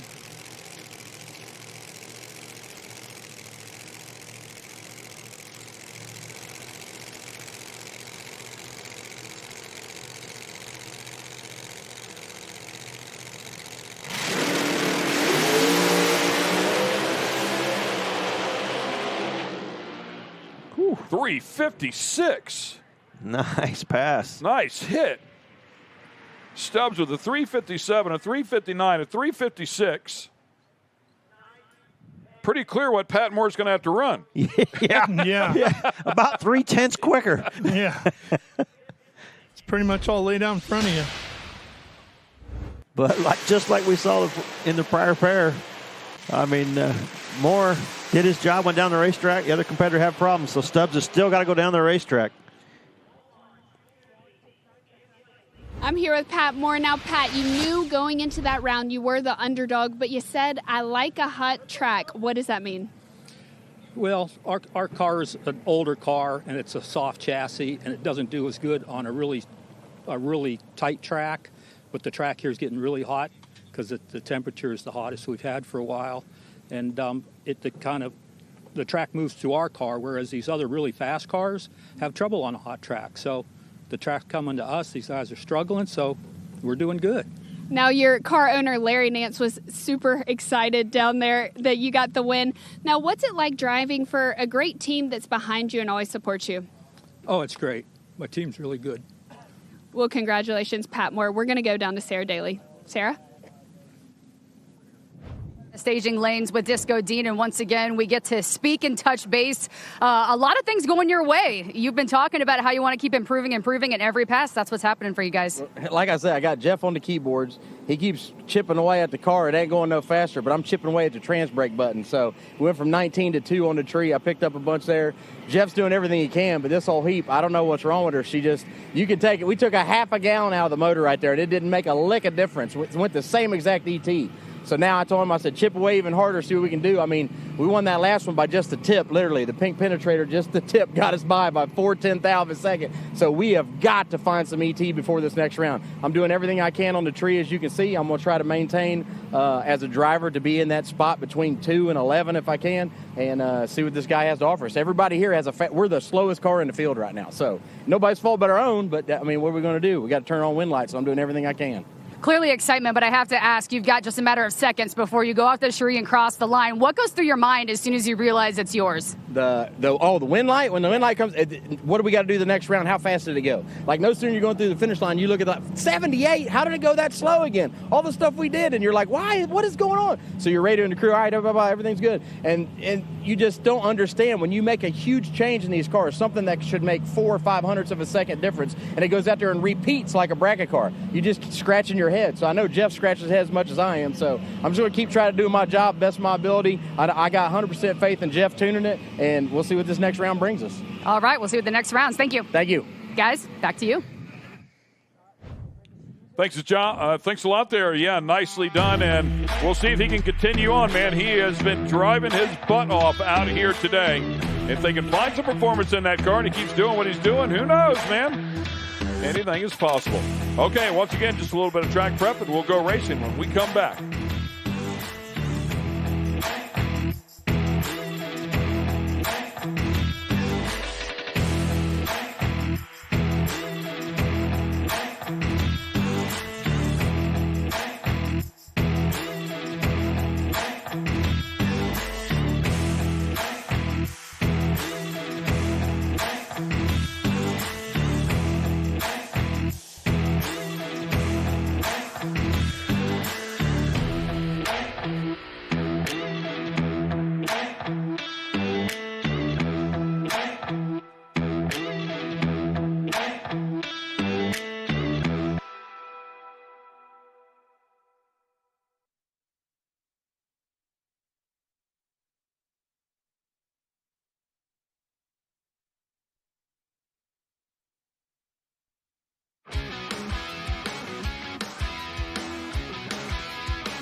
Starting to get into the late afternoon portion here at Darana Dragway, West Salem, Ohio.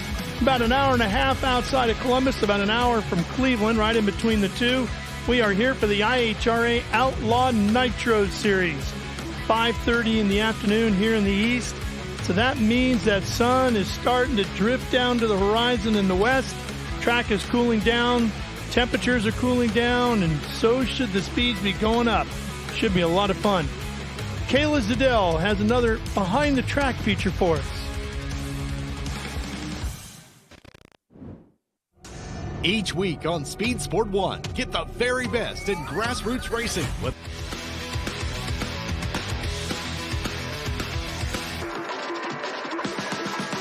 I'm joined here in the pits with Tom and Ryan Martino, the father and son team who drive this beautiful dragster behind me. And guys, I want to know, you've been super successful throughout the years. What makes this team work? It's preparation. Everything you got to do before you get to the track, you have to do at home. You spend time in the garage, figure it out on paper before you come to the track, because when you get to the track, there's no time to fix your problems. So we have a big maintenance problem or project at home. We have problems at home too, but the projects, we try to get everything done at home before we get to the track. That's motorhome, trailer, and the car, and the motor, everything that goes with it. It's got to be done at the house before we leave. It's the father-son dynamic. My dad's been racing since the 1970s. He has a vast knowledge of the sport and what it takes to win. And luckily enough, I grew up in his winning footsteps, not really realizing he was that successful until I got older. But it's, you know, like my dad said, it's the late nights in the garage, it's the blood, sweat, and no tears, but the tears are for victory. But we just been blessed to have a great racing career, and to do it with my father is just something that's incredible. So we have driver and tuner, or you say, what'd you tell me? I'm the money man. He's the brains. How did that work out for you guys, and what's that dynamic like? I've always had the seniority, so seniority prevails. So he's got his license in the car. He does a lot of tests for us, so I can stand outside and watch the car leave. So we'll go test the car, and we do a lot of tire testing for Goodyear and Mickey Thompson tires. So we're always testing tires, and Ryan will jump in and make test runs so I can watch the car leave, and then we videotape everything. We got miles and miles of footage of what's going on, slow motion, fast motion of the tires, and that works out good. But sometimes it's better to have him in the car and me outside watching it, so I could see what's going on with the chassis. And how did you gain the knowledge to tune this car? We've been fortunate enough. We were very successful at the nitrous program. We switched to the ProCharger combination in 2023. We were very fortunate to have Par Engineering, Par Racing Engines come together with us, along with some other fellow racers, to teach us the ropes with ProCharger. And it was pretty difficult to learn because it's a whole different combination. Everything you think about nitrous would work with this, it doesn't. It's completely backwards.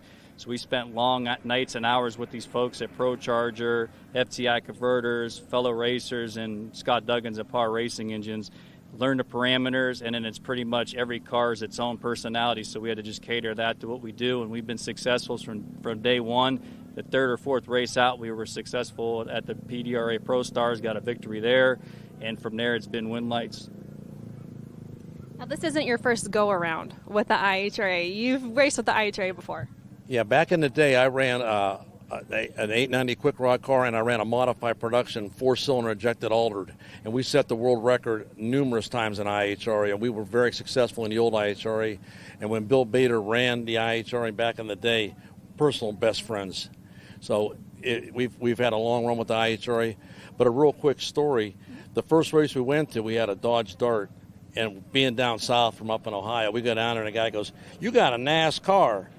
So I tell him, I said, "It's not a NASCAR, it's a drag car." He goes, "No, you got a NASCAR." So everybody down south is Bubba. Yeah. Nobody knows your name, so everybody was Bubba, Bubba, Bubba. So we called it Bubba Racing. So all the guys go, "Where are you going this week?" I said, "We're going Bubba Racing." But with the roots down south, it was kind of cool. And everybody, took a liking to us. So we set a lot of records in the old IHRA. And we've been to every IHRA track there is on record and been very successful. But it's fun. It's a good sanctioning body, but the people are fantastic. It's not about how much money you win or how big the trophy. It's the people you meet. There's your friends in the pits. You never see them before, and you look forward to seeing them at every race. So it's a family atmosphere, and that's what we want to bring here to the new IHRA, a family. And speaking of family, I mean, how special is it to be able to race with your dad? Because not everybody gets that opportunity. It's pretty incredible. We didn't realize till we won a world champion what it meant to do this together. I mean, just take it for granted. I grew up doing it. It's a way of life. Every day you wake up, it's race car this, race car that, win, win, win. And to do it with my dad's incredible. I played college football at Youngstown State University. He's up in the bleachers, and it's 20 below zero, and I'm on the field. He has no input or no effect on what I'm doing out on the field. This is something we could do together and be successful together, and I don't think there's anything better or no better feeling than winning with my dad.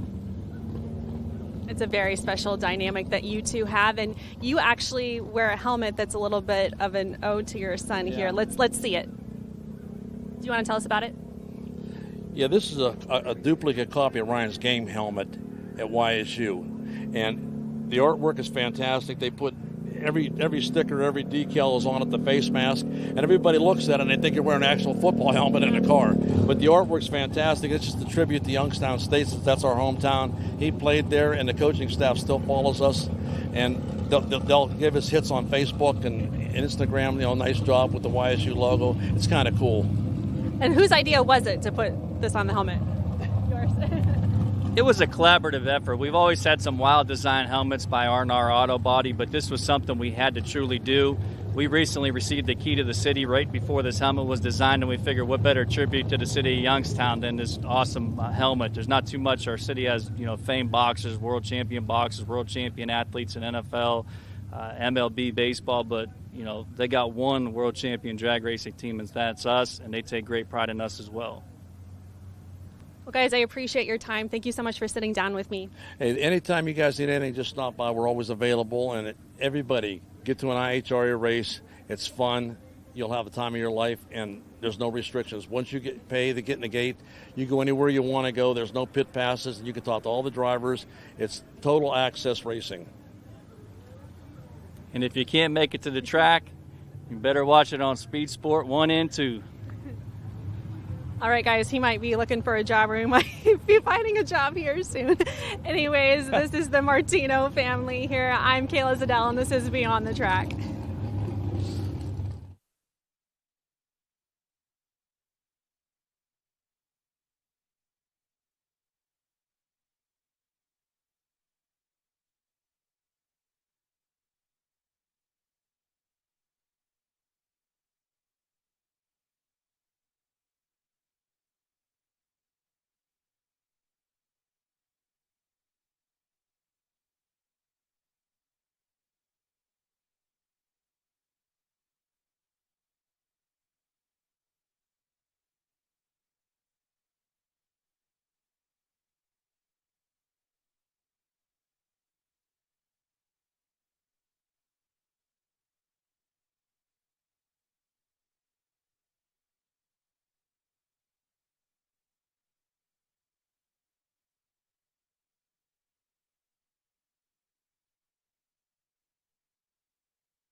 Blood Prison is a haunted attraction that we run every fall here at the Ohio State Reformatory in Mansfield, Ohio.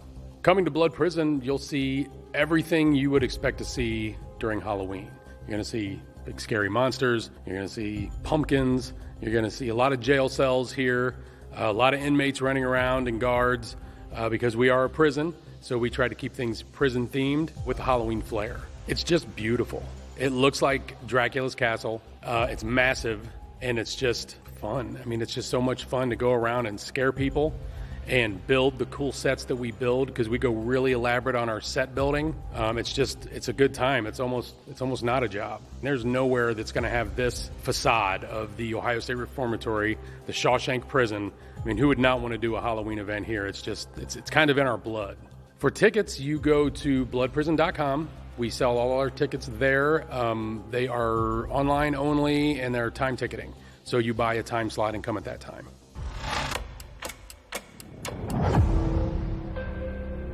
We checked out the Blood Prison yesterday, but now Vic has made it out to the track, and he actually gets to see the funny car that has the Blood Prison emblazoned on it, and you were just shown it. What were your first thoughts?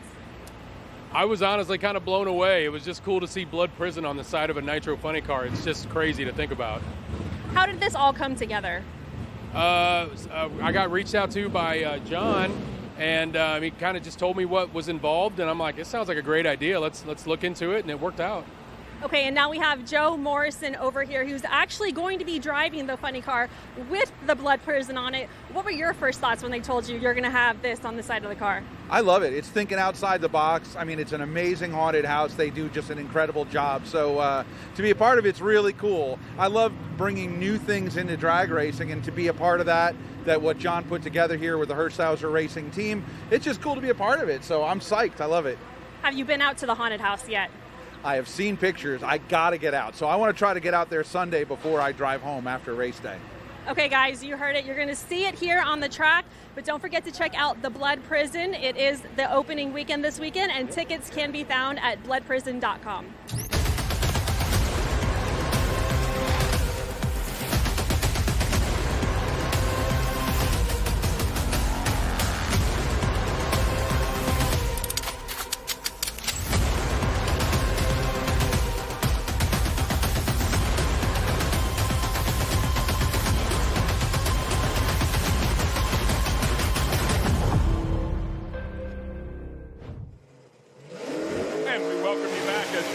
Disco Dean's beautiful pink Cadillac.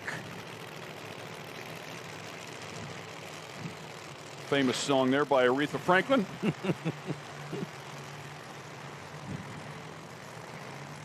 Disco Dean's going to have to get that performance of that Cadillac stepped up a little bit. You know, sometimes when it's your day, it's your day. We'll see if it continues to be his day. He has certainly won a couple of very tough races where you would think that he was where he had been outclassed, and really the car was, but he has done a fabulous job as the driver so far here today.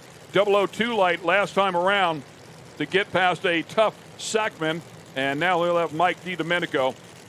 Performance of the cars, and DiDomenico's got about a 10th on him. Also put an 027 light on the board. Yeah, there's not a whole lot left to the driver can get out of it. I mean, 002, there's only 2,000 left. He can get any better. Going to have to get the performance of the car up. Mike DiDomenico, that car 369 last round.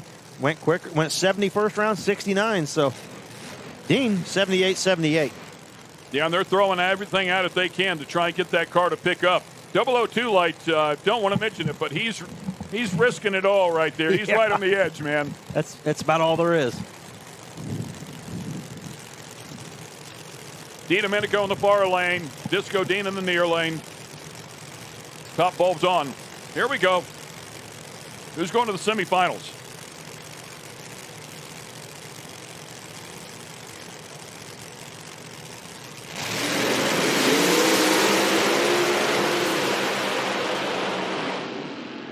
And you can see it there. DiDomenico able to drive around him. Again, an 018 light. Nice job for Disco Dean. Did get an advantage at the starting line, but it's not going to be enough this time, as unfortunately DiDomenico drives around him. Well, unfortunately for Disco Dean, I'm sure Mike DiDomenico is very happy about that process. 368 beats a 376. Yeah, Mike DiDomenico, solid 026 light again, right in the 20s. stepping up another 100th of a second, 368.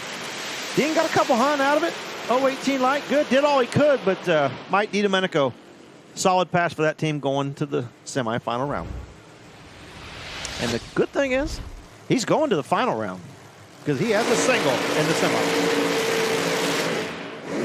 That is 100% correct.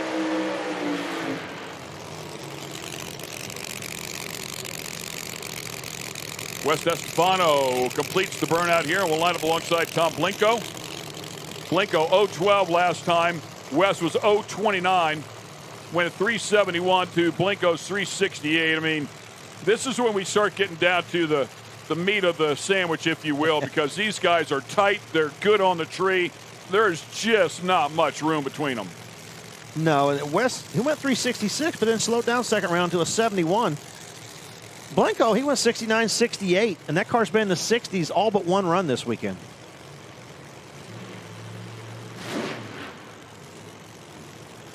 Yeah, and Wes's run escapes me in that last one. I don't remember if the car was moving around a little bit, what cost him that little bit of ET. If it was the heat of the day, whatever it was, but you're right. 366, so he did lose a little bit there, almost about 500ths. See if he can find that back. I'm sure he'd love to have it back. I believe he was in the opposite lane. He was in the opposite lane. I agree with that 100%. Plenty capable. Qualified with a 364, so. Well, I mean, and that's something to think about, too, because we've been talking about people with the lane choice have been taking the left lane. In this particular case, Blinko took the right.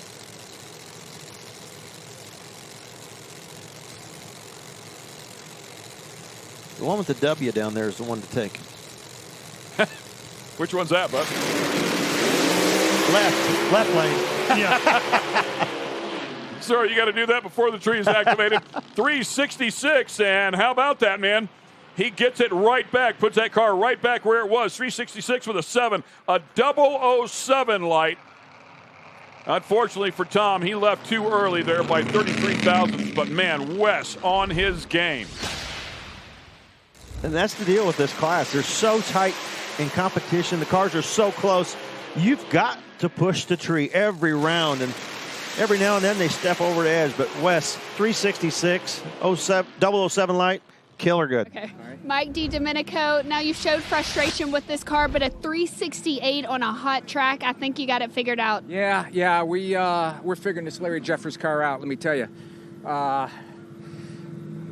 We're figuring it out. It's the converter. We're slowly creeping up on it, you know.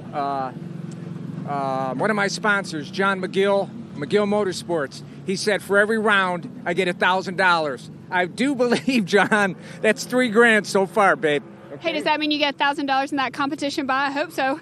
I should bring All right, that up. Sarah That's Daly. Right. John, does the competition buy, does that still pay? All right, Sarah Daly, what you got down there? All right, thanks, Kristen. Here in the lanes with Greg Carrillo. I won't keep you long. I know things are getting tight, but what's your approach to this next round? Things have been going positive and very good for your crew as of late. Yeah, I'll tell you, we're running some good, strong numbers, but Jake Sanders just beat the #1 qualifier, so we got to be careful of him, but we're not backing down. We're here to win. We're going for the throw. How do you keep your positive attitude? Every time I talk to you, no matter what, it's just positive energy. You're enthusiastic, and you're so encouraging about what IHRA is doing. Well, look at IHRA. I mean, this guy feeds me. He does all kinds, brings me ice. I mean, I don't know what else to say. My crew, they're so positive, and they're good at what they do. So I got to produce, because you know they say drivers are like spark plug. They'll screw you in and screw you out. So I better get tough. Go ahead and get suited up. Thanks for your time. Jason Calso and Kai Kelly squaring up here to see who's going to fill out the other half of this semifinal battle against Wes Stefano, I should say. And Kai Kelly again lined up pretty much where he was, if not maybe even a little further to the right. Yeah. He's one of the only cars to see line up that far to the outside, but last round he did that same thing and drove it right to the center of the groove on the left starting line. I think he knows his race car. He knows what it likes, knows what it needs. See if he guesses right this time. Yep. What a great battle here. He had the drive around him. Calso was going after him. An 018 light. And Kai Kelly said, man, I'm not going to red light. He didn't red light, but he was a bit tardy in this category at an 048. Somebody will make him pay right there. Margin of victory, 9 thousandths of a second. 368 on 372. But Jason Calso, who's had that car running great lately. 71, 73, 72. Again, very consistent, but unfortunately didn't have the performance to stay in front of Kai Kelly here. Yeah, Kai Kelly lined up the outside, drove it right to the center of the groove again, and boy, Calso had a great day, but not great enough. Wes DeStefano, ET of 366. You know you have what it takes to win the next round. What other changes are you going to make to the car? Sounds like we got Kai Kelly. He's known as a leaver. I like to leave too, so I think it's probably going to be one on the line. The car's behaving real well. We gave it a little more last time. It didn't like it, and so we put it right back, and it's right there. So I think just got to get a little lucky and get him on the tree. Now, if the track cools down, do you think it could play to your advantage? Well, I think we're going consistent A to B, so I think it's going to play to everybody's advantage, but we feel good about that. We feel good any track right now. Hey, the confidence is key. Congratulations. Thanks. We'll see you in that next round against Kai Kelly. Wes DeStefano. Yeah, that'll be a great battle. 007 light for him, 048 light for Kai. So Wes with the better of the two reaction times and ET. It'll be a tight one. We're going to take a quick break, and we'll be right back.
As you can see, some track prep going on here at the IHRA Outlaw Nitro Series. Throwing it down here, Darana Dragway in West Salem, Ohio. Dragway 42. Fuel cars getting ready to come up. Fuel funny cars rolling around in just a moment. Wow, there's a big bag of kettle corn. Dad's like, hey, let me try some of that. Tommy, is that our little buddy that grabbed the big bag earlier? That looks like him. Yeah. He's got about, 20% down? Yeah, he let Dad get a handful. And you said it is almost as big as he is, and you're right. We weren't kidding. No. It is. That's a big bag. He's on it. Say, Mom's got some iced coffee. That or some Kahlua. Either way it goes, it's A-okay. Let's go to the top end with Kristen Banks. I'm up here with Kai Kelly. Now, me and Kai were just talking about reaction time, and you're saying yours is almost perfect, so you have a delay box. What is a delay box, and how does it work?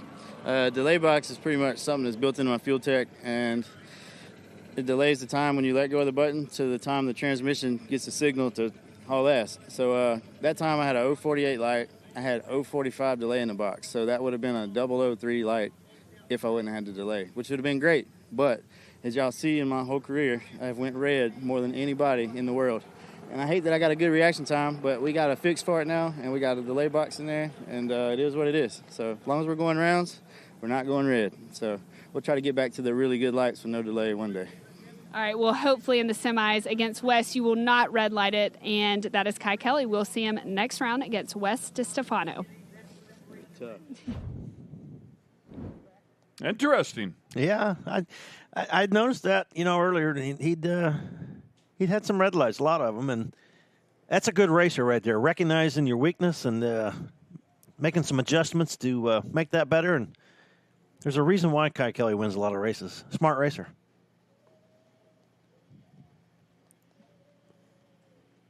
Doing a quick drag before the fuel cars come out. Looks like Funny Car will be next.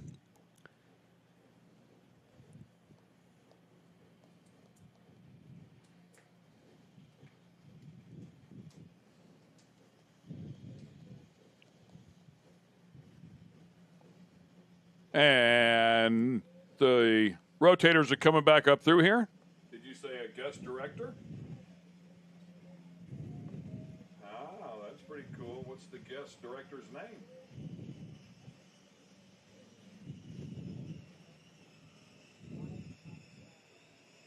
Awesome. Keep it tight up there. We need a good show. Don't mess up.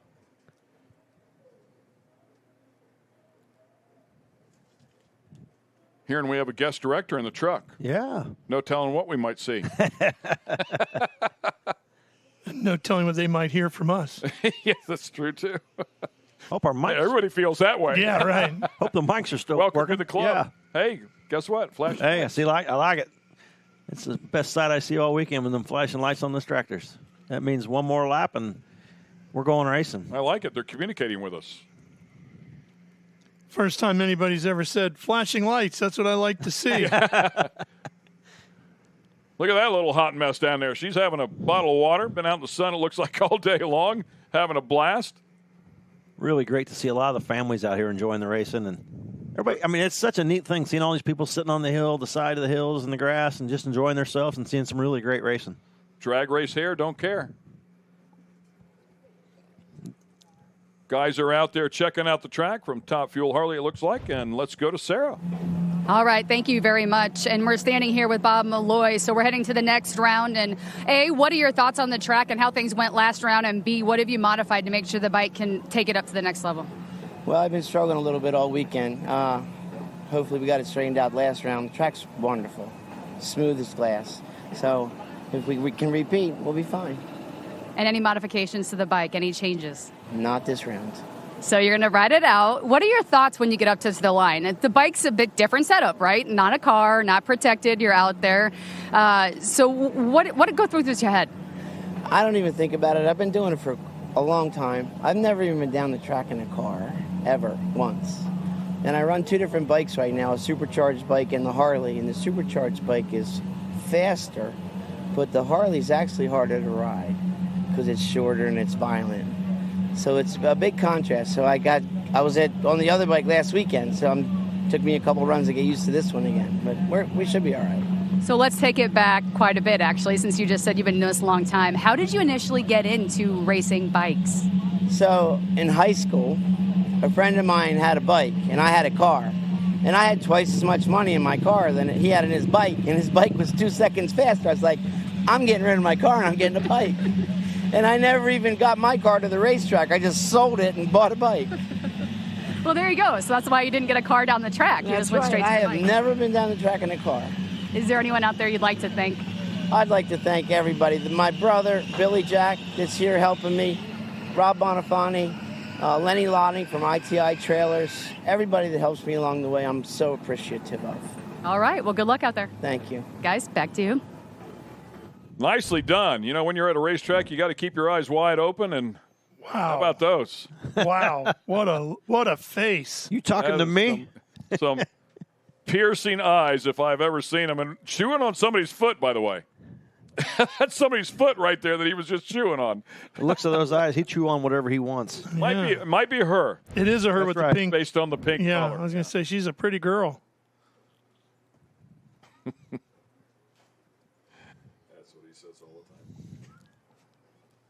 Funny cars rolling into the water box.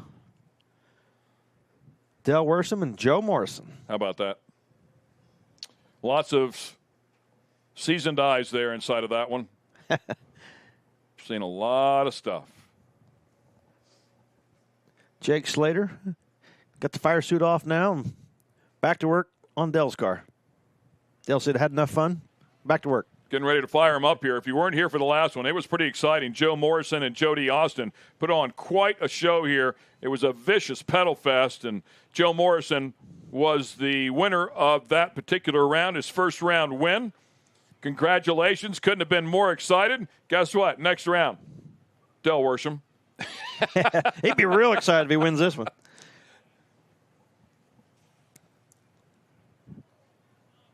Sporting the blood prison on the side of that car this weekend, and saw the promo a little bit ago. Really cool attraction. Yeah, they've done a great job for that promotion as well. If you're here in the area and you have time to do so, maybe tomorrow, buy some tickets. I'd go online and buy them today because they are time-stamped. Figure it out. And walk through the prison of the Shawshank.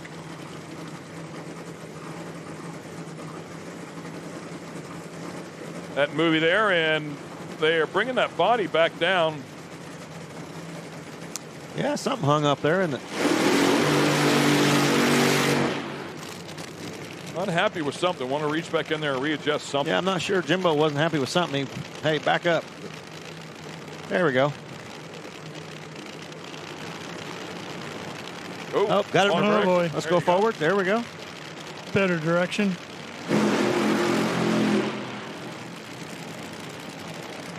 Joe shortening up his burnout a little bit with the delay there. Get the car started because Dale Worsham already backing up and trying to time it with Dale. Try to be respectful of each other for sure.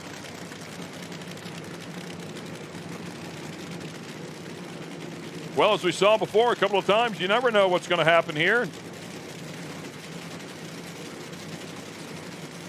Morrison didn't lay down a great ET, but has been 357 this weekend. Yeah, just overpowered the racetrack right at the head of the throttle, blew the tires off, and had to do some pedaling and able to out-pedal and get the win. Dale Worsham, 334 that first round. Not a bad lap. Just nice, solid, conservative run.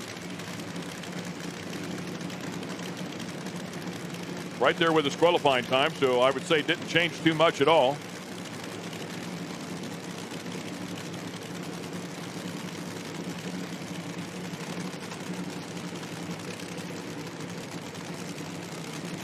Who's going to the final round here in Funny Car?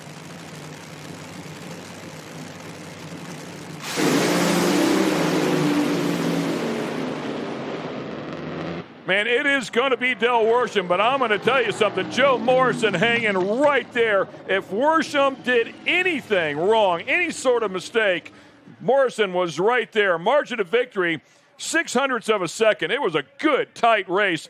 And I got to tell you, Joe Morrison could have tightened up that starting line a little bit, and he would have really been close.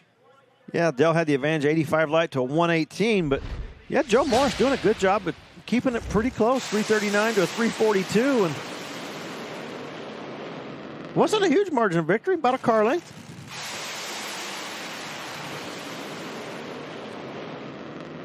You're right, though, Ken. If Dell had hiccuped at all, there was going to be an uprising at the prison because the convicts are all going to the final out of that one.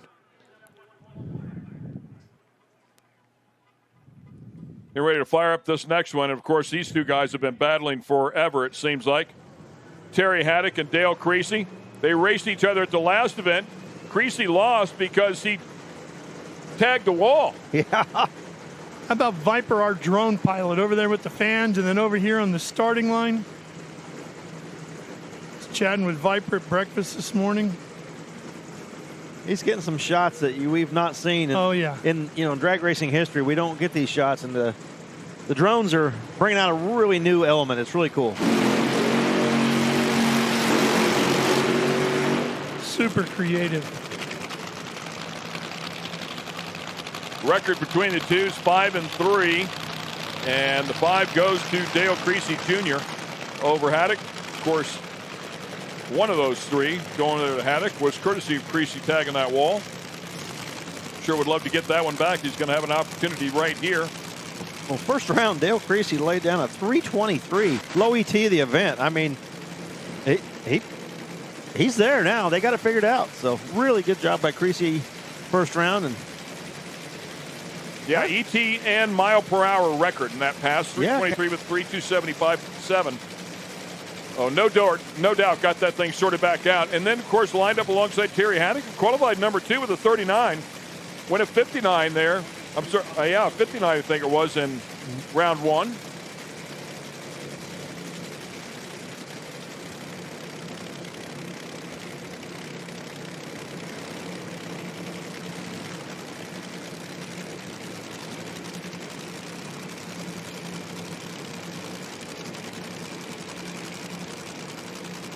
Creasy in the near lane, Haddock in the far lane. Crew chief give him the single. Let's stage him up. Who's going to the final round to face Del Worsham?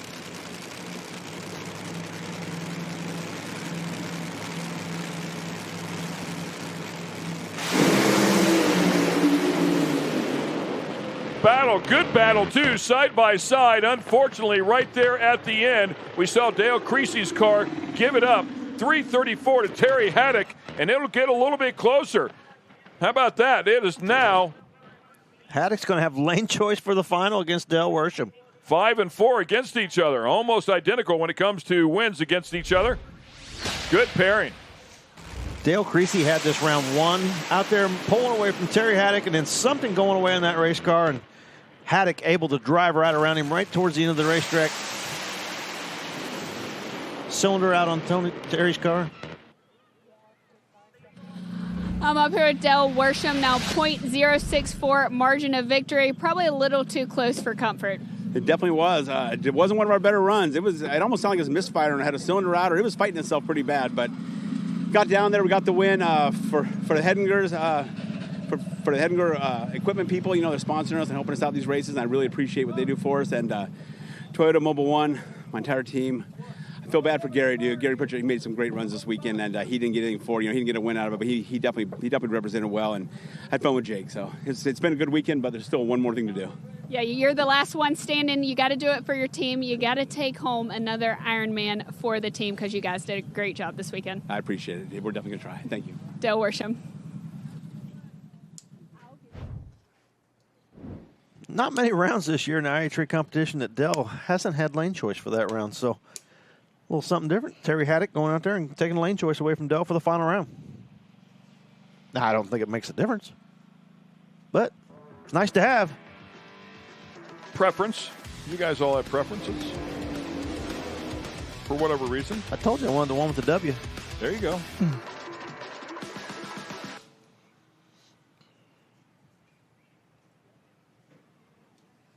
Giving a quick check on the top end just to make sure everything looks good before we fire the next pair of top fuel dragsters.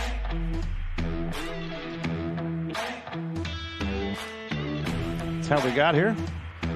Jake Sanders beating Scott Palmer, Carrillo over Pritchett, Mercier over Smith, and Lex June over Todd Payton. Terry Haddock, you're going to meet Del Worsham in the finals, but you have lane choice. Does that make a huge difference? You know, it makes a little bit of difference. The coolest thing about this is being out here racing guys like Del. He's the best in the world. He's proven it in the other series. He does an awesome job out here. He's a great guy.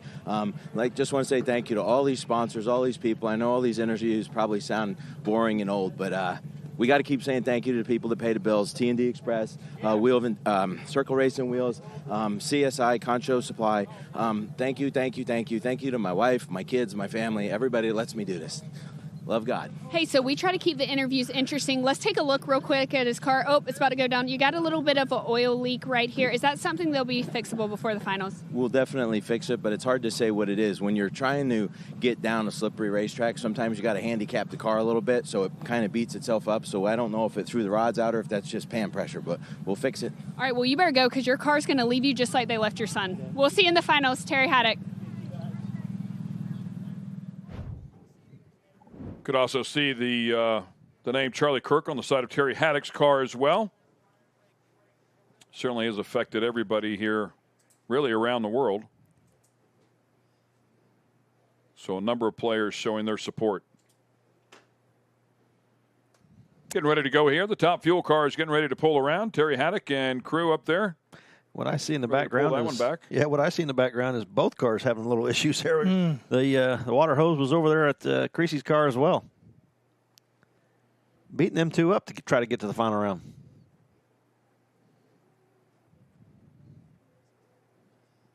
There you go, Tommy. Yeah, drag race going uphill there. Come on, man. They need one more, and they got to do barrel races.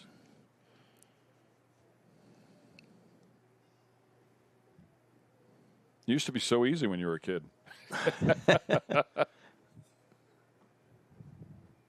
More and more people, too, lining the grass area. Welcome, everybody. Both of those cars beating themselves up, beating the engines up a little bit on the track. So the crew out there giving a quick check to make sure everything's good. I don't see any equipment rolling yet, so I think we're good. But okay, we're going to take a quick break here, and hopefully when we come back, we will fire up the next pair of top fuel cars.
And the fans are having a great time here at Darana Dragway in West Salem, Ohio. Everybody watching the IHRA Outlaw Nitro Series, waiting to fire up the top fuel cars here. Round number 2 of those. Bunch of people up there in the bleachers and the grandstand, certainly over there on the shade side. Remember being at Englishtown and they had what we called the $2 window. There was a big shade tree in the backside and on the left lane, the left side, and they would all kind of gather underneath that shade tree. And that's where, I'm not going to say they were all gambling or betting, but there's a good chance that the $2 window had a couple of maybe some action going on over there. You know? People might have been exchanging money. They might have been picking a lane. You know, they were trying to pick the one that was going to win. They were all picking the W down there at the other end. Which one was going to have that W on it? But they would sit there all day long and have an absolute blast. I may or may not have been up in that section of the stands at one point. I think every track has a $2 window. It's probably not $2 anymore. It's probably $20. I saw Rusty Glidden up there a lot. Yeah? Back in the day. Rusty Glidden used to make his way up there. And just let everybody know who his favorite was and who he thought was going to get there first. Run the 5 mat over. I'm sure those cars were, they weren't happy when they got to the finish line, and probably a little detonation going on and chewing some teeth off of blower belts. So run the 5 mat down, make sure they got all the pieces of blower belts and everything off the racetrack, and no liquids or fluids on the racetrack. But as soon as they get all them pieces off and ready to go.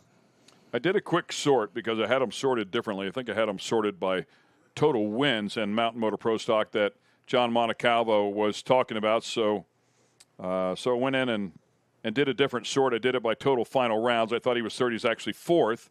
So number 1, Ricky Smith with 52 final rounds. Number 2, Roy Hill at 33. Number 3, Doug Kirk with 30 final rounds.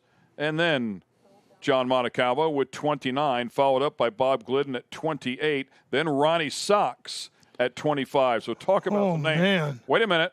And Warren Johnson at 24. That's the big of the bigs right there. I've heard of all those guys. How about that? All right, where are we going? We want to go to Kristen? Oh, we're going to go to Sarah Daly. All right, Sarah? All right, thanks, Ken. Joined now by Chris and Ryan. You guys just hanging out, catching up right here before the next round. How you feeling out there, A? And then we can tackle a couple other questions. Pretty good. We actually found an issue with the bike we've been struggling with all weekend, so it's a crapshoot because now we don't know the tune. But yeah, it's we found our gremlin finally. So I was talking to Bob Malloy earlier, and he was discussing how he got into racing bikes. He's like, I actually never have taken a car down the track. So that was kind of impressive given how long he's been racing. How did you get involved? I started racing motocross and flat track motorcycles when I was 4. Kind of the same with Bob. I've never even raced a car before. Just went straight into kind of racing flat track motocross and got into drag racing. So. All right, Ryan, how you guys feeling here for this next round? I love how the camaraderie, the family of you guys racing, how you guys support each other, and it's so great to see you guys here just catching up and hanging out before the next round. Yeah, we feel pretty good. Bike ran really good. Bob ran a little bit quicker, so he's got lane choice over us, but we twist the knobs just a little bit, and hopefully we got a little bit more out of it. So how did you get into racing? Same as Bob. Actually, I never raced anything until I got on Nitro Harley. That's pretty interesting, given sometimes people make the transition, right? So let's talk about IHRA and how this whole weekend has been an incredible experience. The fans, a lot of the crew, drivers, all you guys out here just talking about how amazing this has been. Yeah, we love the IHRA. We're so glad they've given us the opportunity to come race with them. We hope to continue running with them on down the road. I mean, we're in full support. We hope more racers come out as well. And, it's been really great. Daryl's done everything, that he possibly can, given us a great place to race, and the tracks are awesome. Our last race, it came down to 2 thou in the semis for both races. So, yeah, we're glad to be back home. Ryan, is there anyone you want to thank while we're here? I got my wife, and 2 boys are watching, but my wife's here, so thanking her because she's the crew chief. Of course, that's your better half, right? All right, well, best of luck, guys, and we'll see you at the other end. Thank you. Thanks. Guys, back to you in the tower. Well, as soon as Chris said flat track, I knew exactly why he had the Nicky Hayden patch on. It makes perfect sense. Yeah. Sure. It's a beautiful day here. 76 degrees out there. Feels like it's 81, 55% humidity. Horsepower is in the air. We'll light them up, hopefully, when we come back. Looks like the track is ready to go.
Nitro cars have been fired here at the IHRA Outlaw Nitro Series.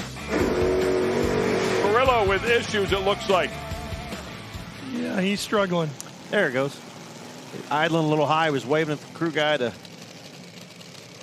It's ready, Tommy. Tommy. He was idling a little high. And he couldn't get it in. Get it reversed. Try to push him back. Yeah. Hopefully. Jake Sanders' car's not moving too fast backwards either. No. Both these cars having trouble getting back. Well, they fired Jake Sanders' car here on the starting line, and man, it was popping. It sounded like it had a pretty hot cylinder in it. Yeah. Sounded like it was angry. It's right underneath us.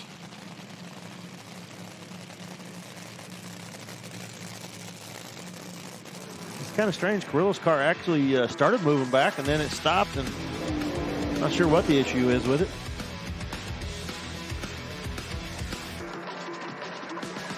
Take a look at the ladder and how they got where they're at. Sanders, Carrillo, Mercier, and June. Charlie Kirk up there in round number 1. That is Scott Palmer, who chose to represent here with that name this weekend. Did set an ET record at 3:07 with a 9 in qualifying. Carrillo's getting pushed right out of the lane. He's done. How about that? Jake Sanders, first race in Top Fuel, going to the final round.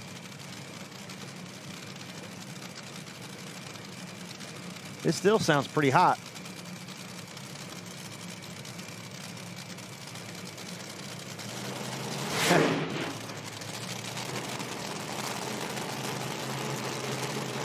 Yeah, I didn't think that thing was right. Boy, Greg Carrillo's got to be hating life right now. Issues with Jake Sanders' car, and it was backing up really, really slow, and went to go there, and he had to whack the throttle to even get it to move. And both cars having issues. But what did we say earlier? When it's your day, it's your day. Well, and rather be lucky than good, right? Scott Palmer smoking the tires first round. Greg Carrillo breaking second round. And here is Jake Sanders in the final round.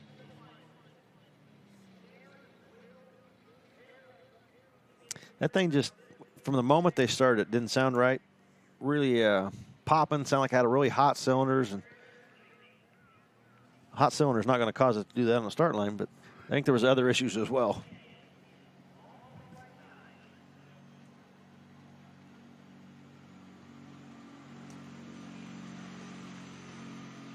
Not sure what the problem with Greg Carrillo's car was. It maybe Sarah can find out for us, but it started to move backwards and then it quit moving backwards.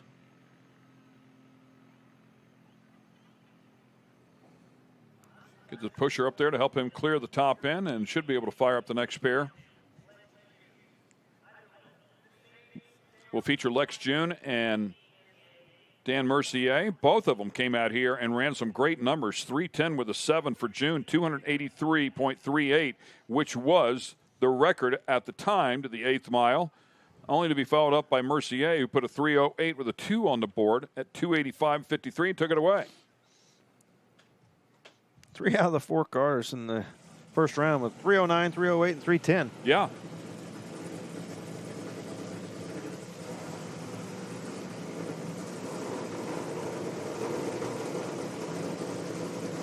Flying Dutchman lights that one up.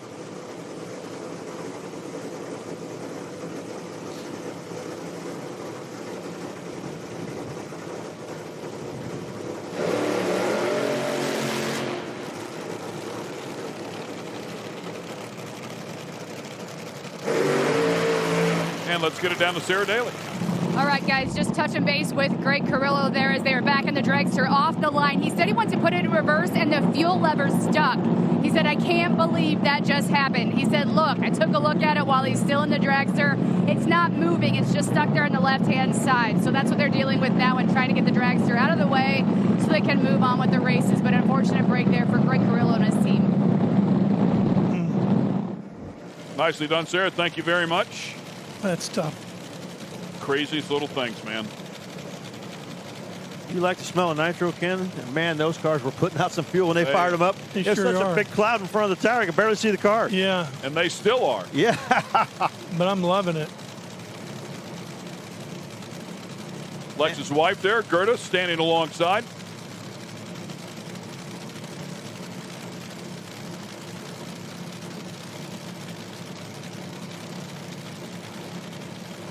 Yeah, on paper, man, this should be a good one based on their last rounds. We'll see if they decide to step on it or keep it the same.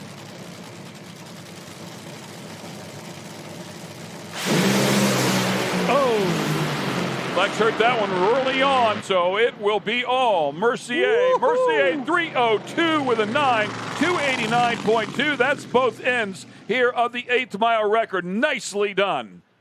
That was an outstanding run by Dan Mercier and his team. And Lex car banging the blower as soon as right off the starting line, something going wrong. And right, be a great shot right here to see this. Watch that injector when he hits the throttle.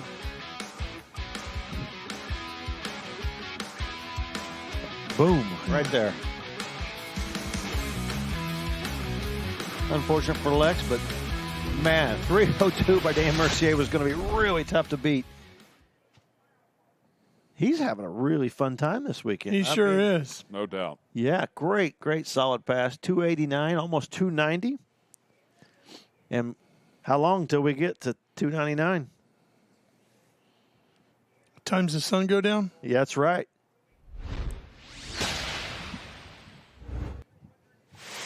Look at this thing. Cylinders lit all the way through. 3:02. Good hit. Nice hit by Mercier. We'll see him back here in the final round against Jake Sanders.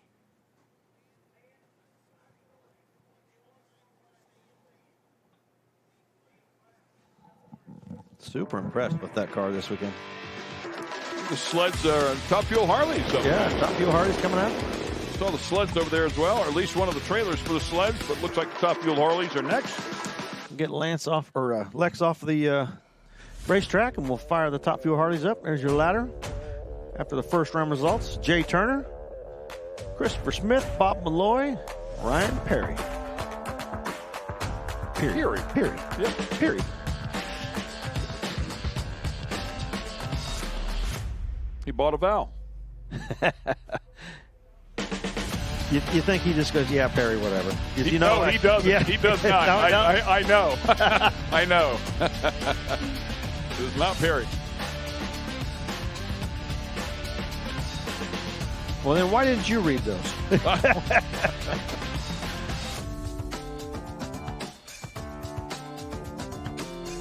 There we go. Lexus car's moving.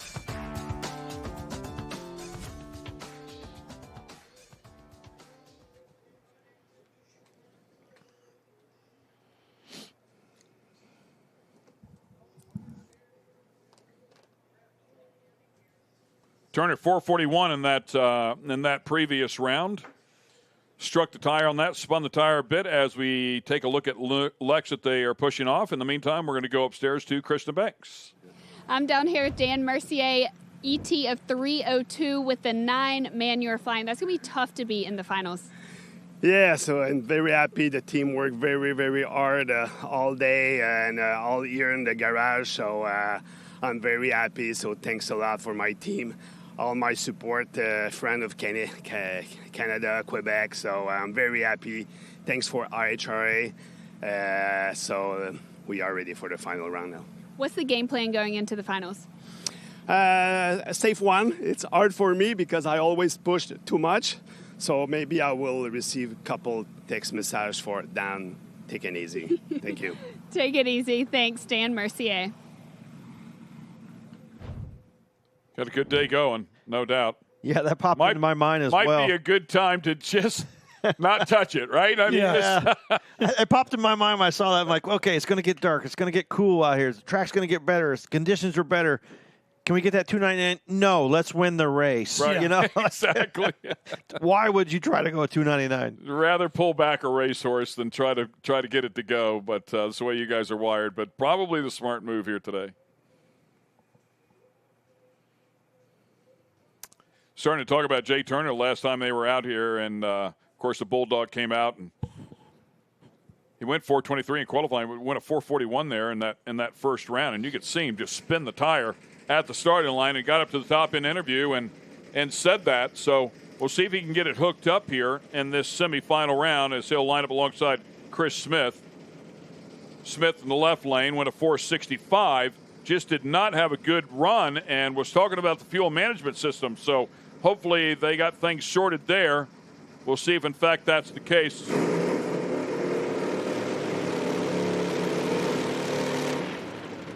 Chris Smith will line up in the near lane and Jay Turner in the far lane.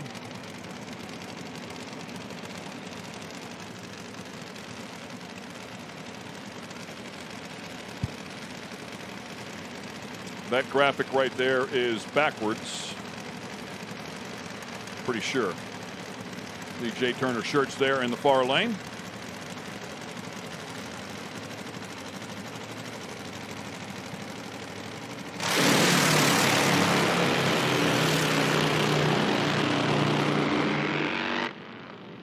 And how about that? Nicely done.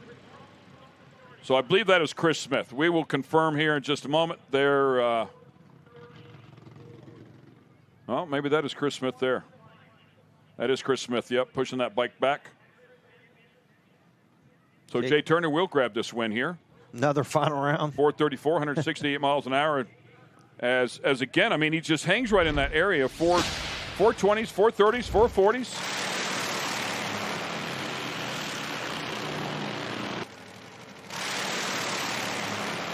Man, something going away on Chris Smith's bike. Just as soon as he hit the throttle. I don't think he moved 2 feet. No. And he was saying they found their gremlin, but I'm not sure. Yeah.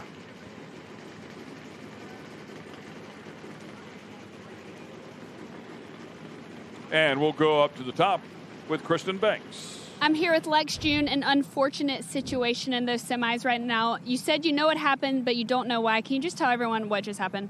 Well, we left the starting line. I think it left okay, and then it banged the blower. So it backfired the blower. And I got a feeling it has something to do with the fact that we couldn't warm it up. They called us to the staging lanes, and then we were sitting there for half an hour. So that was a bummer.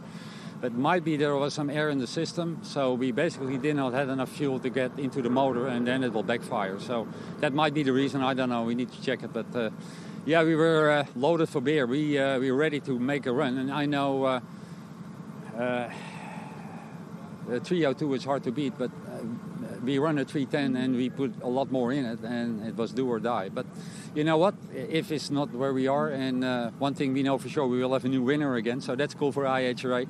Think everything you do. Thank you so much. That's Lex June. We'll see you next race. Ryan Peary and Bob Malloy.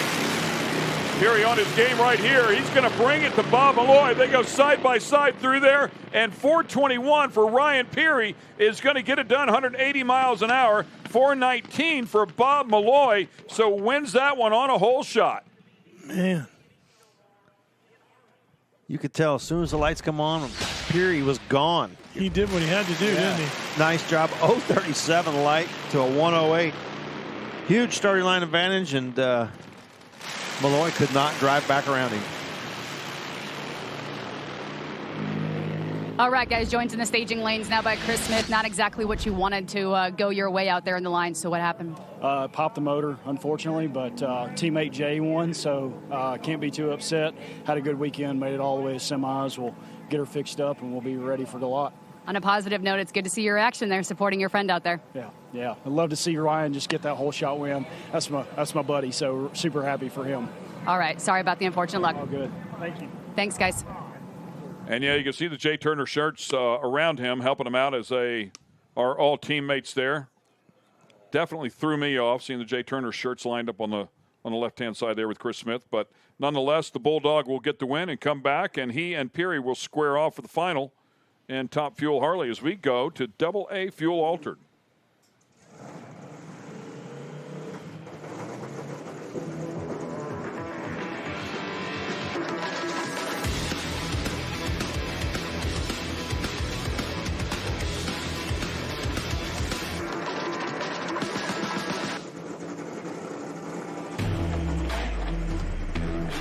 And a look at the ladder here for Fuel Altered.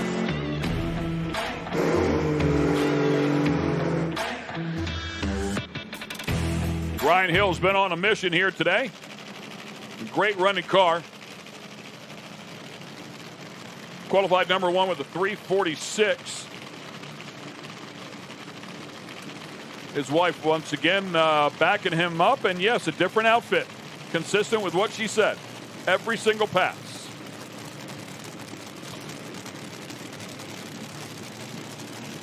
And that starting line is going to be pretty sticky if he's going to pull those boots off. The knee-high boots. Yeah, she looks great, man. It's all part of the program, and everybody loves it for sure. He's been killing it. Yeah, how about his car? 345 in the first round. Chuck Lofton, 370. Had that hole out, core over by the wall.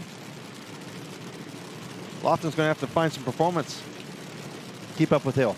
Let's hope the only thing they changed in between rounds was the outfit on that car. Yeah. Yeah, the way it's run, it wouldn't change too much else. No. The Nitro Bandito sitting low ET and top speed there in the last round. 345, 224. I'm sorry. 224. Has run 226 here this weekend. Lined up alongside Lofton in the far lane.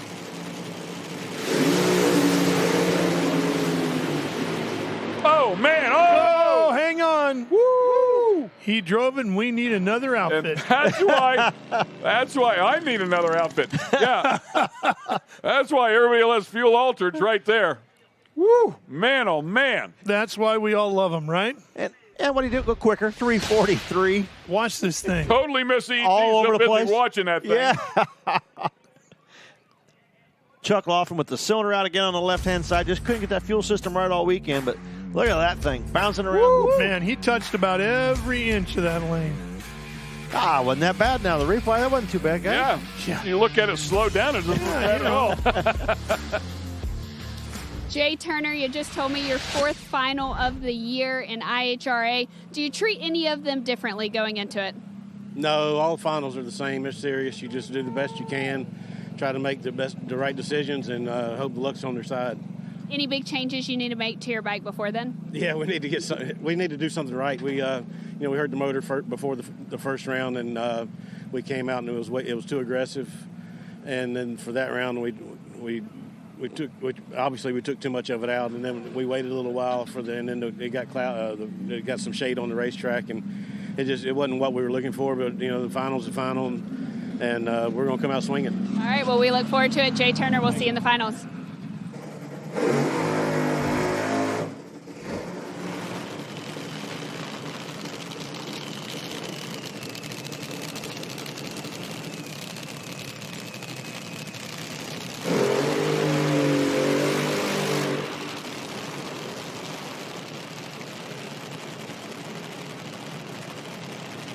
That'll bring up our next pair here in Fuel Altered. Pete Dove and Kevin Kinsley pitted right beside each other.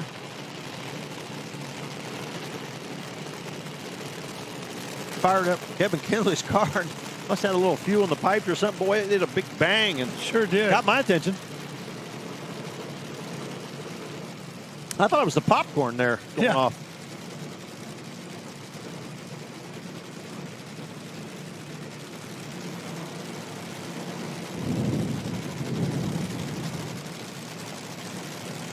Both these cars last round 362 for Kinsley. Dove 365, so pretty close in their first round performance.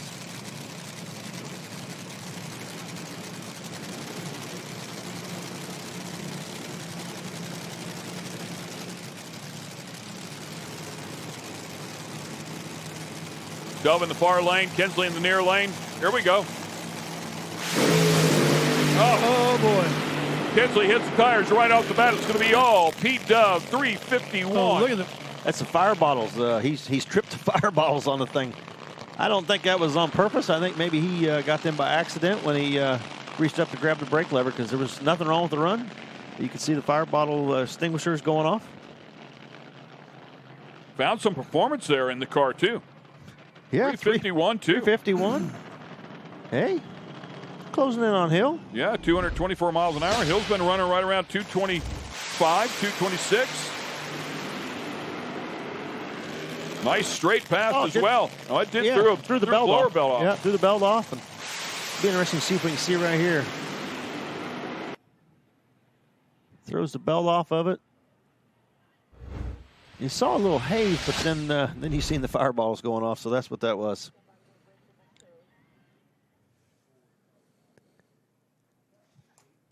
That'll wrap it up. So we'll have Ryan Hill and Pete Dove in the finals and Fuel Altered. Oh, look, that thing looks good. All the candles lit, as they say. Watch this. There it is. Boom. There it goes.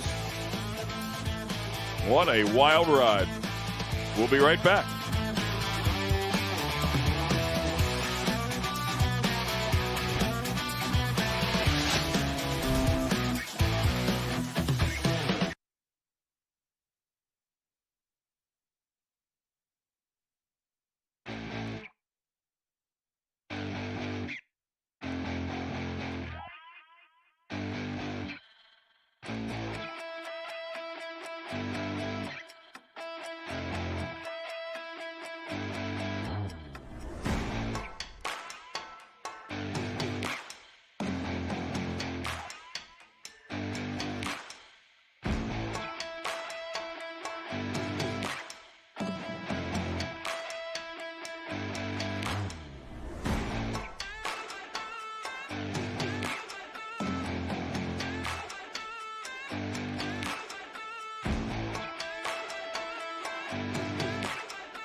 Just knocked the semifinals out here in AA Fuel Altered at the IHRA Outlaw Nitro Series.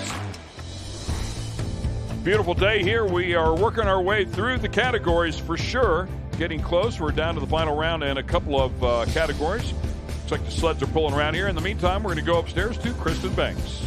I'm down here with Ryan Hill and Mad Maxine. Man, you beat two top fuel drivers to make it to the finals of this Fuel Alter. How'd you do it? I tell you what, just hard work and determination. It's like I said before in the last one, we struggled with the car a little bit, and this thing's just gotten better for us. It really has, and we literally just keep leaving it alone, and it keeps getting faster and faster. I know I pedaled it there, and it still went 43.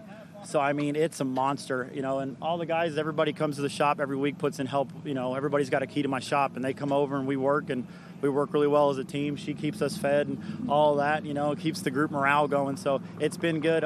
You know, thanks to Brad Hasher, Bob's Chop Shop. What am I thinking of here? Grove Rats, Will McNally, my buddy, dude, and you know, like Jake Sanders with the car and stuff like that. And of course, all of our guys. It's been a real trip. Let's see if we can go home and see if we can take us 15 grand home with us. Now, I don't know what you'd do without her. Reminding you of your sponsors, feeding you, and also the outfits everyone loves. We know you're going to have a new one for the finals. Are there a special outfit that comes out just for finals? We've never been in finals, so. We've never been to a final yet, so this is good for First us. time! Uncharted territory for us. It's got to be good. So. It's got to be good. Let's set the bar high right now. Mad Maxine's got to have a good outfit for the finals. Thank you, guys. Thank you very much.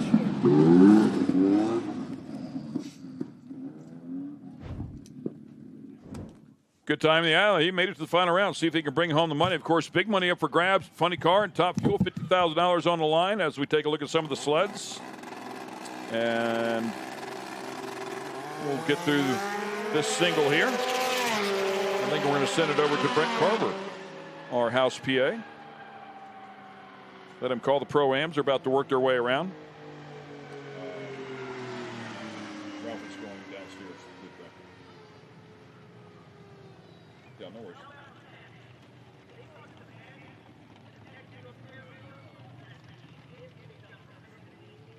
Okay, copy. And a competition single there for Courtney. 488, 149 miles per hour. Looks like they're going to bring the tractor back out here and tighten up this left lane a little bit.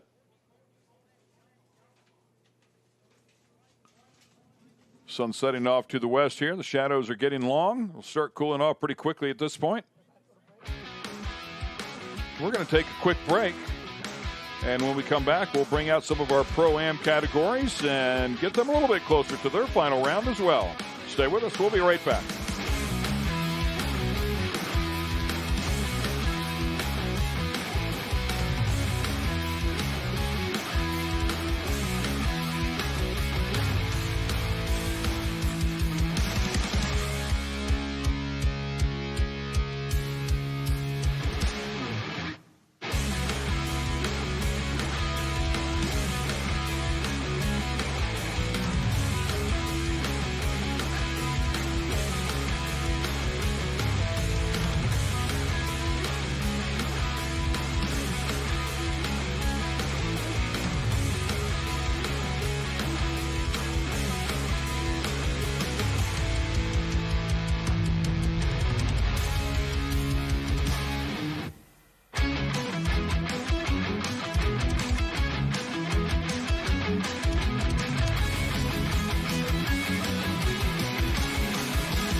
On TV.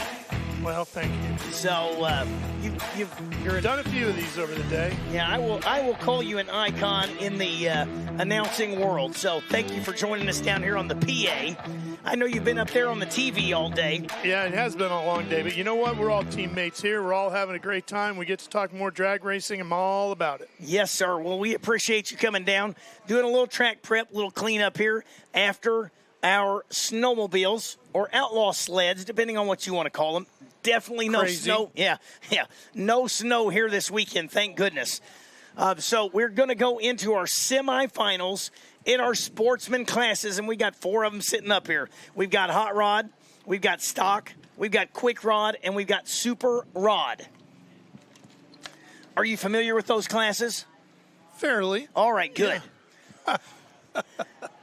Got to check, you know. What I like is the level of competition we've had all day. Buddy, it has been fantastic. If you have great racing through every category. If you've watched these sportsmen this morning, if you were here watching them, I'm telling you, you will have to earn it all the way from hot rod and up. I mean, here you go. You got Jim Pigeon over there on the left side in the 83 Gutless.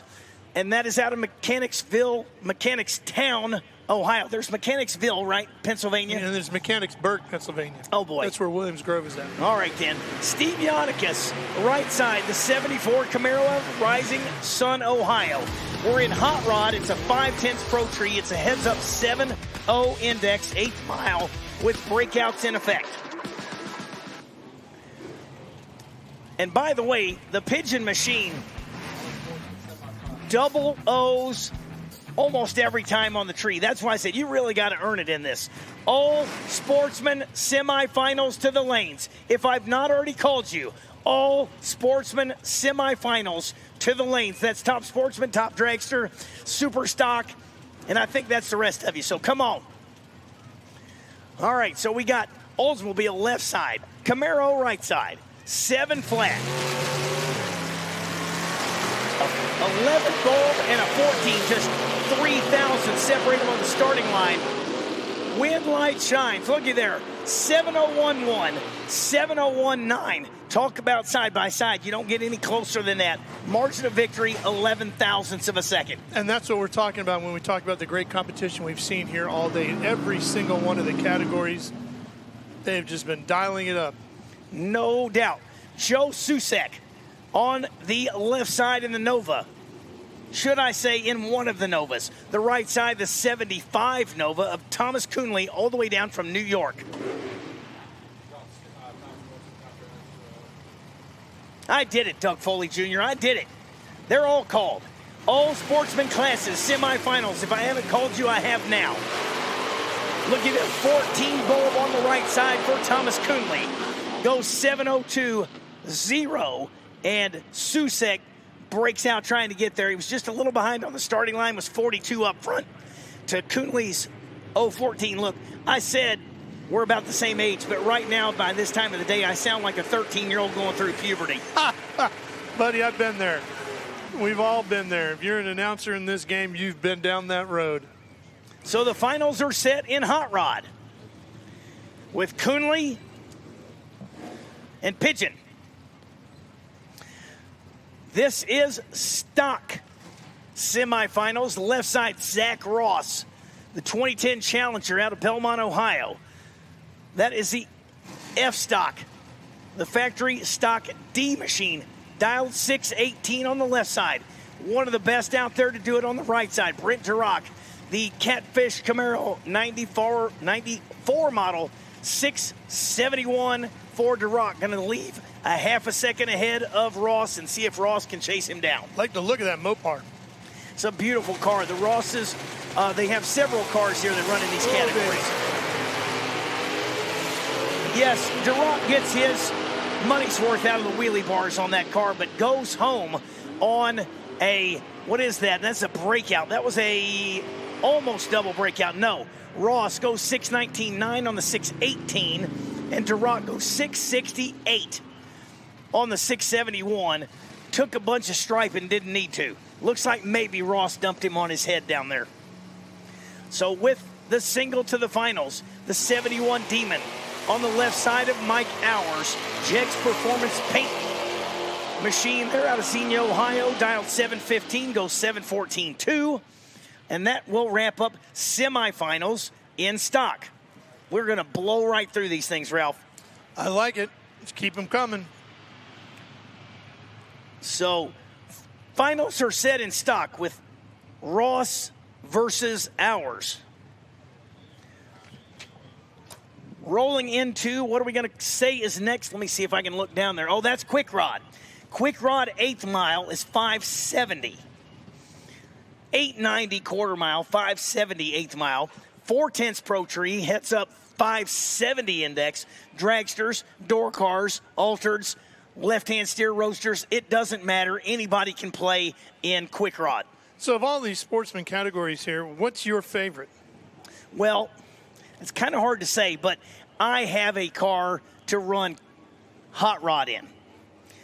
It did not fare very well in the first round yesterday. Which is why you're up here announcing. Well, I actually had somebody else drive it this weekend, but yes, that probably would have still happened because it did not perform the way it's supposed to. So if I were to say just closest to me is Hot Rod. Okay. But all these classes are awesome. And actually, you know, I've seen all the boo birds and whatnot online going, 8th mile's not real drag racing, right? How many times have I read that in the last couple of days here in the chat? Throttle stop racing, to me, way better for the spectator in 8th mile. I mean, I love it. They're on the stop a lot shorter time there. Here's what I know. It's been great racing all weekend. Yes, sir. That's what I've enjoyed.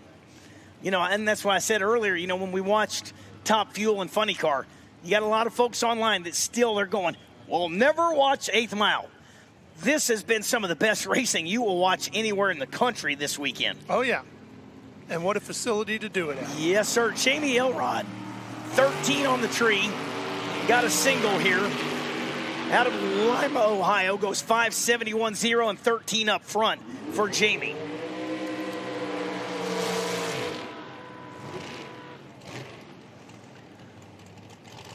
And what I see there is Jamie must have had a broke single to the final, supposed to face off against Chris Fields, and the Fields machine not making the call. So Elrod moving on to the finals, where she will face off against Nick Karras, where the bye did fall in the ladder to the bottom half here at the end of the deal. So Nick Karras going to face off against Jamie Elrod. Let's see. Elrod was 13 up front, 571. Let's see what Karras does.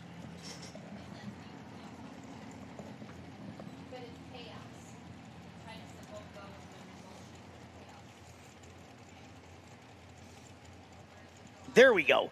Pre-stage in for Karras. Bumps forward stages. 9 red. Let's see what the tune looks like. By now in the day, it should be pretty close. 567.1. So carrying a couple numbers there. Nick Karras possibly with a little work to do. Jamie has been all over the tree in both cars all weekend. Nick Karras finds himself in the finals with Jamie Elrod and Quick Rod.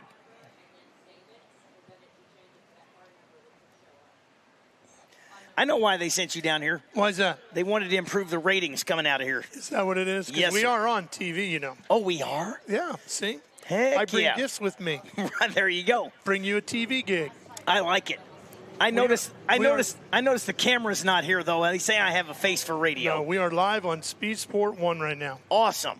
So, Brent Carver, I'm going to go ahead and throw it out there. As you should. Brent Carver coming at you and sharing the booth right now with the legendary Ralph Shaheen. And we are live on Speed Sport 1 as we go into Super Stock semifinals with Zach running the FGTE model vehicle. That is the 90 Oldsmobile on the right side, and Aaron Allison on the left side out of East Palestine, Ohio. Attention in the pits, attention in the pits. My friend, Aaron Glasser, we need you to the lanes for Top Sportsman. Aaron Glasser, we need you to the lanes for Top Sportsman, please. So 580 to dial in for the left side for the Cavalier, and 594 for the Oldsmobile of running, and they're identical on the starting line. What happens at the big end? 595. 6 for running was 35.9 up front. Allison with a very, very slight starting line advantage. But check out the margin of victory there, Ralph. Yeah, it's pretty good, isn't it? Look at that. 0.0029. That's right. 29 10,000ths ahead for Zach running. Was a little behind on the starting line, made it up, and just barely took the stripe. What were you saying? They were talking about the racing is not so good? I don't know what anybody's. They ain't been watching if they don't think it's good. 2/10,000ths? Correct. Yeah.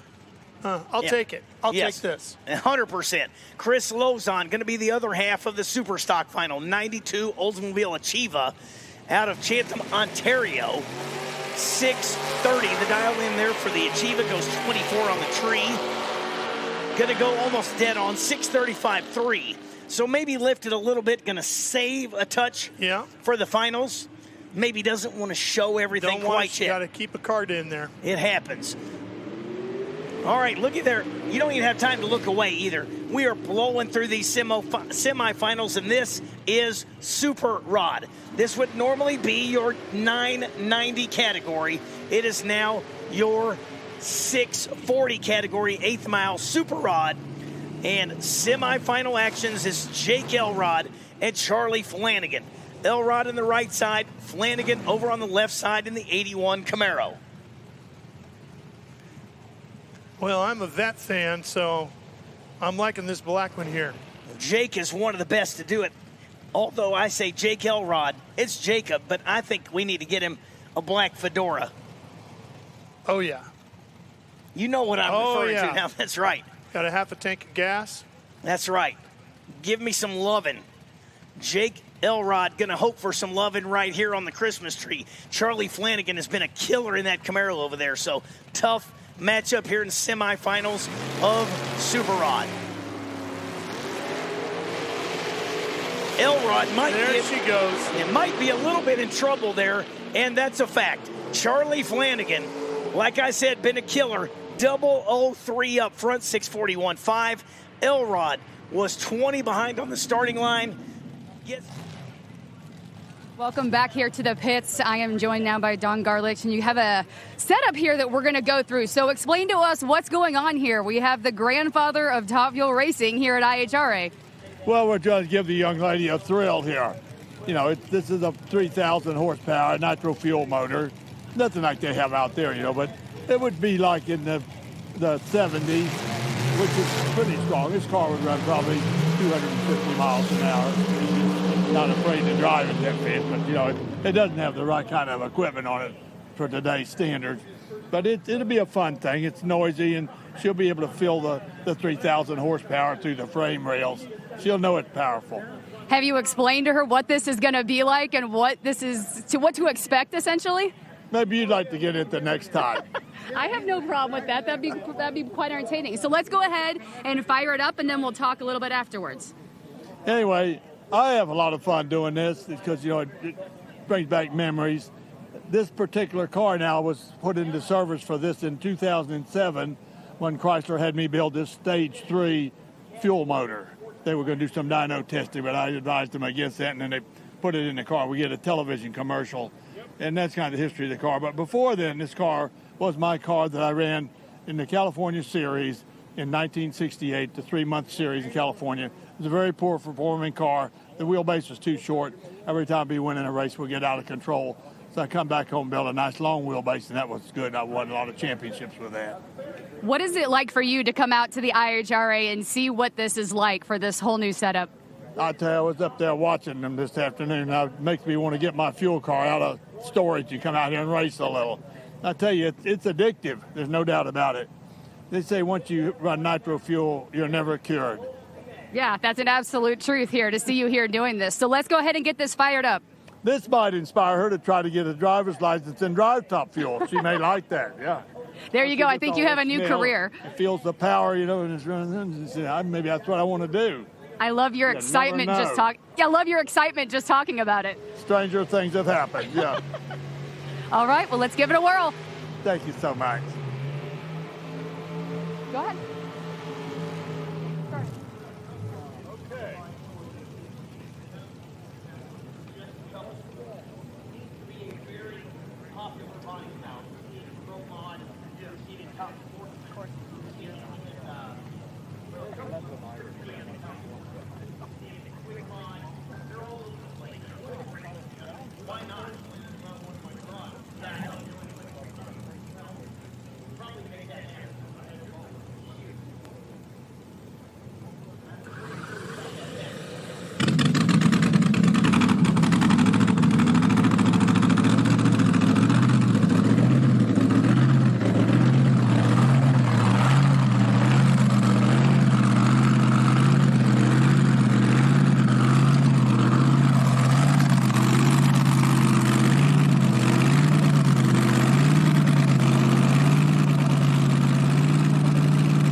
All right, so I have to ask, how'd it feel? That's pretty awesome. Vibration's pretty strong, so kind of explain what it's like. I don't even. Yeah, it's really cool. Would you go down a track in one? Hell yeah. All right. Yeah. All right. You can tell the excitement. You just get so excited. You feel the tires. It's in your body. What sense does that give you when you fire one of these up? Well, it's exciting. I'm 93 years old, and nothing excites me like hearing one of these fuel motors run. It just makes me want to, this what they're doing here with this IHRA. I might just put a team together. Well, you're a true legend. So once again, thank you for joining us here, Mr. Don, and we'll see you around the track. Like I say, once you get this in your blood, you never get it out. It's in there forever. It's an affliction you cannot cure except with more nitro. I appreciate it. Have a good evening, guys. We'll send it back to you. Congratulations, Andy Gregory, going to face off in the finals of Top Sportsman. The Cackle Fest up there at Garlett's. I think it's already done. It may be.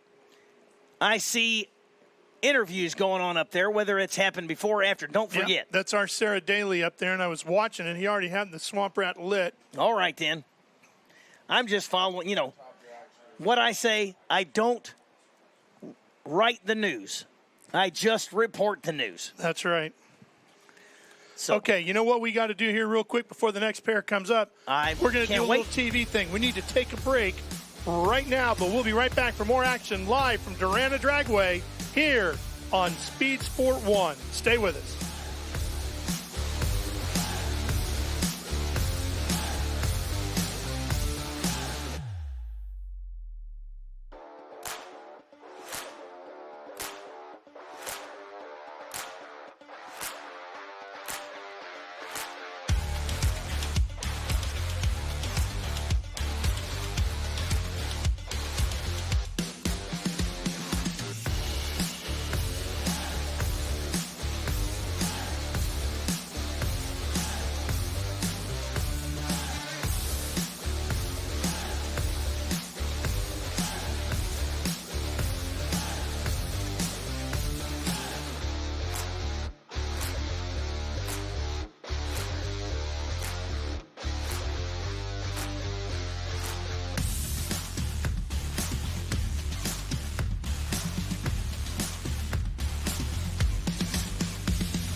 And we are back here at Darana Dragway as the sun is setting here in the evening.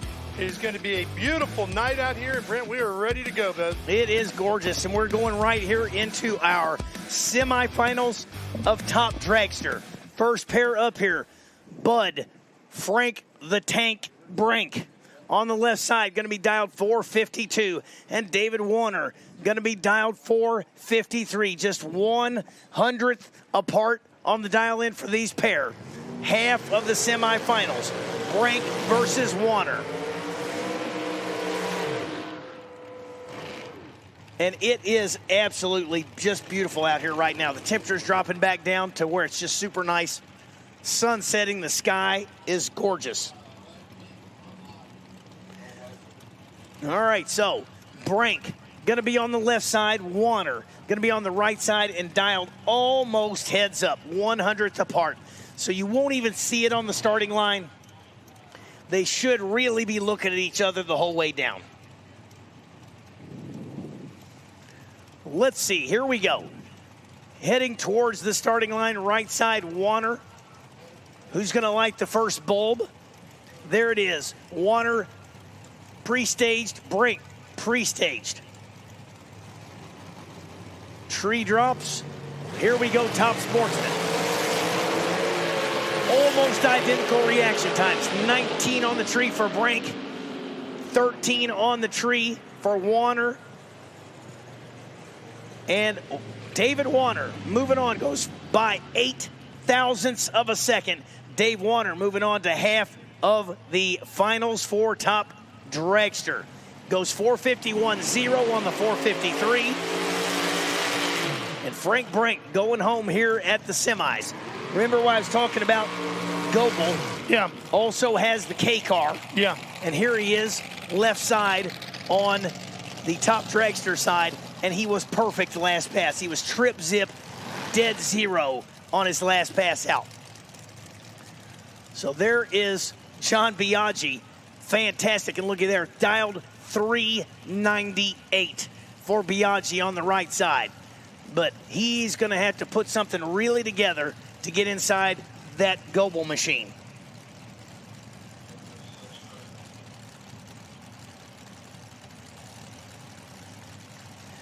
All right, so one of the quickest cars in the category there, Biaggi, I think, was qualified about 5 or 6. There was a handful of cars in top dragster that was all qualified under the 4-second range. The number one qualifier was 376 in top dragster. Tree drops. I told you, Goebel 002 on the tree and breaks out by 2 10,000ths. Double breakout win there for Chris Goebel. Biaggi was 42 up front, breaks out by 11 thou, and Goebel was only really 2 thou away from another perfect pass. He's having a day. He's having a day. 002 up front, 430 with a 9 and an 8 on the 431 dial-in. So Chris Goebel going to face off against Mr. Warner in the finals of top dragster. And what do we have now at the base of the tower? Well, we've got a break before our next pair, which means we're going to take care of some business on the TV side here with Speed Sport 1, run a few commercials, and we will be right back with more great drag racing action from here at Darana Dragway in West Salem, Ohio. Stay with us on Speed Sport 1.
We welcome you back to the IHRA Outlaw Nitro Series, and we're at Darana Dragway, West Salem, Ohio. Sun has set here. Dusk and a beautiful evening outside. Still nice and warm. And let's take you back. We had a double box action there going on as we were showing Don Garlitz had lit up the front engine dragster and one of the swamp ramp cars, and we'll show you the semifinal race here in Hot Rod. Ooh, on the brakes awful hard there in the lights, a little puff of smoke off them front tires and trying to dump at the finish line. We do not have any timing and scoring info in front of us on these races, as the Corvette lost that. I'm going to they tell you already that. happened here, but we wanted to at least bring them to you full screen so you could watch, and certainly in case one of your friends are out here getting it done. Red light for the Corvette, top sportsman. Yeah, man, those cars. Car in the far lane picked up and hung the front end nicely, man. 55 Chevy, Pontiac Firebird. Semifinals and top sportsman, so that will get us up to speed here. Wanted to make sure you all had a chance to see that full screen as the Pro Mod cars are sitting in the staging lanes getting ready to go. $50,000 on the line in the Pro Modified category. It's a big number. It does say for a 32-car field. I'm not sure if that gets adjusted. I had 22 cars in that qualified here for this particular event.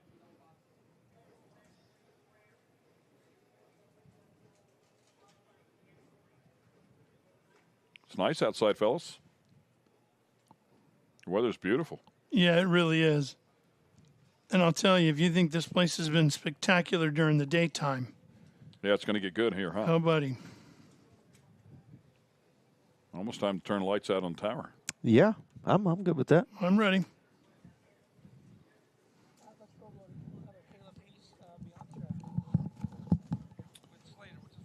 And once again, Kayla Zadell was busy earlier today. She had a chance to sit down with Jake Slater, from what we understand. So let's check in and listen to one of her interviews beyond the track.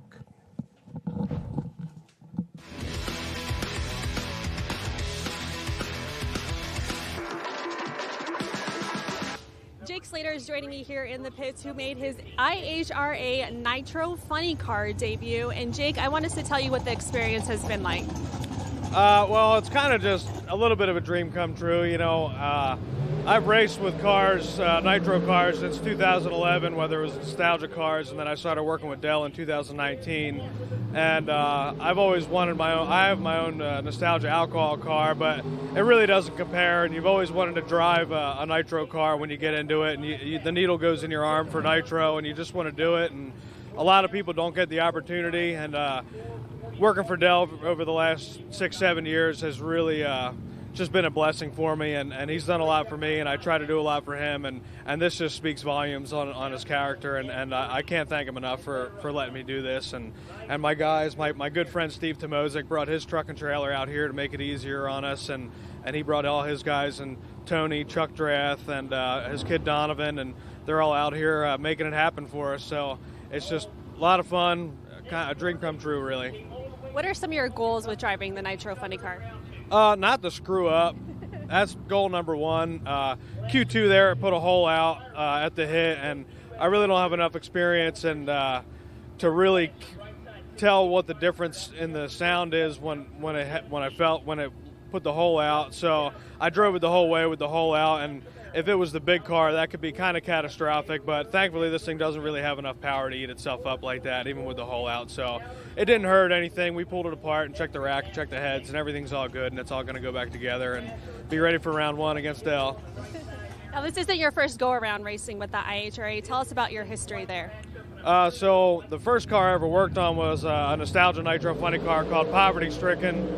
Pete Gallen took me off the side of the road riding my bicycle when I was 16, and my first drag race ever was working on his nostalgia car, nostalgia nitro funny car, and we won 3 IHRA Nitro Jam championships with him, and he taught me so much. And then I met Bob Rossetti working on his car, and me and Bob Rossetti built my own personal nostalgia alcohol car. We built the chassis and the body, and between Pete and Bob, just growing up around it as a teenager, they taught me so much and how to make things, do things the right way. And I've been blessed to get involved with the right people throughout the years and stick with them. So it kind of sounds like race cars are maybe your whole life. You work for Del Worsham, like you mentioned. What do you do when you're not at the track? I work on my own race car. I play pool and screw around a little bit, but it's pretty much just all racing. I do this, and we do a lot of stuff. We do match races and race the NHRA and race the IHRA, and there's always something to do. You know, we're putting cars together. We put the champ car together for me to drive this weekend, and it's all racing. I do this, and I go home and I work on my own race car, and that's about the gist of it. It's a lifestyle, really, is what I tell people. Yeah, for sure. Well, thank you so much, Jake. I appreciate your time. Yep, thank you. Have a good one. Again, this is Jake, and I'm Kayla Zadell with Beyond the Track. Great info. Nice to get out there and sit with those guys when they're not in the pressure cooker and learn a little bit about their personalities and how they got where they're at now. We're going to take a quick break here. A little more track cleanup going on. We do have some Pro Mods sitting in the lanes, ready to fire things up. Stay with us. We'll be right back.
And in the staging lanes before the semifinals here with Jackie Sloan, a lot of drivers have a different preparation once they get suited up and locked in. You had no problem being on camera and discussing some things, but what's your approach, I guess, is a good way as you head into this next round? Well, it's a little easier for me because I'm on the buy run. If I was in competition, I probably wouldn't do this. But seeing that these guys got to run, I'm just waiting to see who I got to run in the final. But I'm okay as long as I ain't in competition, and really, I got a free pass here. So let's talk a little shop. What changes did you make for this pass here compared to the last round? Well, we're really setting up for the final right here, so we're throwing a little more power at it. Going to try to get lane choice, but we'll see how that goes. All right. Well, do you want to thank anybody while you're here? Yeah, well, I'd like to thank Pat Busey, Mullins Auto Supply, Hands of Hope of Illinois, great sponsors. Appreciate all they do for me. I tremendously appreciate your time before the pass, so thank you. Yep, thank you. Guys, back to you. Thanks a lot, Sarah. We appreciate that. A little bit of info when somebody's got the helmet on in there. By the way, you just missed all the action up here. Bill Cavello was up here from Monte Calvo's crew. I thought he would still be in here because it's hard to get him out. I was like, did you not see the sign at the bottom that said officials only? He said, well, I'm officially up here. So he said it's all good. But known Bill for 20-plus years, man. He's a great dude. He's a good friend and out there from Long Island and ready to rip, man. He said this track is unbelievably good. So hearing it from some of the best. Okay, let's talk about drag boats for a moment. We're going to run a promo for you if you're not familiar with you and show you what these things look like, but absolutely some of the best, and they're coming in 2026. They will be underneath the IHRA umbrella, and we look forward to having them here with Darana Motorsports. Let's show you what's going on.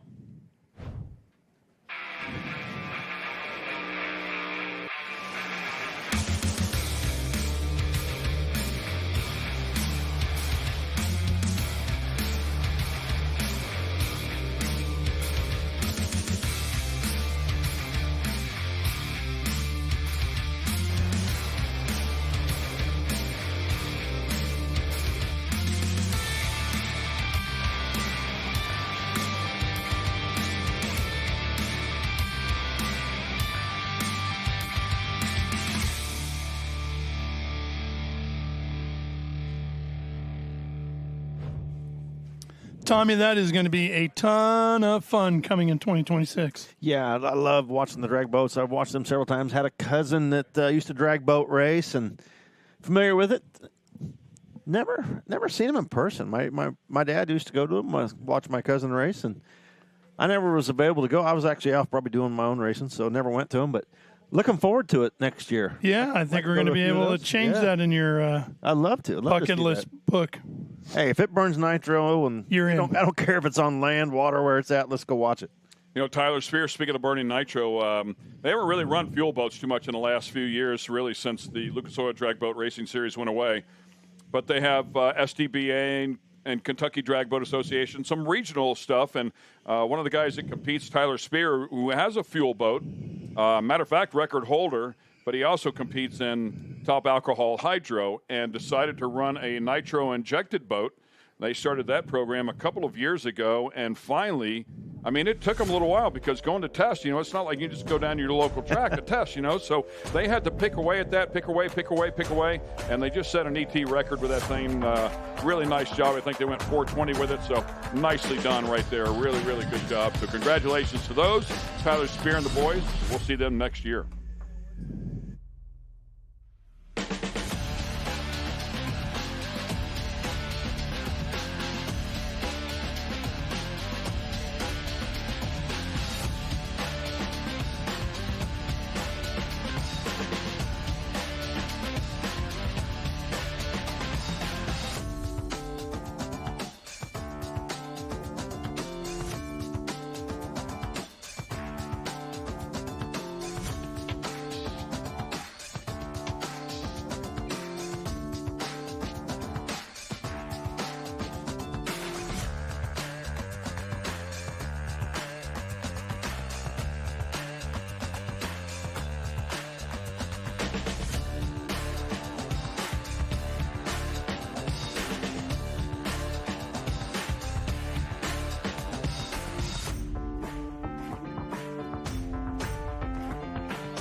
Beautiful shot there of the starting line and the tower back. If you notice those rotators as they go by, the lights are flashing. That's a wonderful sign.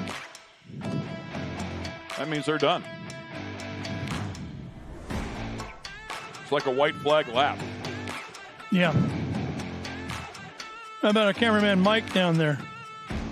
He's over at the finish line just waiting.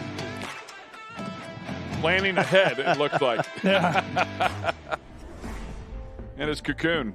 Did he stay there all night last night? That's what I want to know. How many nights has he been there?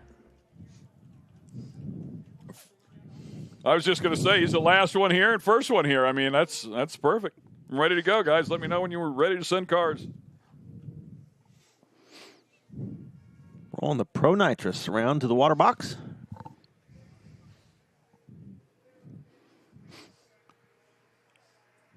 The interview with Jackie Sloan a little bit ago, talking about how he has the fire run this round.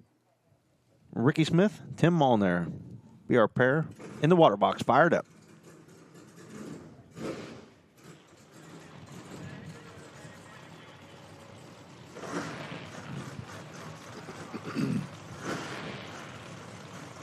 Yeah, both have been to a final round here. This will be a good one. Smith did not run it to the stripe last time. Came up here, bumped the bulb, and called it good. Last time he went down the track.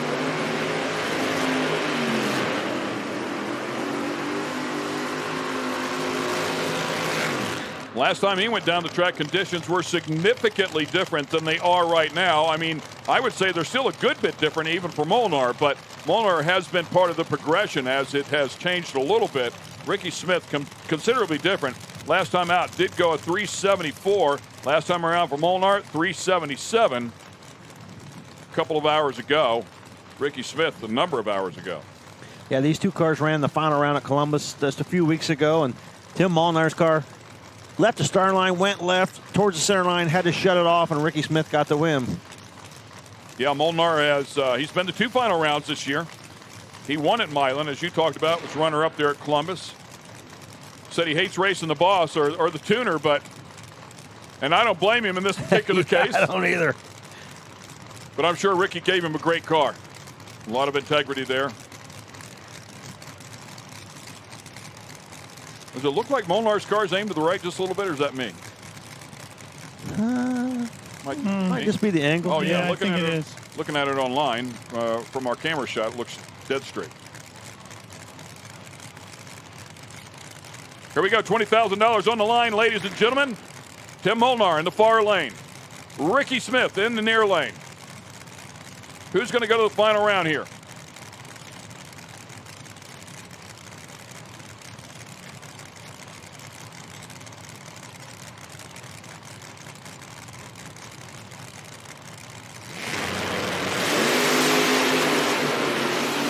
Ricky Smith way over by the center line, has to gradually bring it back, and he does a nice job, wins it on a hole shot. An 092 light for Molnar cannot do that against Ricky Smith. He put a 371 on the board. Ricky Smith wins it with a 374 and an 022 light.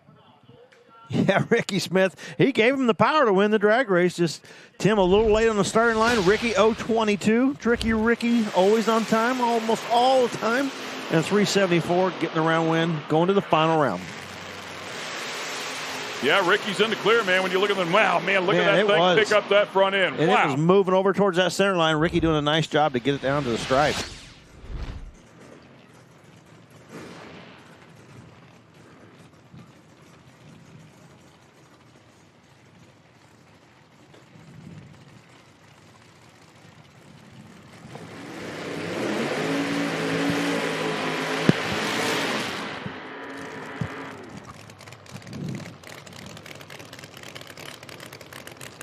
Jackie Sloan Jr. going to get the single this round, and unlike Ricky Smith, looks like Jackie's going to go up here and see what he's got. Ricky just took the beams and took the wind light, backed out. Jackie Sloan's going to go up here and see if he can get lane choice. Looks like he's got the dome light on. Yes, it does.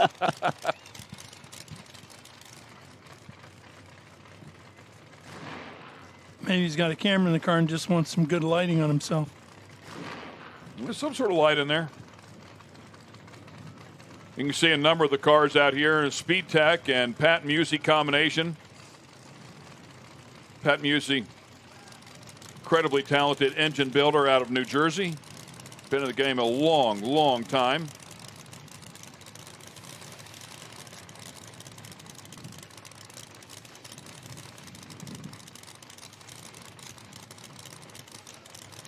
Jackie struggled a little bit in qualifying, only 397, but he came out first round 378, last round 377. So going to go out here and see if he can't sneak lane choice for the final away from Ricky Smith. Tall order. Yeah. Of course, one night ago, Ricky Smith put a 67 on the board when things cooled down. But whatever. I mean, you got to pick away at it, and we're not there yet.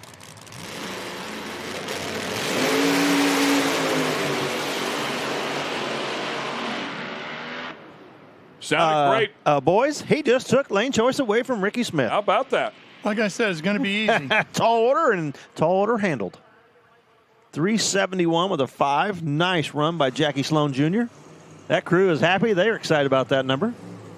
I think that's what you got to do. I mean, if you really want to be on your game and you want to be ready for that final round, come out here, make the pull, get yourself in the groove, keep yourself in the groove, advance a little bit, get a little bit of information.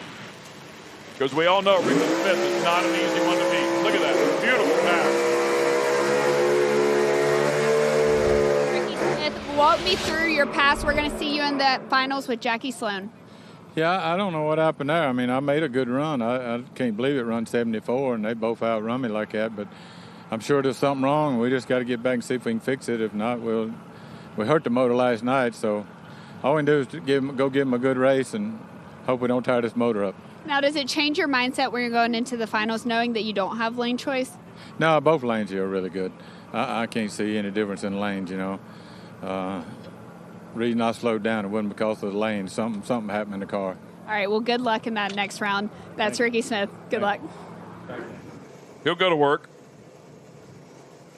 That guy ain't laying down.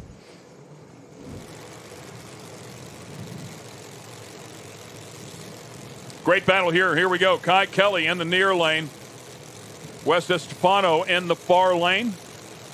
Man, if they were racing this off of the burnout, Kai Kelly would win. That thing was, man, he had it on the mat in the burnout. He hates foul springs. And they lined it up a little bit to the right again. It's worked for him every single time. Last time out, Wes went a 366.007 light. Kai with a 368.048 light. Said he could dial it in if he needed to. Now's probably the time.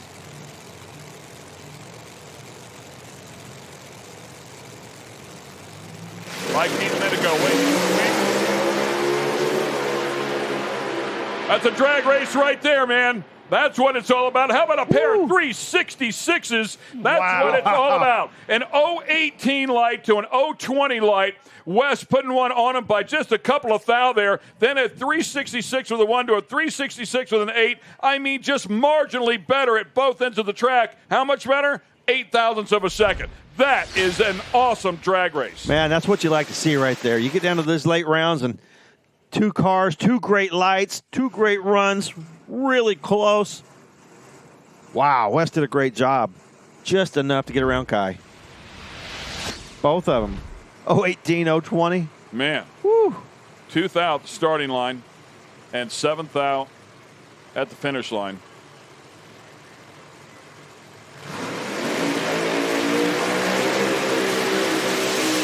And I know that adds up to 9th thou, and I told you it was 8th thou. If you want to know it all, it's 0.0089. So it's right there at 9th thou. But yeah, just a, man, what do they call it? Good old drag race, man. They come out on the short end of a really good drag race. And this is a bye run here for Mike DiDomenico. He knows what he needs to do to be in competition with these guys. Last time out, 026, the 368. Yeah, Mike's car's just 370, 369, 368. Picking away 100th at a time.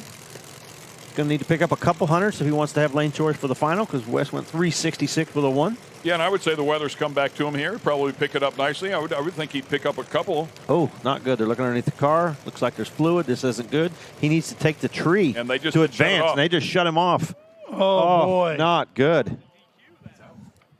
I think that might just be the race. That is disappointing. That, man, I mean, you got to do what's right, but let them take the tree maybe and give ourselves. That's a heartbreaker right there. Give ourselves a final round. You know, that's the problem. You know, you have the opportunity to just fire it up, take the tree, shut the car off, break the beams, you're into the final. Or you can come up here and try to run it hard and try to get lane choice. And unfortunately, things like this can happen. I don't want to be the one to say that Wes just won $50,000, but he might have.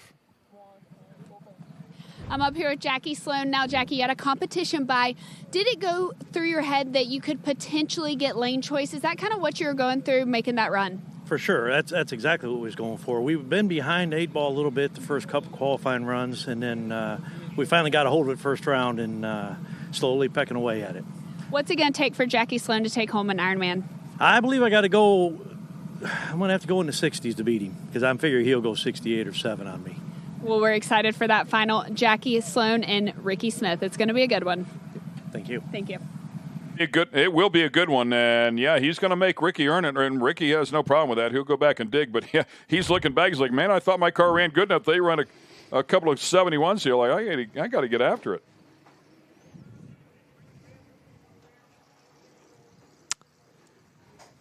Going to go out and drag whatever was leaking out of that car. They've got the front end off of Mike's car, trying to figure out where it's coming from. And man, heartbreaker. Kristen's trying to track down Wes up there at the top end. We'll see if we get a chance to talk to him. He advances to the final round, and there will be nobody there to race as far as we understand it.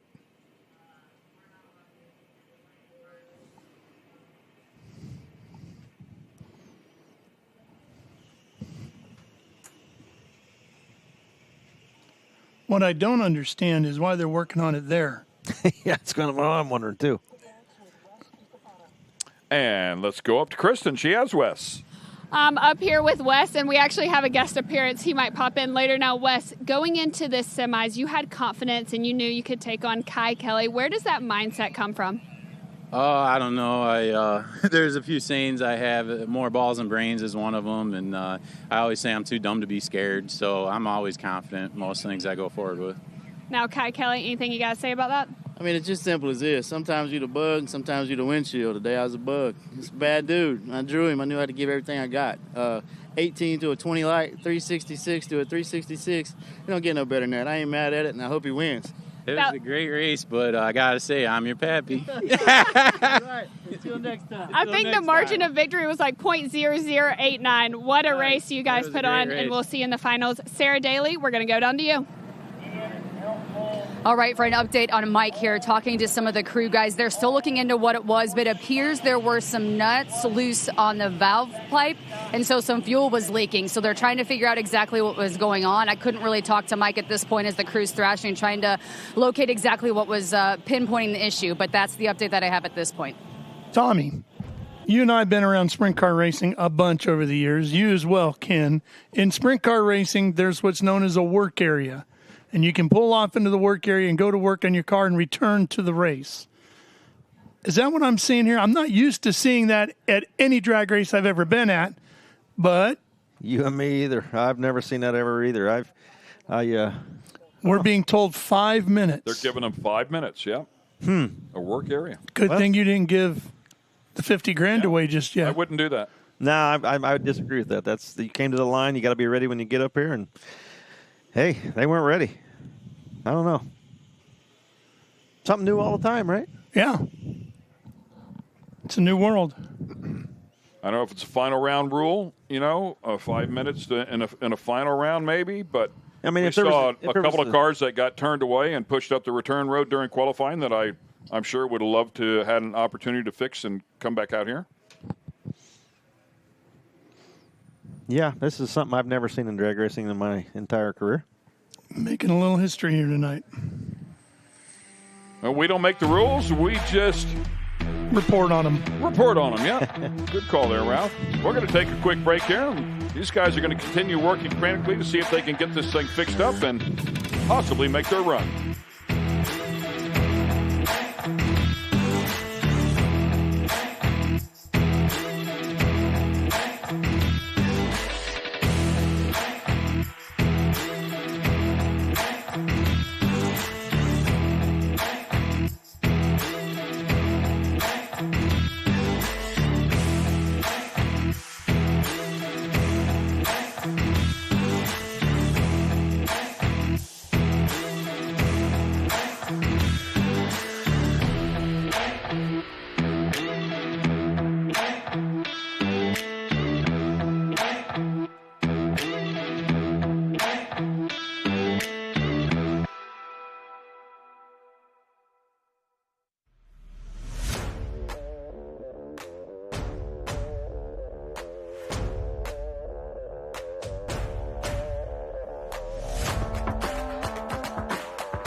And we bring you back live. He fired it up. Mike DiDomenico fired it up, pulled it into the water, and now it looks like the IHRA officials have shut him back off. You know what we know.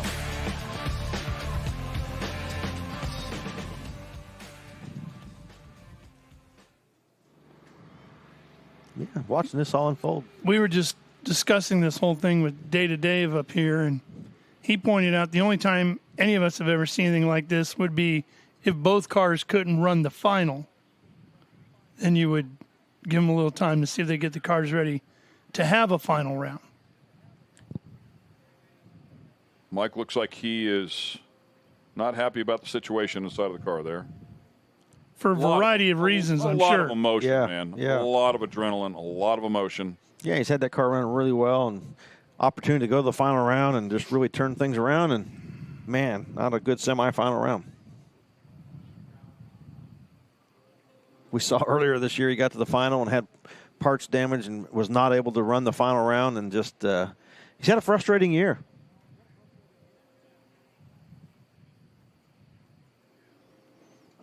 He wants to talk about it. We hope. Yeah.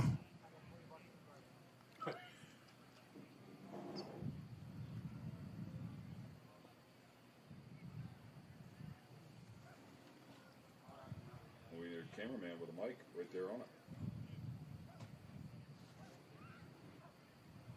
Maybe not good to be mic'd up. Clearly want to explain things and sort things out, and looks like he will not make the pass here or make the final round. I would be my guess based on how things are going down here. It is disappointing on a number of levels. At the same time, the rules are the rules, and got to be fair to everybody else. Would not want to be the officials in a situation like this either.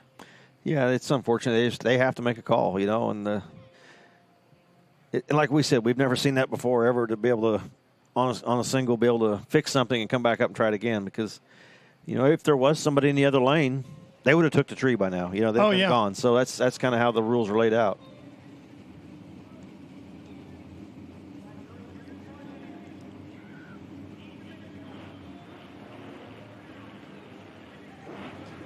Well, we got that out of the way. Let's move on. Interesting. You want excitement? We just had some excitement. A little bit of drama. Yeah.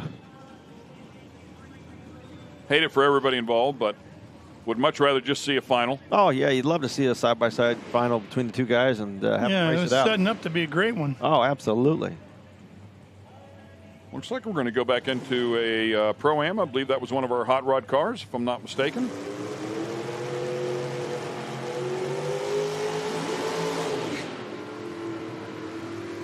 Super Rod.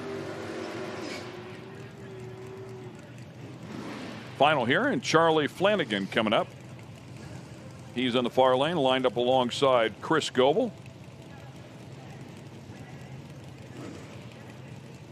Super Rod index at 640 in the 8th mile. 890 in the quarter. Or 990, excuse me. My bad. What'd you say? I made a mistake, Ken. Welcome to the club, bud. Getting really good at this gig, aren't I? Yeah. I'm pro now. You're coming along.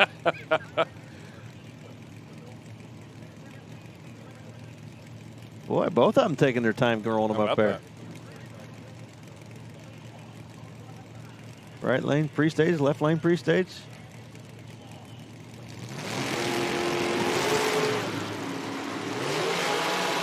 Boy. One really good, one really not. And how about the really not one is going to get it done? Wow. Oh, man. How about that? 023 light in the right-hand lane, a 115 in the left, and you took too much stripe and gave it away, broke out. 638 with a 9, 638 with an 8. Difference there. A breakout by 1,000th of a second. It goes back to the other side. Charlie Flanagan will grab the win. Took way too much stripe, and, man, he's going to be hating that.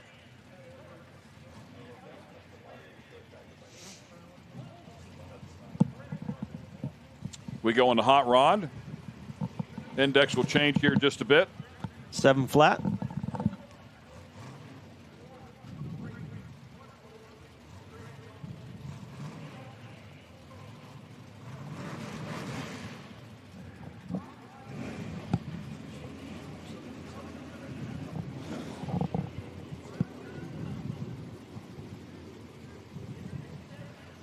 This index on the quarter mile is 1090. I got that one right. Pigeon's been on it today in that yellow Cutlass.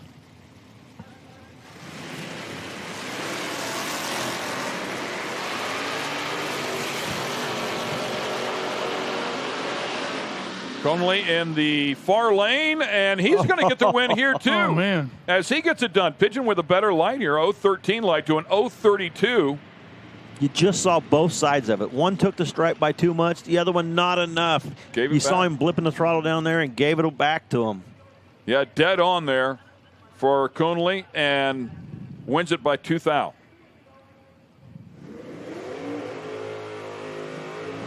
We'll round up here and give him 3 thou. Call it 3 thou, but a really, really close race.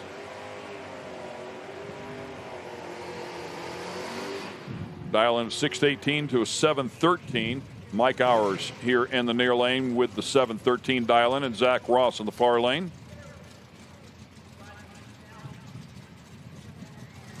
There are a couple of Mopars here. How about that? 2010 Challenger and 1971 Dodge Demon. Almost a 1 second head start to the right-hand lane. See if the left-hand lane can run them down.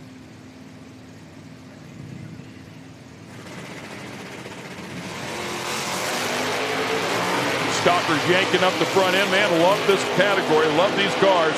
How about that down at the other end? 622 and a 618 is going to get the win with a 009 light to an 076 light.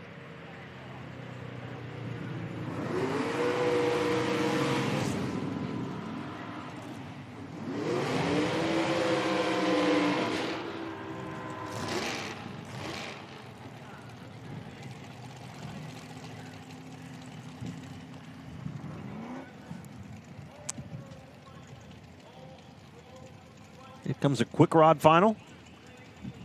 Jamie Elrod in the right-hand lane. Nick Karras in the left-hand lane. Jamie's been in some final rounds, won a race earlier this season.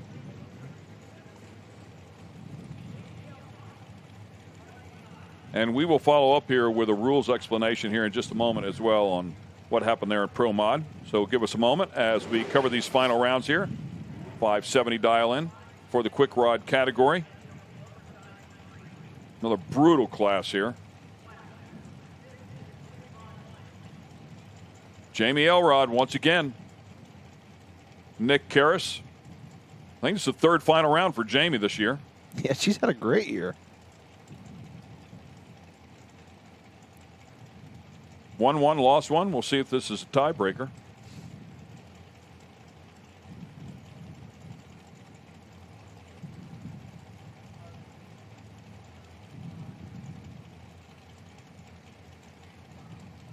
No, nobody wanting to go in. Love it. And we wait. How about that? There we go. Nick teasing her just a little bit. Has flickered that ball 2 or 3 times. There it is. Oh, just barely in. Almost backed out. Yeah, that was close. Comes the big speed at the other end. Both cars light them back up, and this one will go to Jamie Elrod. 005 light to an 035 light. Margin of victory, 3 thou there. She goes 570. Yep. How about dead on with a 9? And obviously on the other side, Nick went under with a 567. There's a reason why she's been in all those finals. Look at that package. Yeah. Putting it together for the final. That is incredible. You're absolutely right. 14 thousandths package in the final round there for Jamie Elrod. She earned every bit of that. Superstock final round.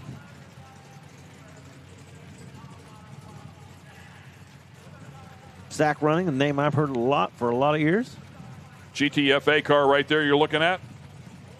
3 in a row on the license plate. Chris Lozon. Oh, we got a red light and a right light. Chris will take the win.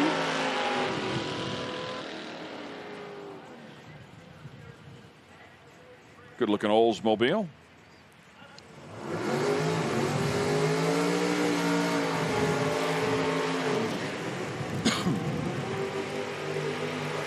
And work our way to the fast door cars here in Top Sportsman.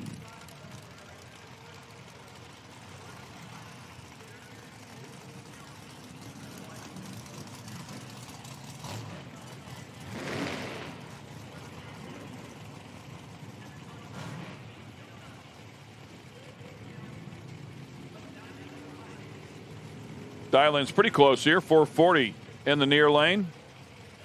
Gary Wojnarowski and Andy Gregory with that beautiful 55 Bel Air. He'll dial in just a tick quicker with a 428.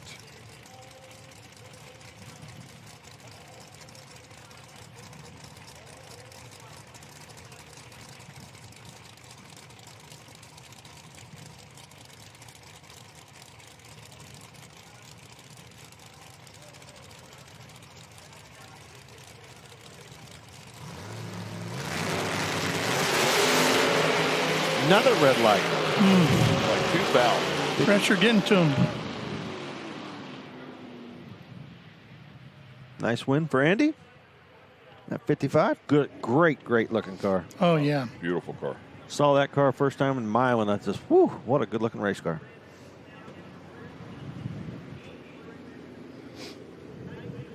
Factory stock coming up here.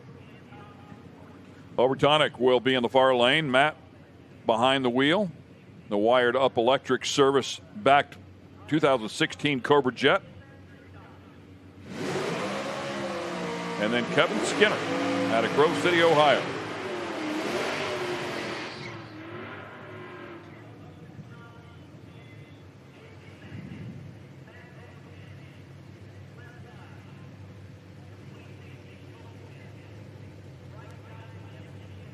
Yeah, super cool cars, man.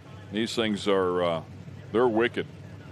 I think you could pull up beside, pretty much beside, or one of these things at a red light, and they tattoo you. Oh. Yeah. Modern day muscle cars. Yeah, pull up with your Ferrari and have a go at it.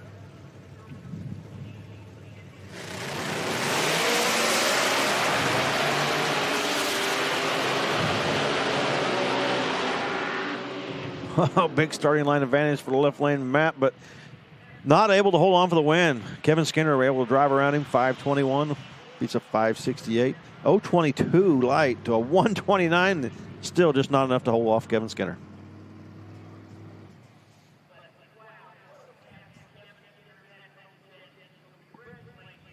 As they roll the sleds around. Keep picking away here at our finals.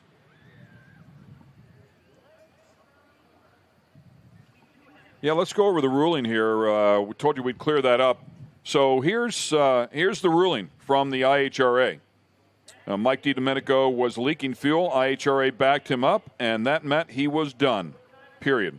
Not sure why he was trying to fix and restart, but he was done. Pretty much what you said there, Tommy. I mean, that's pretty much what we've all been familiar with. I think your example of if there was a car in the other lane, he wouldn't have been allowed to do that. I mean, he would have timed out. Yeah.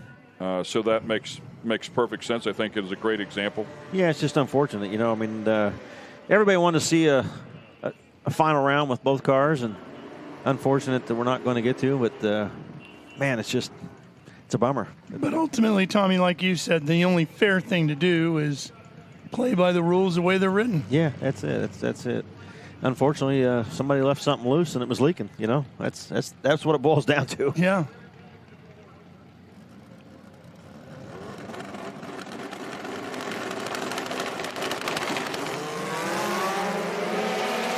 Courtney Muller in the near lane, the right lane, and Courtney making a run at it. Courtney's going to grab the win. 489, 146 miles per hour. Ed Werbel in the far lane. Not quite the performance required there to win that one. Nice reaction time, 068 to an 079. Just did not have the performance to stay in front of Courtney. And let's get it up to Kristen Banks. She has one of our winners. Yeah, guys, I'm up here with Charlie Flanagan. Charlie, you're taking home the Ironman for the Super Rod class. This is your first Ironman. hold it. You wanted to touch it as soon as you got out of the car. What does this mean to you? This means everything to me. I've been laid up for the last couple years, ain't been able to race, and I dream every night about going racing. And this is my first chance since I was out earlier, but the first chance in probably 3 months. And I'm just so pleased. I've got a crew chief that's amazing. I've got a lot of friends and stuff that helped me along the way. I can't thank everybody enough. I'm telling you. That is a statement return to racing. Super Rod Ironman Charlie Flanagan, congratulations. Thank you very much. You have a great day, okay? You too. Yes, bye-bye. Congratulations, man. How cool is that? Absolutely. That is fantastic. Keeping himself motivated, man. Dreaming of it every night. Keeping himself young, too. You know? Yeah, bud. Man, can't wait to get to the racetrack. And getting it done. Final round, man. He ain't just, done, he's just man. not going to the track. He's winning. He's winning. Yeah, winning one of these Pro-Am classes, man, you got to be on your game. Yeah. And you know he knows exactly where that trophy is going. Oh, yeah. He's got a spot picked out that he can look at it every day. Might be sleeping with it next couple I weeks. wouldn't doubt it. Sitting right there on the kitchen counter in the morning where you can look at it when he's getting coffee. Yeah. Yeah, good for him, man. Things are not easy to come by.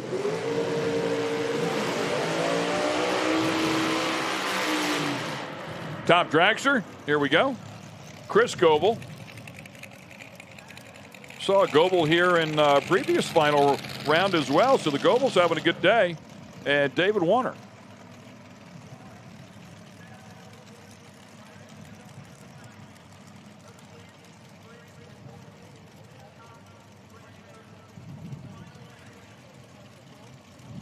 How about that? Thanks a lot, Joe. Joe DiGiacomo, our producer and our ear, said that Chris Goebel was an alternate, Warner. David Warner had not made the cut. And somebody was not able to make the call, so he was first alternate, was able to get into the field, and here he is in the final round. Making the most of that opportunity. Oh, man. Threw it away with a red light. That's going to sting. Got all the way to there. It always stings, but that's going to sting. And you see the emotion on the other side. Goebel's like, yeah, man, I'll take an 020 light, and goes plus 01. Warner missed it by 10 thou. A little bit too quick there, and plus 01 for him too. Let's go back up to Kristen. I'm up here with Jamie Elrod. Now, it's not the first time you're talking to me. This is your second Ironman ever, the second of the year in that quick rod class. What does adding another to the collection mean? Let me tell you something. God is good all the time. And last time I screwed the interview up, I could not have done this without Hoosier, ATM, Moser Engineering, a Brucey Transmission, American Race Cars. My family behind me, my brother's in my ear constantly. I got family rooting me on at home. I couldn't do it without any of them right next to me. So I'm speechless. My mouth is dry. I can't even talk. This is crazy. I'm not even supposed to be here.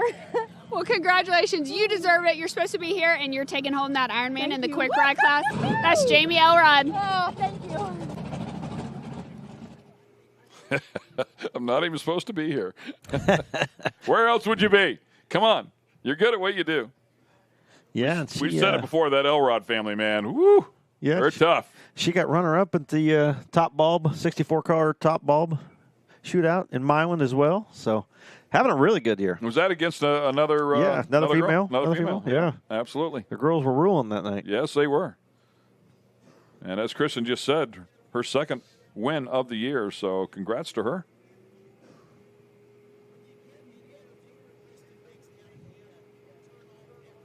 Looks like they're spraying.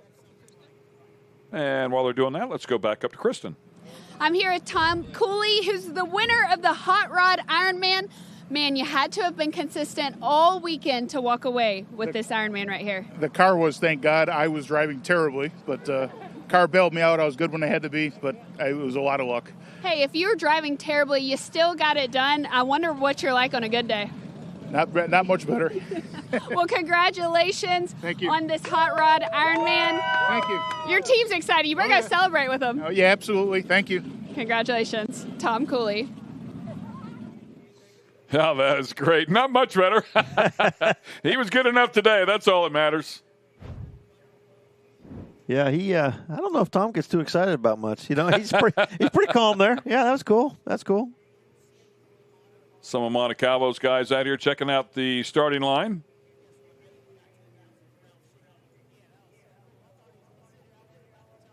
I think we're down to the finals in all the pro categories. All the Pro-Am categories, I think, have run their finals, and just a few more pairs of cars to wrap up this event. Down to the money round.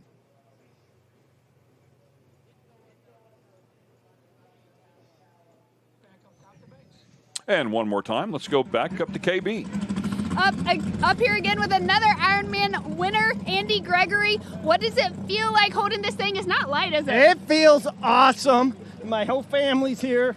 My wife's here, hasn't seen me race in, 15 plus years. My kids are here, my brother, friends. It's awesome. That Bob's ProFab 55 is bad. Would you say drag racing is a family sport? I would say it is, and I'm glad my wife is here to see it. That is awesome. Well, go celebrate with your family that Ironman. What an accomplishment. Congratulations. See, honey, I told you it'd be worth it. That's super cool, man. Hasn't been out, and he wins the race when she gets out there. Guess what? She's going to the next one. Yeah, yeah. Good luck charm right there. Yeah, that's great. Good to see the happy faces.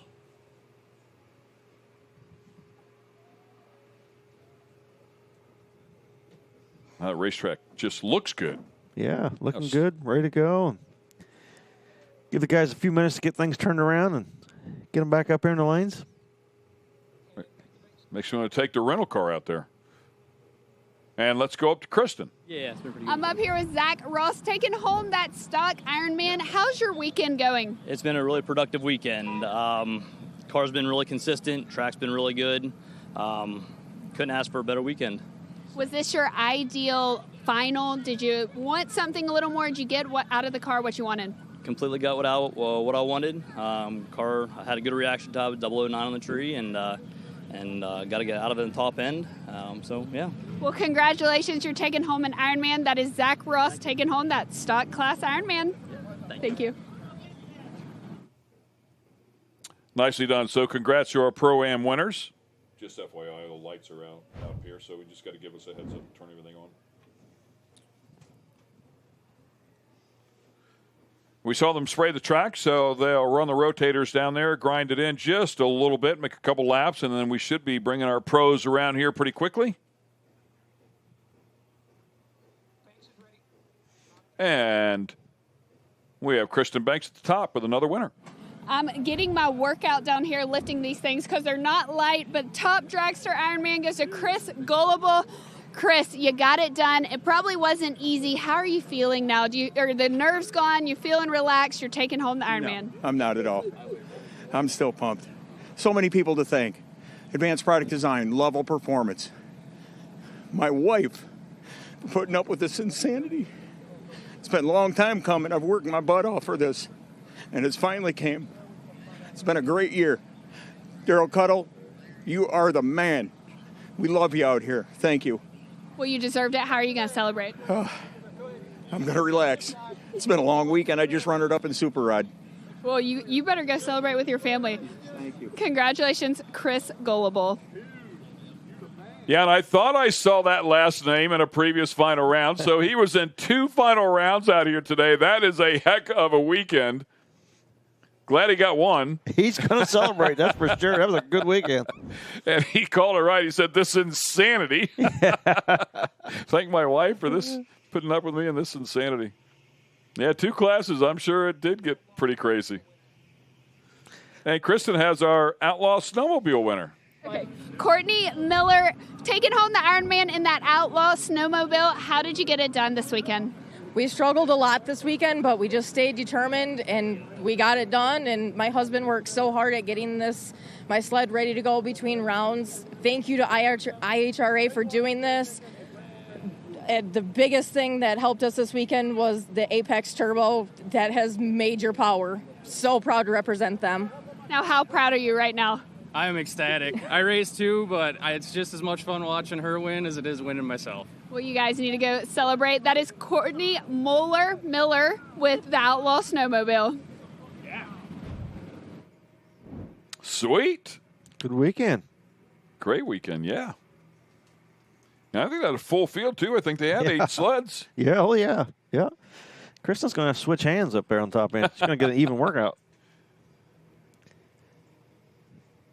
Like a tennis player, come back with her right arm way bigger than her left arm. Swinging that racket around. I saw a Top Fuel team up here taking a look at the track. Obviously, they're ready to go for the final round. Got their car turned around. If the folks out there in the left lane, actually either lane, are hungry, make sure you hit up the slop truck. Had a chance to go over there earlier, and the food was fantastic. Good stuff. Good stuff. Love it. Okay, we're not done here. Send the pros down here in their final rounds in just a moment. Stay with us.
You're watching the IHRA Outlaw Nitro Series. We're at Darana Dragway, West Salem, Ohio, affectionately known as Dragway 42. It has been a wonderful day out here. Weather could not be any better here the past couple of days.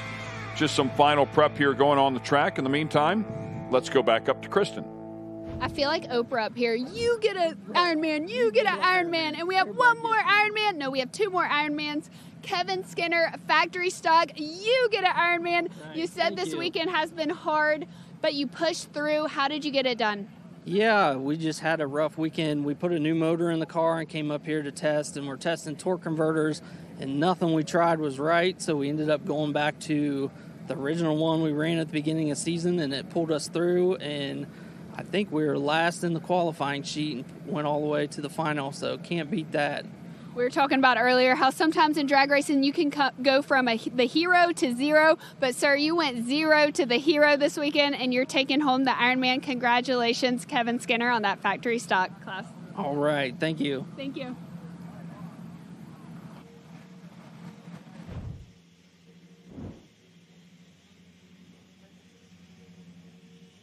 And once again, you can see some of the pro teams down there checking out that starting line as the tractors continue to work on it. Fans waiting patiently. I'm seeing all the finalists roll into the station lanes. I can see the Mountain Motor Pro Stocks, Outlaw Pro Mods, Top Fuel Harleys, the funny cars, Top Fuel cars are starting to roll in. We're getting close. Waiting for those blinking lights on those tractors. I think that's Jay Turner out there checking out the starting line. Let's check in with Kristen on the top end, our super stock winner. I'm down here with Chris Lozon. He's moving his car, but hey, you got to get this Ironman right here. You put in the work and you're taking it home. What did this weekend look like to you? Well, it started out very wet and very rainy. The ProAm portion got canceled, but we stayed for the National, and it turned out really well. So I'd like to thank Daryl from IHRA for doing all this. I'd like to thank all my help back home, my parents, my son, my crew chief, Steve, my wife. Anybody who's helped with this deal, I'd like to thank them. So thank you very much. Now, Chris, I always like to ask how you guys are going to celebrate. Anything crazy going to happen tonight, or is it chill? No crazy tonight. We got a 4.5-hour drive home, so we're going to be heading back to Canada tonight. So. But you're going to celebrate in Canada tomorrow night, right? We're going to celebrate with a steak dinner tomorrow night in Canada. So that sounds like my kind of celebration. Y'all give it up for Chris on that Super Stock Ironman. Congratulations.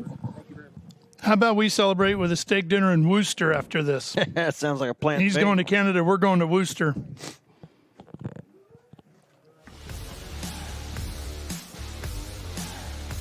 Good look at our pro finals. They are lining up. We're just about ready to fire them up and hand out some big money. Stay with us. We'll go racing when we come back.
Good overhead shot here of the IHRA Outlaw Nitro Series professional category cars that are waiting to work their way into the final round. A little bit of everything down there, huh? Yeah, see the Top Fuel Harleys down there. Mountain Motor Pro Stock cars are there. Obviously, the funny cars are there.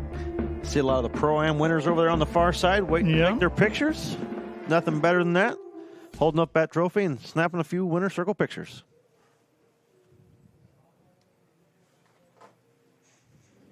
Hey, take a look at that rotator down there, bud. I see some flashing lights. As long as we don't see you on the way back to the hotel tonight, we are golden. Are you still wanting to do on camera? And let's get it down to Sarah Daly. All right, thanks, guys, very much. Here in the lanes, I've got John Montecalvo and Chris Powers getting ready for the finals. A lot of prep this weekend, a lot of hard work for both of you, but here we are, ready to lay it all out on the track. So what's your approach and how you feeling, John? I'm feeling pretty good. You know, Chris is a tough contender, no doubt about it. He's won quite a few in a row.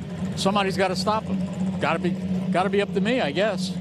Well, we've talked a lot about the support for classes and all the camaraderie and how you guys truly care about each other when you come out here. It is competitive to the bone, but it's also a family situation when you guys truly do care. So, Chris, how nice is it to go up against tough competition, but also on the other side, you guys are still one team? I mean, for sure, John's a good competitor, and I'm sure he's going to give us everything he's got. But my job's to go out there and peel off another one. So when the door's shut and the helmet's on, I got no friends. So let's talk a little bit about your thought process, too, while you're once you get in and get all suited up. What do you think about? What do you focus in? What's going through your head? Do you have a song that plays through your head? What are your thoughts? No, I'm thinking I got 1.5 gallons of fuel in that tank, and John's about to see it. Wow, I like it. It's already starting. John, do you have a comeback? I don't want to put you on the spot, but I have to ask. You know, whatever he wants to do, I'm game. You know, if he wants to go in there and double bowl me, I'm okay with that. If he wants to hang out for a while, I got all the time in the world. I've been doing this for a long time, so if I got to wait a few more minutes, what's the big deal? Guys, you have two of the best right here in the finals, and you can tell right here, great sportsmanship, true companionship, and this is going to be a final for the books. Back to you. And they have an ice cream machine. I know. We have to get ice cream for you guys in the booth. And Kristen Banks. I was just going to say, do they? Yeah. Do they really have ice cream? Because we would not. We wouldn't know. We wouldn't know anything about that.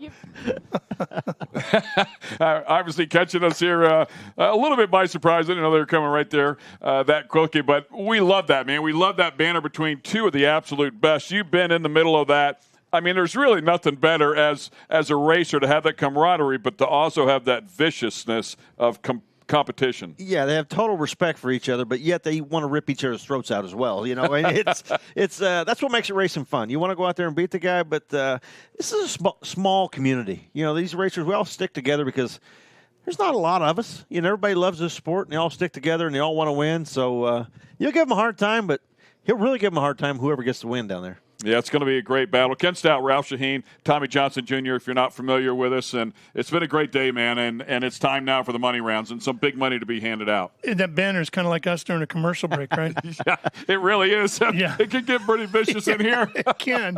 Yeah, the big money is about to get handed out. Some of it going to you for your paycheck for the week, but a lot of it going to the racers. Some of that banter. But a lot of it is going to the racers. The IHRA is spreading the money big and deep, right? I mean, a lot of guys are going to go home happy. They've had a good weekend. They've enjoyed the facility. They've enjoyed the hospitality. They've had fun racing. Now it's time to get the bigger check and take that one home and really say, man, I had a great weekend. Yeah, and some time to think about it here. You know, as the cars roll up into the lanes, you've been in this situation before. Car rolls up in there. You're ready for your final round. But now you got to wait a little bit. Yeah, you want to get that momentum rolling. You know, once you get past first round, it's like, okay, it's downhill from here. Let's just go. We got momentum. Let's get this thing over with. And now you're waiting on a couple guys to get cars turned around. You got to give them a little time to go back, get in the pits, tear the engine down, do whatever they got to do, get the car turned around and get it back up here. And in the meantime, you're like, come on, let's go. Let's get this rolling. I'm on a roll here. I'm feeling it. I want to get up here and I'm killing the tree. And you get up here and you sit and you wait and you're like, oh, come on, let's just go. Let's go. And you got to keep calm, keep your thoughts, keep your wits about you, and not let that get to you because this is the most important round of the day. Tommy, can you feel that slipping away while you're sitting there? When the guy leaves on you on the start line, you can. Yeah. Yes. That means you picked the wrong lane. You want to pick the one that wins, right? Yeah, that's right. Yeah, but no, it's just you do everything. You try not to get in your own head. You know, that's the biggest thing. Just keep calm, keep cool, keep doing what got you to the dance, right? Don't change anything. As soon as you change something, you're your own worst enemy. When you try to change the game or you try to go up here and play games like they were talking, you know, what's he going to do? Is he going to hang me out? We're going to double ball me. I found most of the times when I changed my routine to try to mess with the other guy, that's when I made mistakes and I lost. So I always tried to keep the same routine. Doesn't matter who it was. Just do your job, and if it's good enough, you'll win. Yeah, I think he's right. Welcome to the IHRA, brother. Yeah, man. It's been a great day. No, we had you at the Pro Mod Nationals, but now you're out here at one of the full Outlaw. Yeah, the full Outlaw deal. Nitro Series Nationals. And from what I'm hearing, you're going to get to see a lot more of this coming your way here on Speed Sport 1 because 2026, the schedule has been released as far as dates. No venues yet. They're just working through all that. But it's a bigger schedule than we had this year, for sure. Yeah, and we're looking forward to it. It's going to be a great 2026. We thank all of you for joining us. Of course, we have our professionals in the final rounds that are coming up here in just a couple of moments. In the meantime, let's check back in with Kayla Zadell, who has another wonderful interview. Kayla?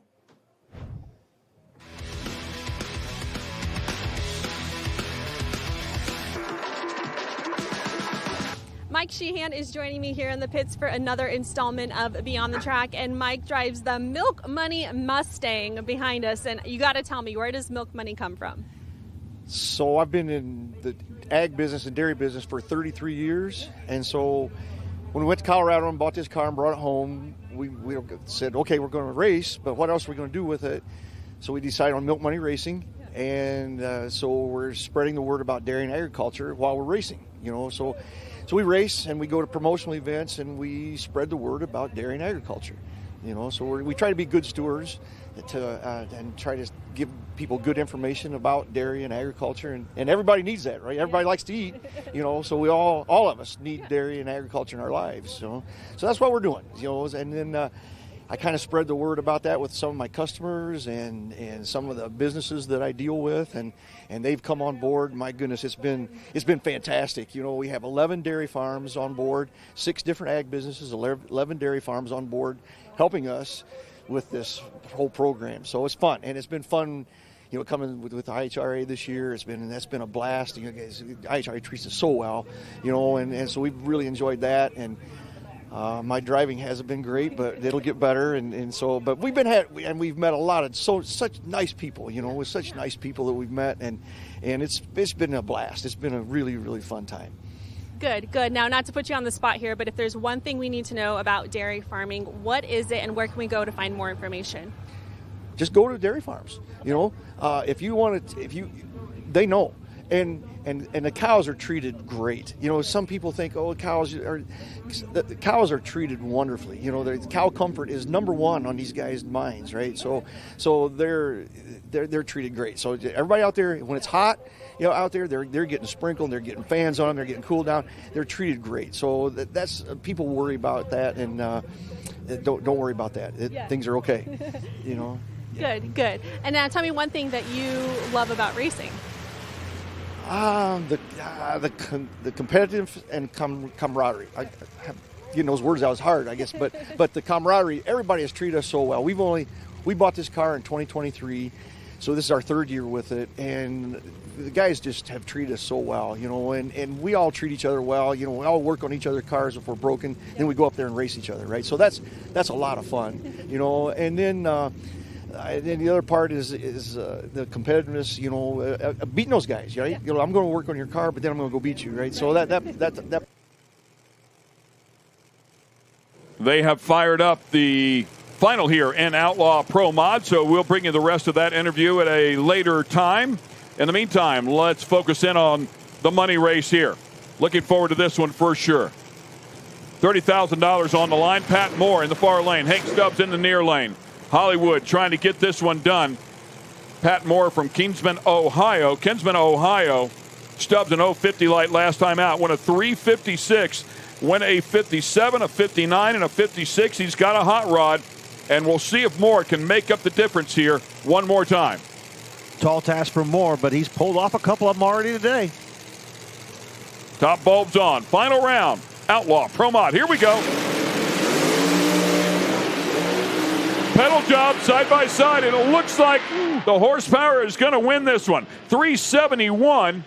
Reaction time's actually very close, 144 to 149. Neither one of them stellar there. So Pat Moore had a little bit of working room, but just could not hang with the big power that Hank Stubbs has been throwing down all day. Yeah, Hank Stubbs out there having to pedal it and still running a 371, good enough to get the win. And, man, you're right. No, neither one of them were ready for the tree in the final, 144 to 149. Way off on the reaction time, and Stubbs' car out there moving around, slapped the throttle, and still able to get the win. Boy, it was loose from the start. It made a little right turn right there, got out in the middle, pedaled it, and hey, doesn't matter now. His win light was on. Really nice weekend. Number 1 qualifier and wins the race. Good look at Chris Powers, Mountain Motor Pro Stock car. And that logo from Sonny Leonard, World Class Racing. Sonny Power underneath the hood, John Montecalvo and John Kazi. Power underneath the hood of that Ford. Great battle here between two of the kings of the sport. As we talked about, Chris Powers has been perfect here in final rounds. It's been an incredible year. The last person to go to 4 consecutive final rounds, Pete Berner, going back to 2008.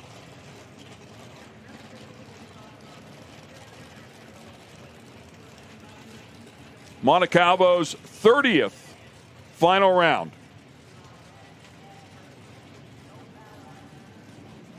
Has yet to win one this year. Had quite a crazy event a little bit earlier in the season. And took it pretty lighthearted. If you're going to win one of these races, what would you do? And he said, I'd probably stage the car. Yeah, he's timed out. He got timed out, man, and it stings, but took it like a pro. Yeah, Chris Powers, we see him run so well all season, and today he's run okay. Hasn't run the big numbers, but he's improved every round, and I would never underestimate that car. He has. There's a reason why he's been in 4 straight final rounds. But John Montecalvo 411 that last round, getting better every round. It's going to be good. I would bet that both cars might run a 4.0 here. Like they were talking, a little banter back and forth. The starting line will probably make the difference. Montecalvo last win here with the IHRA, going back to West Palm, 2015. Trying to change that here tonight and trying to stop the train that has been Chris Powers. Padding the stats, isn't he? Hall of Fame level stats. Yeah, rattled those off a little bit earlier, and the names that he's up there with are the kings of the sport when it comes to pro stock. Both guys taking their time here. We saw the banter down there before as Sarah interviewed them both. John turns on the top bulb. Said he's got all day and all night. He might need it. I think they'll both roll in here.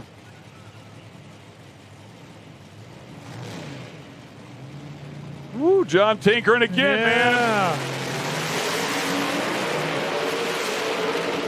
Oh, Chris Powers loses a motor. It's going to be John Montecalvo that grabs the win. How about that? A double 05 light. He was ready to go. An 014 light for Chris Powers. And Montecalvo goes a 409 and grabs this win. Excellent job for him. Yeah, Chris Powers was right there with him before the engine let go. He was actually quicker in 60 foot, so he was quicker at 330. It was going to be a great drag race until the engine let go in Chris Powers' car. Wow, look at that. Nicely done there for John Montecalvo. Oh, heartbreaking, Chris Powers. And the legend just grows, right? Yeah.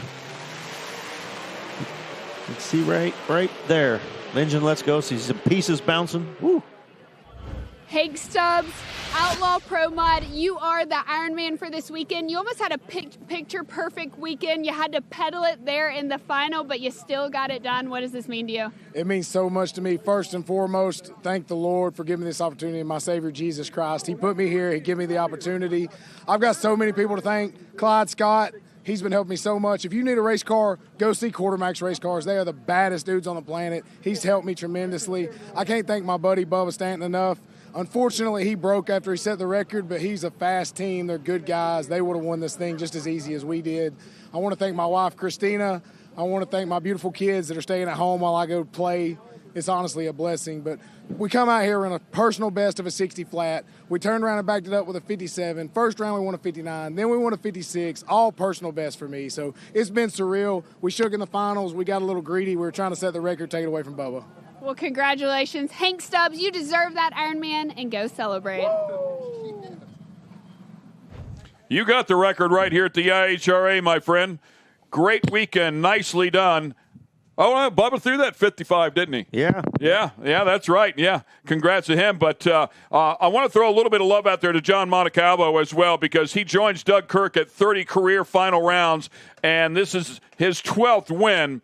So he'll join Lee Edwards and Frank Gugliotta there at 12 wins in his career. So nicely done. Congrats to John Montecalvo and the gang from Long Island. Well, we listened to him earlier. He said he saw that win list, and he wanted to get more towards the top. Well, he's chipping away at it. Doesn't look like he's going to be slowing down anytime soon either. Absolutely not. And John Montecalvo is with our Kristen.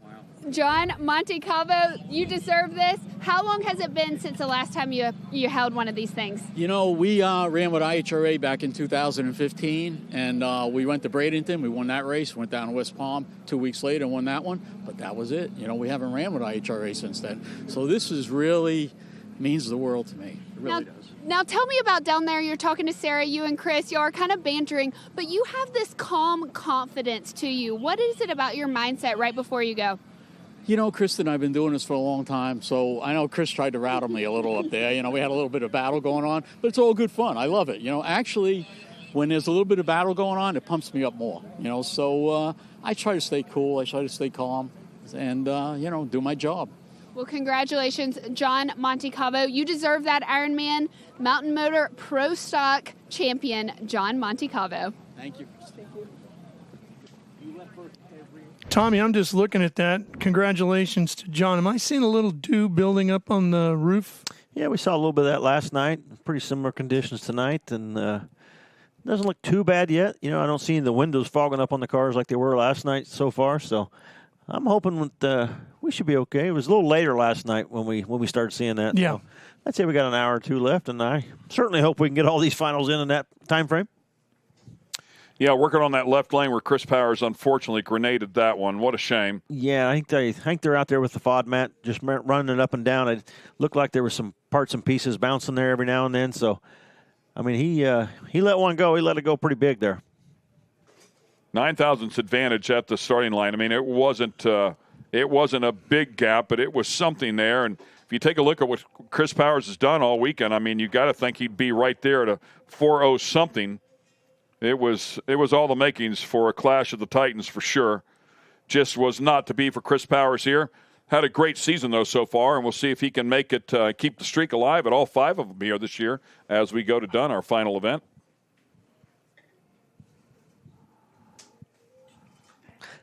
That was not what he wanted to do with that mat right there. Yeah, that's everything he just picked up. I think he just dumped. He just emptied it all there, didn't he? Yeah, that was part of the plan.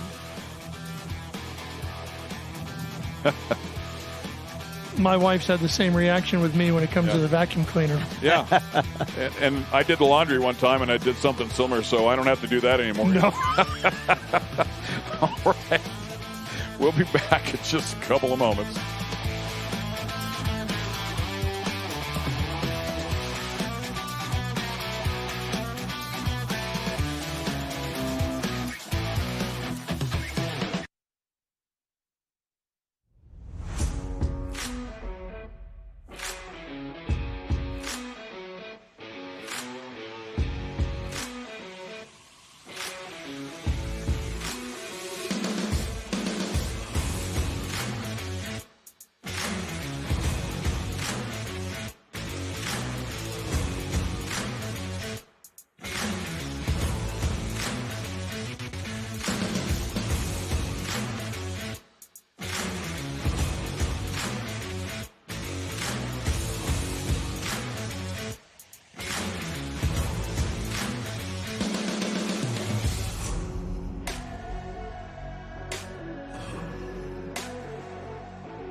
And there's a good-looking pup. Nice-looking Rottweiler. Great dogs. Had a couple of those along the way. Welcome back to the IHRA Outlaw Nitro. Sarah making a friend? Yeah, Sarah has made a friend. Hi, Pup. You can do that all day if you want. Yeah, exactly right. Dogs like. And we had to cut the interview a little bit short, so we're going to set it back up here and get it back over to Kayla Zadell with Mike Sheehan and give you the full-length interview here. Enjoy.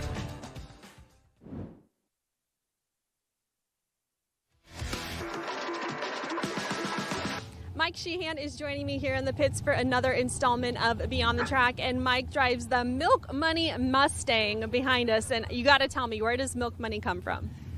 So I've been in the ag business and dairy business for 33 years, and so when we went to Colorado and bought this car and brought it home, we said, okay, we're going to race, but what else are we going to do with it?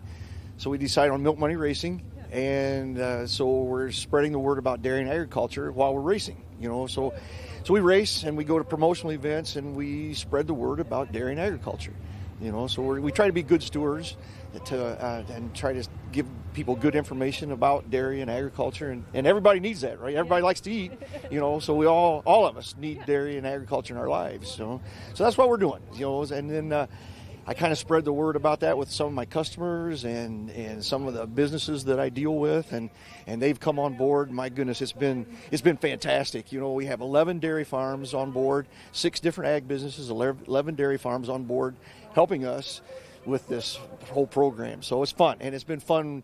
Coming with IHRA this year, that's been a blast. IHRA treats us so well, and so we've really enjoyed that. And my driving hasn't been great, but it'll get better. But we've met a lot of such nice people, with such nice people that we've met, and it's been a blast. It's been a really, really fun time. Good. Now, not to put you on the spot here, but if there's one thing we need to know about dairy farming, what is it, and where can we go to find more information? Just go to dairy farms. If you want to, they know. And the cows are treated great. Some people think, the cows are treated wonderfly. The cow comfort is number one on these guys' minds, right? So they're treated great. So everybody out there, when it's hot, out there, they're getting sprinkled, they're getting fans on them, they're getting cooled down. They're treated great. So that's people worry about that, and don't worry about that.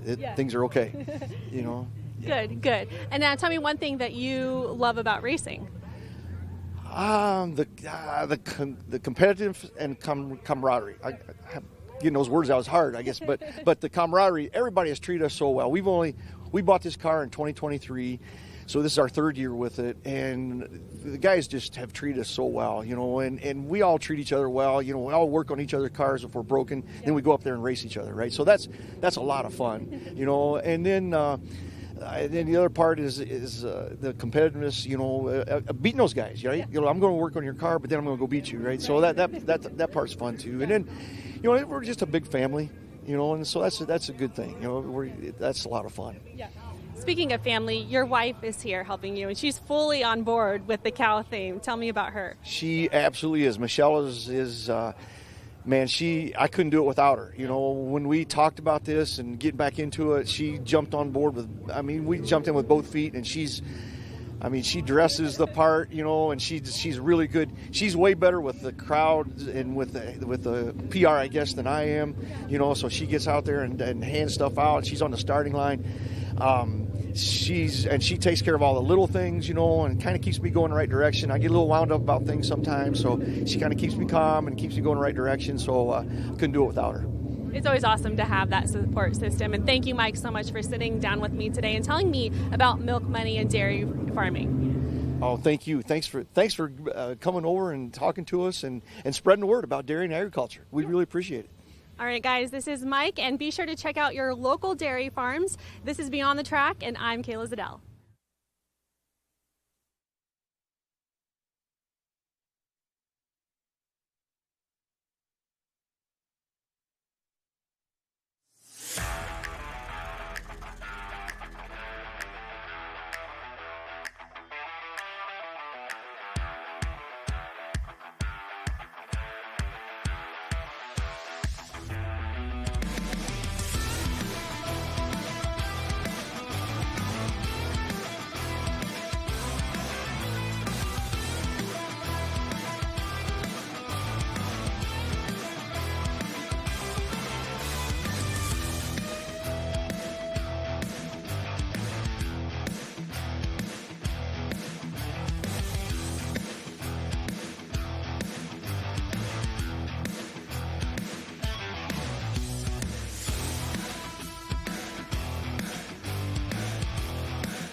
Welcome back to Darana Dragway, West Salem, Ohio. The IHRA Outlaw Nitro Series. Getting ready for the Top Fuel Harley final round, and a little more track prep. We had an unfortunate situation there with a FOD mat. It got dumped a little earlier than they were expecting. Cleaning up after Chris Powers' engine let go. They were on the FOD mat just to pick up a few parts and pieces up there, and made the turn and picked it up. And when you pick one of those up, it dumps everything that's in it out. That's usually done at the top end of the racetrack, not in the middle. But hey, guys are doing a good job of getting it cleaned up. I was scared that it was going to be a long time, and they're doing a pretty good job. They're doing a good job. Yeah, I was impressed. They're doing a good job of getting it up. That's a really difficult thing to do because everything in that mat was picked up off the racetrack, and they just dumped it in the stickiest part of the racetrack. So we had a team out here this weekend with the Blood Prison sponsorship on the side of that car, and we're going to give you a little tease about what the Blood Prison is.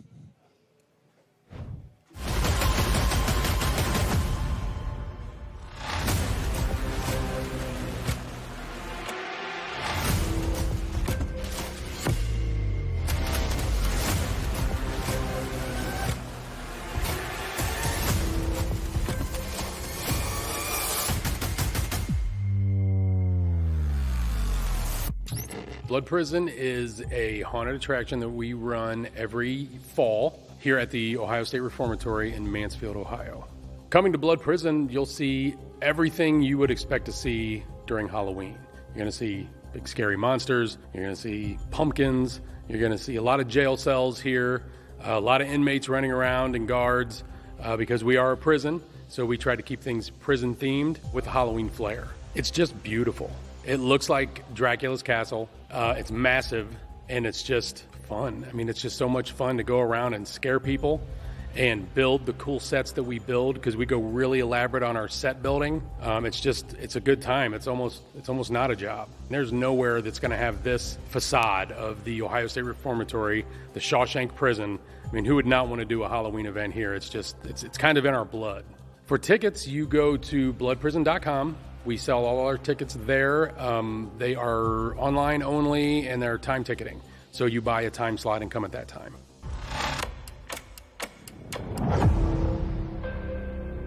We checked out the Blood Prison yesterday, but now Vic has made it out to the track, and he actually gets to see the funny car that has the Blood Prison emblazoned on it. You were just shown it. What were your first thoughts? I was honestly kind of blown away. It was just cool to see Blood Prison on the side of a Nitro funny car. It's just crazy to think about. How did this all come together?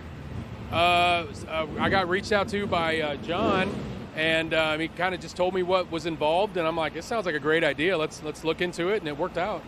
Okay, and now we have Joe Morrison over here, who's actually going to be driving the funny car with the Blood Prison on it. What were your first thoughts when they told you you're going to have this on the side of the car? I love it. It's thinking outside the box. I mean, it's an amazing haunted house. They do just an incredible job. So to be a part of it's really cool. I love bringing new things into drag racing, and to be a part of that what John put together here with the Hirschhauser Racing team, it's just cool to be a part of it. So I'm psyched. I love it. Have you been out to the haunted house yet? I have seen pictures. I got to get out. So I want to try to get out there Sunday before I drive home after race day. Okay, guys, you heard it. You're going to see it here on the track, but don't forget to check out the Blood Prison. It is the opening weekend this weekend, and tickets can be found at bloodprison.com.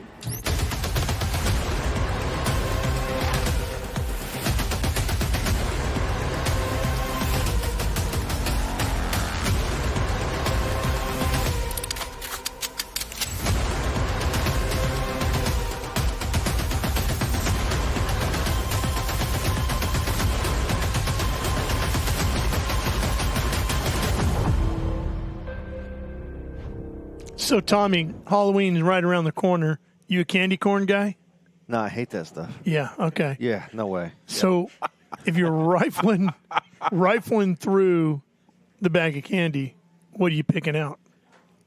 Snickers, something. Reese's. Reese's. Yeah, Reese's for sure. Yeah. Joe Morrison, I mean, had that on his car this weekend out here competing in funny car category and did a great job. You know, had pedal fast first round and Did a great job representing them well. Got to the semis. Yeah, absolutely. We're going to take one more break, get this track in shape, ready for the finals. Here we go.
Well, that's what everybody is chasing here at Darana Dragway in West Salem, Ohio.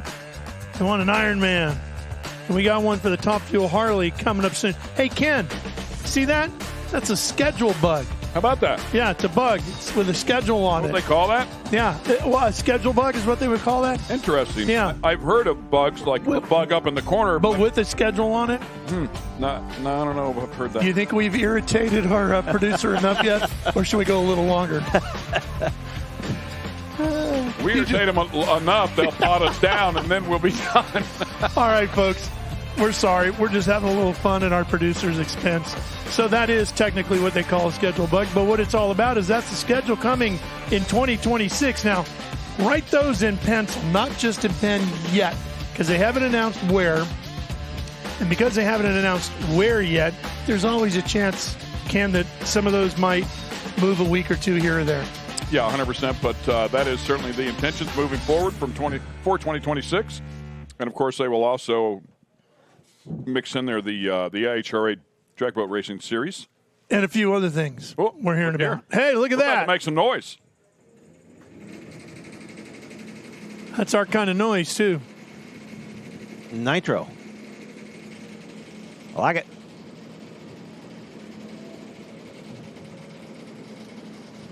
You know, Sarah was asking them earlier, what's your mindset when you get up there, you're ready to go? And they were ready to go, and I got to wait. Yeah.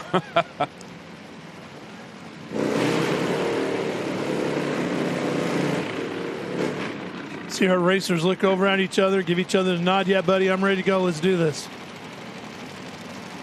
I think that's one cool thing about the Top Fuel Harleys is they put on a show for the fans to do the burnouts together. It's really a neat show they put on. Ryan Peary trying to get his first IHRA win. Jay Turner with 18 of them.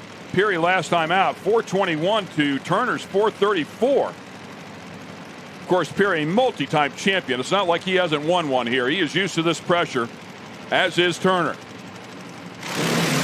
Oh, red light for Turner. Look at the front end up on both of them. He was putting on a show, but Turner was going for it. He hands it over to Ryan Peary. Excellent job for Ryan Peary. 0-17 light puts another 421 up on the board. Back-to-back 21s there for him. Great job. Man, I just wasn't expecting a red light out of Jay Turner. But he was, one of the few times that Turner was did not have the performance advantage. So, boy, those bikes are pretty at night, aren't they? With the header flames coming out of them. Look at that thing. Look at that. Oh, man, look at that. That's what it's all about. Man, you're looking for a screensaver. There it is. Red light or not, he earned that one. That was great.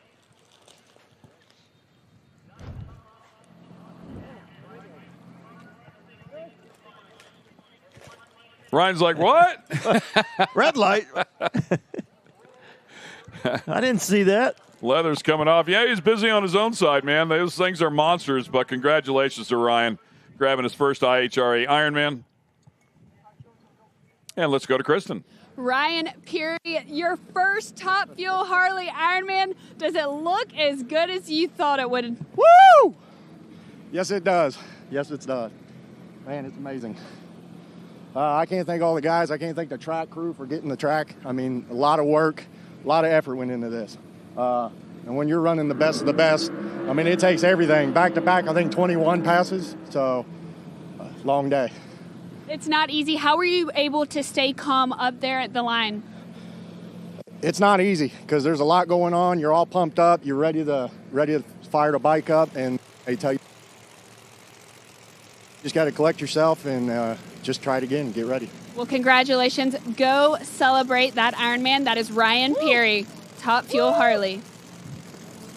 Yeah, great run, and he will stop the great Jay Turner there from winning another one. However, Turner has been to all four so far. We'll see if he can keep the streak alive as we get closer to their hometown down there in Dunn, North Carolina.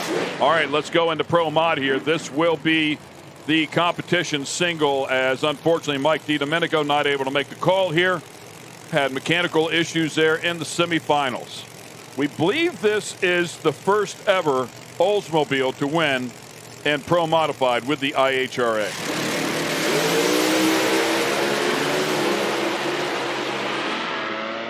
And he comes out here and earns it. How about that? Yeah. 365 with a 4, 206 miles per hour, becomes the 62nd different winner here in Pro Modified. Congratulations to Wes DiStefano. Yeah, great job of that team. He could have easily just fired it up, took the tree, and got the win, but he came out here, laid put a show on for the fans. Yeah, 365, and that 365 would have been tough to beat in the final. And my apologies, it's pronounced DiStefano. So congratulations to him, man. Beautiful job. We've been talking about that Oldsmobile all year long. Another one of those unique-looking cars here. Skinny Kid race cars you can see there as well. Give him a good working car. Pro Mod champion at his home track, and now grabs an Ironman here with the IHRA.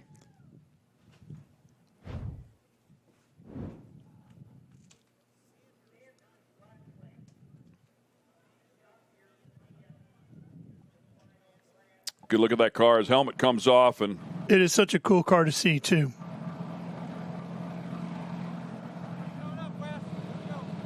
They're going to push him forward a bit.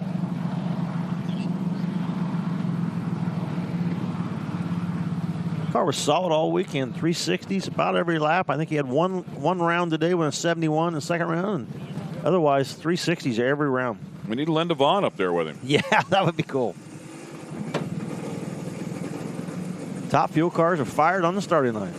She'd do it in a heartbeat, too.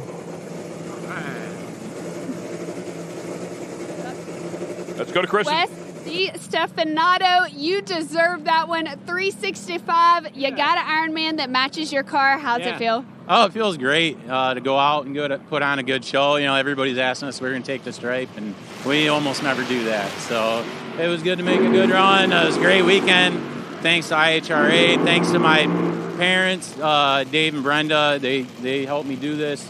All of our supporters, M&M Converters, Merlot Rear End, Bohr Motorsports, YO, Liberty Gears. Who else we got here? Skinny Kid, Ponde's Performance, and Racers for Christ. Well, congratulations, and go celebrate with that Ironman. All right, thank you. Time now for Top Fuel. Pretty cool here. 8 different finalists this year. We've had 3 different winners so far. In just a moment, we will have 4 different winners. It has been diverse, to say the least. Dan Mercier unloaded that 302 in the semifinal round up against Jake Sanders. Jake just took took the tree and got it down the other end. Looked like it had some issues, so we'll see if they got all that fixed for the final round here. But his first Top Fuel race, and performance-wise, he's really going to have to step it up. There's going to have to be something. Dan Mercier's going to have to make a mistake for Jake Sanders to win this race. He just needs to go down the racetrack. Mercier's just been rocking it all weekend. Yeah. Last time we had 8 different finalists in the first 4 races going back to 2007. So pretty cool moment here, man. The class has been very diverse. We'll see if Mercier can close it out here. Is it going to be Jake Sanders?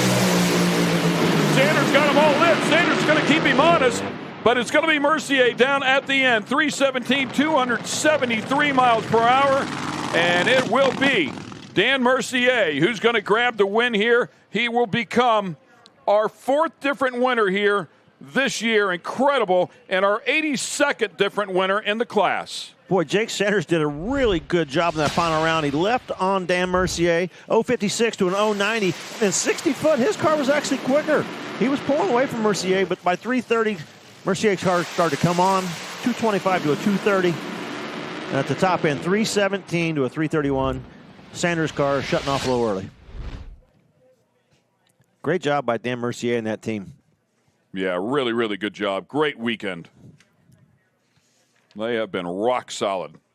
Yeah, started from the number 2 position and just every round 308, 302, and we said, should you go for it in the final? Try to run a 299 or 3 flat, and they just laid up a little bit, played it safe, go down the racetrack, should get the win, and that's what they did. Yeah, leaves here with an Ironman and both ends of the record. That's a good weekend. That's a pretty good weekend, and $50,000. And $50,000. There is that. Is that conversion to Canada? What is that? Yeah. Speaking of $50,000, we're going to put another $50,000 on the table here to see who is going to take it, Del Worsham or Terry Haddock. Del Worsham been in the right-hand lane both rounds. Terry Haddock got lane choice for this final and stuck Del in the left-hand lane.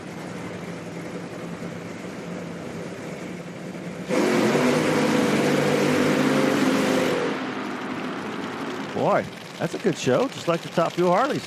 How about this one? So, again, Del Worsham going to 4 final rounds here. The last person to go to 4 straight final rounds, Del Worsham, 1992. He kind of knows what he's doing then, huh? That's pretty cool. Yeah, that's neat. That's a neat stat.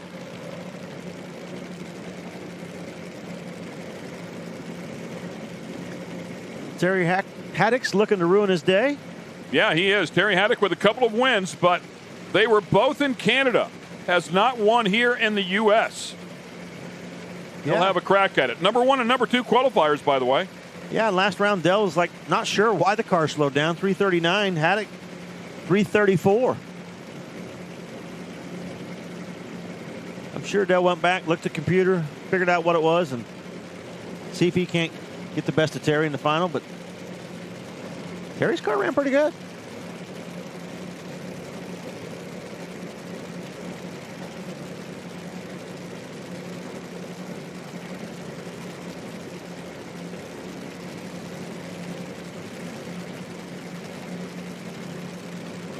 Top bulb on.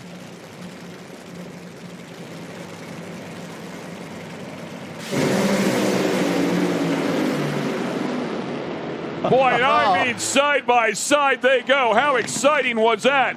It's going to be Del Worsham that grabs it here, a 3:28 with a 3. Lined up alongside Terry Haddock. The reaction time at the start. And I got to tell you, right there, he wins it on a hole shot by a thousandth of a second. Haddock, unfortunately, missed the bulb at the front, and that's what cost him the race. Yeah, great side-by-side races. Both cars, 328 with a 3 for Worsham, 328 with a 2 for Terry Haddock, but Del Worsham, 0.62 on the tree. Terry just a little late at a 110. You can see right here, watch the header flames on Worsham's car go up before Terry's. That's the jump he needed to get the victory. Nice side-by-side. Funny cars down the racetrack. Man, look at that. Beautiful. Incredible side-by-side. Terry driving it out the back door, hoping he can get around him. Dan Mercier, your Top Fuel Ironman. He's got to celebrate with the team first. Now, Dan, what is going through your mind as the Top Fuel champion right now? It's the first time. It's my first win in my life with the Top Fuel, so I'm amazing. My teamwork. Thank you for my team. Thank you, Rob Wedlin. Each time I call, he helped me a lot. So, and this race, it's for my hero, Terry McMillan. Terry, it's a good friend of me, and I love this guy, and he helped me a lot for start my first Top Fuel many years ago. So, woo! Thank you Québec, thank you Canada. Merci tout le monde de m'avoir suivi. C'est notre premier, mais pas notre dernier. Donc, je vous aime. Merci. Bon travail. Thank you. Good job. Thank you so much. Merci. Yeah, that's awesome. And, of course, McMillan also a huge part of everything that went on over here in the IHRA as well. Very seasoned. So it's very cool to see him have that success and grab that first win. Yeah, you can just tell. I mean, there's nothing like that first one, you know. And like he said, this is my first win ever in a Top Fuel dragster. So really, really cool to see that. That team ran really well all weekend. Let's send it back up to Crispin with Dale Worsham.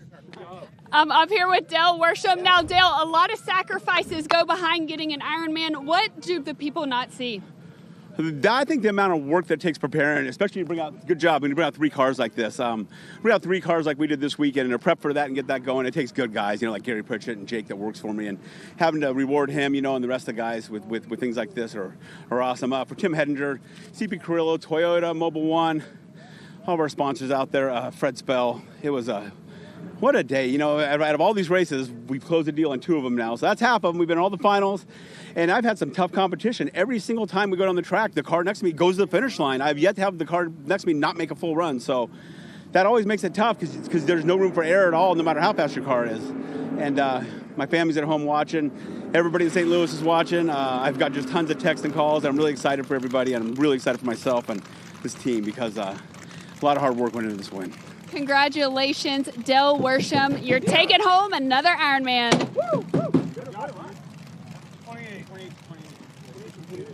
How about that? Congrats to Dell, and we will come back to the starting line here with Pro Nitrous. It's going to feature Jackie Sloan Jr. in his first final here with the IHRA, and Ricky Smith, of course, as we documented, so successful out here over the course of his time. With that said, he had to chase something here a little bit. They had to go back to the trailer, see if they could find a little bit of performance. Last time around, it was Sloan that put a 71 on the board and put Ricky to work. Also got lane choice, and he chose the left lane. Yeah, Ricky was puzzled in his interview why the car slowed down so much. He said we'll have to go back to pits and figure that out. And let's see if he did. Yeah, we're going to find out if he did. Ricky, I'd put my money on he went back and made. Yeah, I don't think he missed much, right? Yeah. Purges of the nitrous to get them the pressures exactly where they want those. Jackie Sloan said he expected he's going to have to run in the 60s to beat Ricky Smith, and we'll see if he figured out how to go the 60s. Yeah, I mean, that means he's going to step it up and have to go for it here. We'll see if the car, the track, can handle everything that they're going to throw at it. Top bulb on for Sloan in the far lane. Tricky Ricky Smith. Back-to-back finals here, looking for his 45th overall win. Boy, Sloan right in.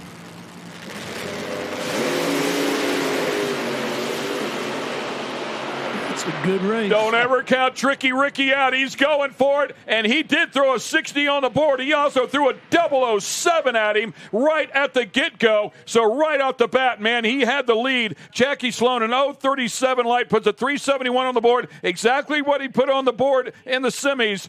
But he was right. Ricky Smith threw that 60 out there. Yeah, Jackie said he's going to have to run in the 60s to beat Ricky, and he knew Ricky would step it up, get it in the 60s. He just didn't know he was going to pair that with a 007 reaction time. No surprise, he got exactly what he was expecting, right? Yeah, and Ricky's car was moving over to the center line. I thought, boy, hold on, it's getting pretty close. But Ricky was able to get it to the finish line first. And Jackie Sloan, he tried to play Tricky Ricky. You know, he jumped right in there, tried to throw Ricky off his game, but nothing threw him off. 007, 68, and an Ironman.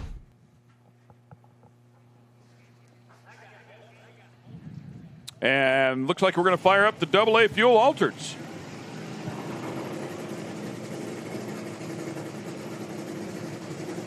Ryan Hill, the Nitro Bandito, as you look at the corn cob there.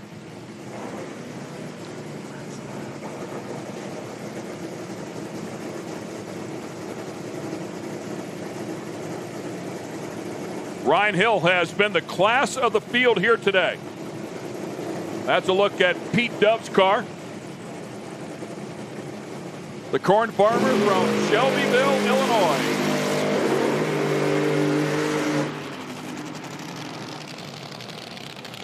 What outfit do we have this run? It's a different one. The one you're wearing for Halloween. Yeah, I'm going to pass on that. Mad Maxine, once again, backing up her husband. And it for sure is a different outfit. It's absolutely awesome. We heard Ryan Hill earlier this weekend just say, kept backing it down, taking power away, and it kept going quicker. And it has. It went 345 first round, 343 last round. I don't know that they're going to take too much more power away from it. I think you might put a little more in it right now. This track is really tight. You take too much away, and it might shake. Well, and how about Dove? He went 365 and then picked up 1,300s. Yeah. 1,400, so a 351. So getting there, I mean, he's been picking away at it. So I don't know that Ryan Hill doesn't just kind of leave this thing alone and see if he can find another 10th to put him to the test. That would be a big pickup, but he's done it once already. Yeah, he's closed the gap. Dove has closed it up. Going to need a little more in the final. Here we go.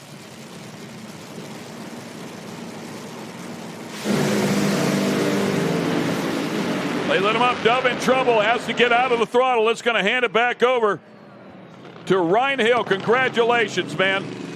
Nicely done. The Nitro Bandito grabs a win here, 351. Slowed down a little bit in the final, but that was enough to win. Yeah, that 351 that Dove had in the semifinals would have made quite the battle. A good race, yeah. That would have made quite the battle. Look at the replay here. We'll see what happened to Dove's car in that far lane. Both of them leaving the start line. Headers down, or flames down. You see him pedal it, pick the front end up in the air, and had to shut it off again. But Ryan Hill, just a really good weekend. Right out of the box, he was the first car on the racetrack. Went out #1 qualifier in that first session. Had issues on the second run last night. They told me the nut on the blower pulley came loose, but figured it out today, and there's an Iron Man for him. We'll throw it to Banks with Ricky Smith. Right, so you better on reaction time. I'm down here with Ricky Smith. Hey, how does this Pro Nitrous Ironman look to you? We're actually just talking. This is maybe your 95th national title. We're kind of losing count. Now, compared to all the other ones, we know you have a lot. What does this title mean? I mean, anytime you can win, especially you start getting on up in age, honey, it's just great to pull these things off. And IHRA come back and put me back in my heyday when I was winning championships and dominating pro stock.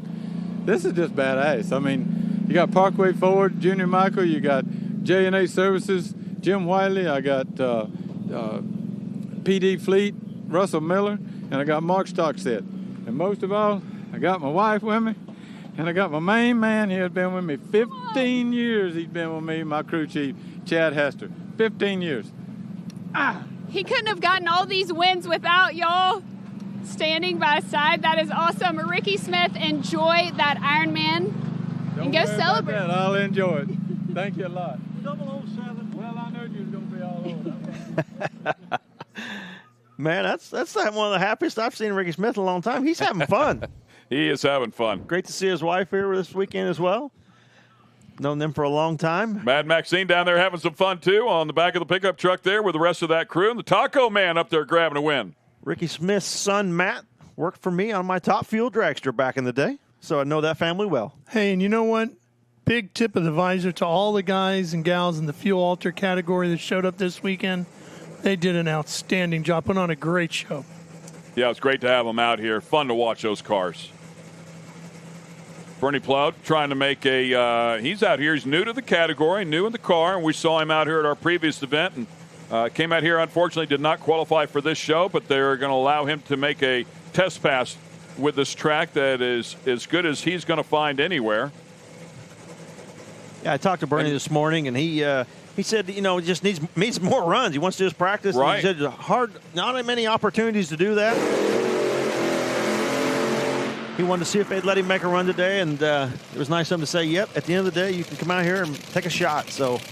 Well, as you remember, the last time he was out here, they sat for a while, and sat so long you thought he had gotten a little bit light on fuel, And then it took off. It picked up the front end, got on the wheelie bar, unloaded the rear tires, knocked the tire off of it. So just didn't get that good pass. But it sounded better. It seemed like he was more comfortable in the car. So hopefully everything goes smoother here. Yeah, we talked to him this morning. He says he's so happy. He's out here. He said this is my time. You know, I'm an older man. I like to get this done right now. And people like Wright Trailers coming on board and helping him out. And he wanted to come out here and do this before it was too late. And you got to appreciate that. He did, top dragsters. He had alcohol dragsters. And, hey, somebody wants to go to Top Fuel and have fun.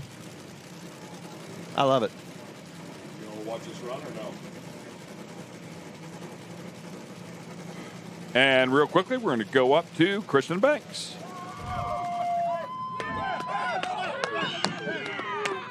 Mad Maxine is pulling up on the scene. Do y'all like where I went right there? Ryan Hill, you're taking home that fuel-altered Ironman. Now, before this weekend, you only had 3 laps on that car. How were you able to come in with confidence knowing you could take home the Ironman? I think just come back with just a simple mind of just like the game plan was just to get the car down the racetrack. And this thing, from the get-go, we said, let's just slow it down and let it go. We can get back that way. So every single one of these guys here. What sucks is that my mom's not here. She goes with us about everywhere we go. Hence, we're missing our buddy Paul Miller. He's not here this weekend. It was just he couldn't be here. But every single one of these guys, Bill, Dad, Rick, freaking Richard, Dakota, wife. I mean, this is the wildest thing I think I've ever been a part of. And so, hopefully we have a home here with IHRA because I'd love to come back. So. We would love for you to come back, and I can tell you right now, all the fans are definitely want to see Mad Maxine. Now, that is a finale championship-winning outfit if I ever seen it. That jacket might be good luck. You might have to wear it to every final. I think we're going to have to wear it. 8 hours of rhinestoning. Look, that darn good, guys. Thank you to IHRA. Thank you to everybody, Daryl, just the whole staff for making us feel like we're somebody. So we're literally just a bunch of hillbillies from Indiana that love nitro cars, and now we are somebody. I think we put the Fuel Alter world on the map, or we put everybody on notice that we're here to stay. If we have this next year, we're here to stay and we're here to play. You are definitely somebody. Ryan Hill, you are a Fuel Alter champion.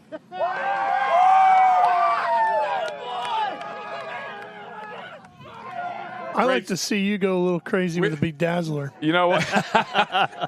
I'm just thinking we know where to go get some tacos tonight. Yeah.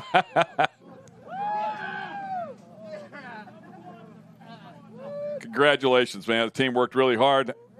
Couldn't have had much better weekend than what he had, man. Yeah. No, I stopped and talked to them this morning. They were just super pumped with how this car's running and come around so quick, come out here right out of the box. And, man, I talked to him a little bit about the wheels wobbling, and we gave him some advice. And, man, that car was flawless today. And we will give you a quick look at Bernie's pass here. Unfortunately, things did not go to plan. Haddock over there helping him out, it looks like.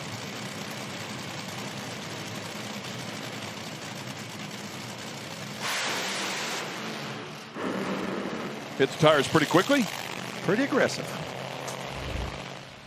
As they continue to try to find the combination and get him a good pass from A to B that he is hungry for. Wow, look at that overhead shot, Ralph. It's been tremendous. What a facility. The entire gang here with the IHRA has really put out an outstanding event, and it's just a sign of what's the future going to be like for IHRA. Yeah, and we appreciate everything that you guys have brought to the table as well here with Speed Sport. Thank you, buddy. We're thrilled to be here and be the television home of the International Hot Rod Association this year and going forward. Tommy Johnson Jr., always great to have you in the booth with us and your expertise, analyst, man. We love it. You see things we don't. Yeah, we saw some really great drag racing. We saw some big upsets today. We saw some record numbers and just outstanding racing. Side by side, lots of great action, and looking forward to the final event of the year. Good look there at our top alcohol dragster category, and of course, great job by Rachel. We had a great time out here. I mean, throughout qualifying a day ago, interesting moment right there for Dove as we watched some of the pros that all worked their way through here, put on a show for all the fans. We want to thank the fans that were both here and have been watching as well. We appreciate all the support. We appreciate the following and the kind words. It's certainly a great time to bring you all the action. Can't thank you enough, really, for all of your support.